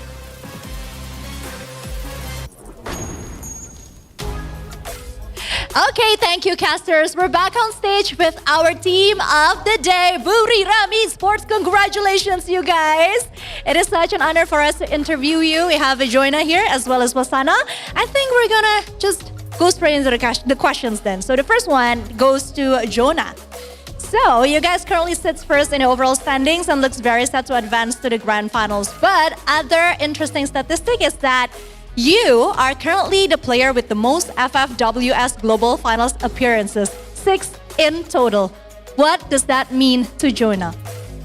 ตอนนี้ทีมบุรีรัมย์ยูไนเต็ดอีสปอร์ตก็คืออยู่อันดับ 1ของตารางเรียบร้อยแล้วก็คือเตรียมพร้อมสำหรับเข้ารอบแกรนด์ไฟนอลแต่ทีนี้คำถามพิเศษสำหรับโจนะก็คือเราเนี่ยแข่ง Global Final มาแล้ว6 ครั้งใช่ไหมคะการแข่งทั้ง6 ครั้งเนี่ยมีความหมายยังไงกับเราบ้างก็อยากติดท็อป 3 ทุกๆครั้งเลยครับใช่แต่รอบนี้อยากได้ที่ 1 มากกว่าเพราะว่าอยากทำเพื่อป้อนด้วยใช่ครับ Okay, so I would like to be at least top 3 in the global finals, and I would like to do my best at a legendary, and also do it for Wasna as well. Oh, because he mentioned something about being a Free Fire legend in the media day. So yeah, Okay. Yunsu, do you want to ask the next question? Yeah, I think Jonah is about at the peak of the legendary of Free Fire esports already. So thank you, Jonah. All right, hello, Wasana. All right, earlier we learned that more than 15 players voted you as the most overrated player in FFWS 2025. What is your reaction to that, and do you agree with this? And why do you think that everyone sees you in that way? สำหรับคำถามนี้สำหรับวาสนาก็คือมีผู้เล่นมากกว่า15คนที่แบบโหวตให้เราเป็นผู้เล่นที่แบบว่าไม่ได้เก่งจริงอย่างที่เขาว่าเรารู้สึกยังไงกับคำพูดนี้แล้วเรามีรีแอคชั่นต่อคำพูดนี้ยังไงบ้างคะก็ไม่ได้สนใจนะครับเพราะผลงานมันก็เห็นกันอยู่แล้วอะก็เวลาเจอในสร้างห้องหรือในแข่ง C4 อะไรก็ไม่เห็นไหวกับผมสักคนเลย I don't care that much about what other people think because you can see our performance. And by the way, when we have practice or scheme, like nobody can beat us anyway. Oh. Ooh, I'm liking that answer somehow. It's very Wasana. Confident, ask himself. Yeah. Okay, so last question. It's for the both of you, Joanna and Wasana. Looking ahead to the grand finals, is there any particular team that you cannot wait to face? ในขณะที่เรากำลังจะเข้ารอบแกรนด์ไฟนอลแล้วเนี่ยมีทีมไหนบ้างไหมที่เรารอไม่ไหวละที่อยากจะเจอทำไมด้วยนะคะก็ทุกทีมนี่ว่าพวกผมเจอได้หมดเลยทุกทีมForwards now can be all the team that look at me as an overrated players. So it's payback time. It's time to really show your qualities, right? Okay, thank you so much for having this interview with us. Congratulations once again. Now let's go back to the casters. Take it away, casters.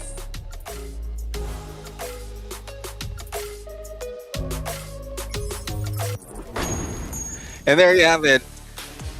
Thank you very much, Conchita, Yunsul, and Bun, and also Wasana and Jonah. I really love every time Wasana is an interview because he's like, it doesn't show in his face, but the confidence is there in his words. He just wants to show everyone who marked him as overrated that they will be taken down.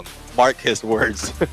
Just because he hasn't won a World Series just yet doesn't mean he's overrated, all right? He's just coincidentally surrounded by people who have won the World Championship 2 times. And we have Jonah, who is in attendance for 6 times already. That is a huge feat. If we have a Hall of Legends, the Hall of Greats, Jonah is definitely one of the first few inductees. Yeah, imagine, like, as young as what Jonah is, I won't spoil what his age is, but he is one of the legend in one of the biggest game in the world. And that's already an achievement. But again, similar to what I said in my tier list, a victory, another championship would cement that record, that prestige, that aura. So hopefully this is the year for them to bring the trophy back. But seems like they're still showing it off on knockout stage, and well, let's see on what else they can bring, because it seems like with what they worked out for today, and we're going to see that in a bit, they've managed to at least put themselves already ready for that grand finals. Yeah, and all of our teams have sowed the fields, and a lot of them have also reaped the rewards. Let's check out the overall standings to see, to get a good feel of who has already locked in that playoff slot and who is close to locking in playoffs. Of course, BRU in first place. They've overshot the benchmark, so they are definitely in top 12. I don't think they are going to fall out of top 12 anytime soon. Same as Team Solid. P Sports in a very stable spot as well, even though they don't have any more play days. But 273 points is a very comfortable spot to be in, followed by RQ Kazu, Falcons, AG, Fluxo, GOW, and Movistar R7 on page number 1. Yeah, well, definitely there's a lot that will be shown for tomorrow, especially for those who will be introduced into our next day, because we're talking about Group B and C, and that is where Movistar R7 will be, and as well as AG and Team Fluxo. So there will be a little bit of shake-up right there on the first page, but on the second page, it seems like for Red Hawks, who will be playing their last game for today, they will not be able to cross over onto that 12th spot. And even if they do for today, there a lot of teams would be overtaking them, and it's just unfortunate. But teams did show their potential for that last day in the knockout stage. Yeah, and tomorrow it is do or die for some of these teams. You know, EVOS Divine, Nova Legend, Heavy, and E1. I think these 4 teams are going to be really duking it out to make it to the grand finals. Considering that EVOS Divine, they're going to lose the tiebreaker against Nova Legion if we just look at the current standings, right? They don't have a Booyah, they have lesser eliminations, and they're tied in terms of points. So got to keep an eye out for that, because EVOS Divine, they have a mission to fulfill, and that is to join RRQ Kazu in top 12.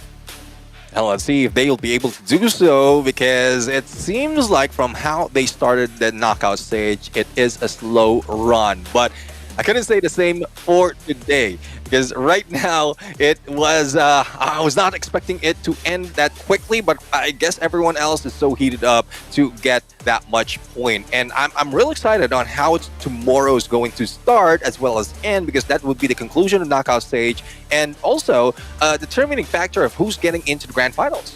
Yeah, and then I think that is also going to set us up, right? Because again, Indonesia Arena is where we're going to be at for the grand finals. So if you can't overcome the pressure now, imagine the pressure when you get onto that grand stage. But it's all a good setup for a finale that is inevitable in around a week. I think tomorrow is going to give us an even more intense show with how high the stakes are and how we want to bring that trophy back to Southeast Asia. But for now, that's it for me. It's Husky, Neptune for today. We'll see you tomorrow, guys. Same time for the last day of the knockout stage and to figure out who will enter top 12. Goodbye and good night.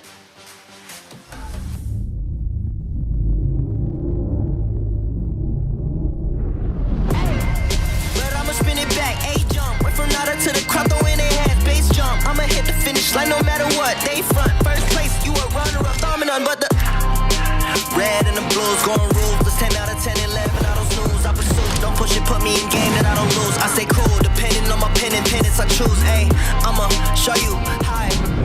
Got it, now that is Wu-Tang, I'm a bird of the competition. Hit it out of the park, so there's nothing to reverse to. I can't entertain. Cause I've been ready my whole life. Only see my back, I ain't turned it back on. Wings on me, I'm higher.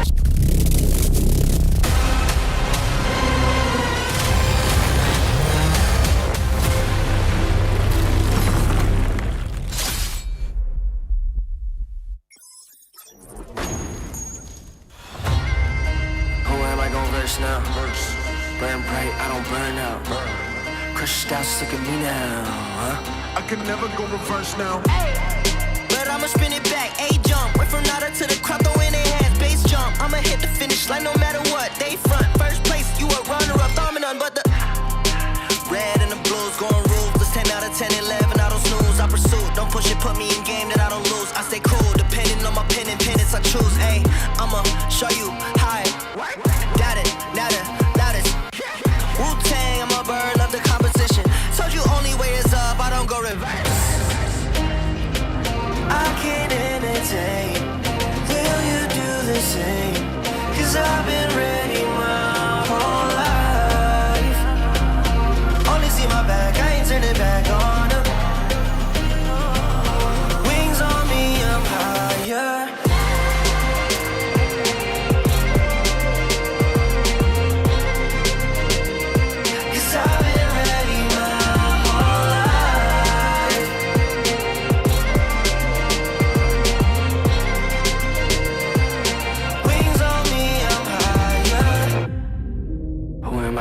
Now. Oh, am I gon' verse now? Show me what it's worth now. I pull up in the can't imagine all these people wanna follow, missing in action. Paper planes, I'm a condos, made it from rapping, and I met role models. Thinking I'ma pass all the monogram on my body, the shit shout out to Virgil. Know that I'm gon' beat them like the shit that I put words to. Mama and the internet, two things that I just learned through. Hit it out of the park, so there's nothing to reverse to. I can't entertain. Will you do the same? Cause I've been ready my whole life. Only see my back, I ain't turned it back.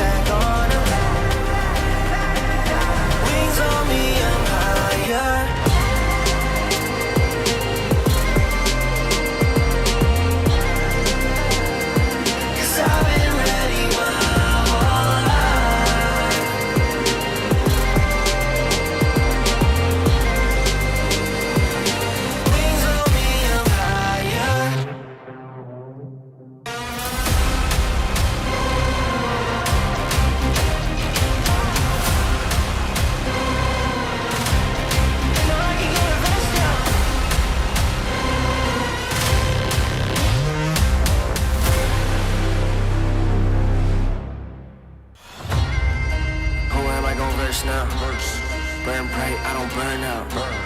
Crush your styles, look at me now, huh? I can never go reverse now. But I'ma spin it back, A-jump. Went from nada to the crowd, throw in their hands, bass jump. I'ma hit the finish line no matter what. They front, first place, you a runner-up, thumb none but the red and the blues going ruthless. 10 out of 10, 11, I don't snooze. I pursue, don't push it, put me in game that I don't lose. I stay cool, depending on my pen and pennants I choose. Ayy, I'ma show you how it. Got it, now the loudest. Wu-Tang, I'm a bird, love the competition. Told you only way is up, I don't go reverse. I can't entertain. Will you do the same? Cause I've been ready my whole life. Only see my back, I ain't turning back on them. Wings on me, I'm higher.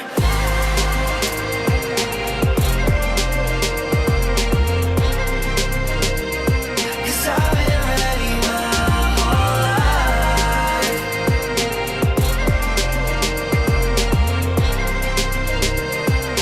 Wings on me, I'm higher. Who am I gon' verse now? Who am I gon' verse now? Show me what it's worth now.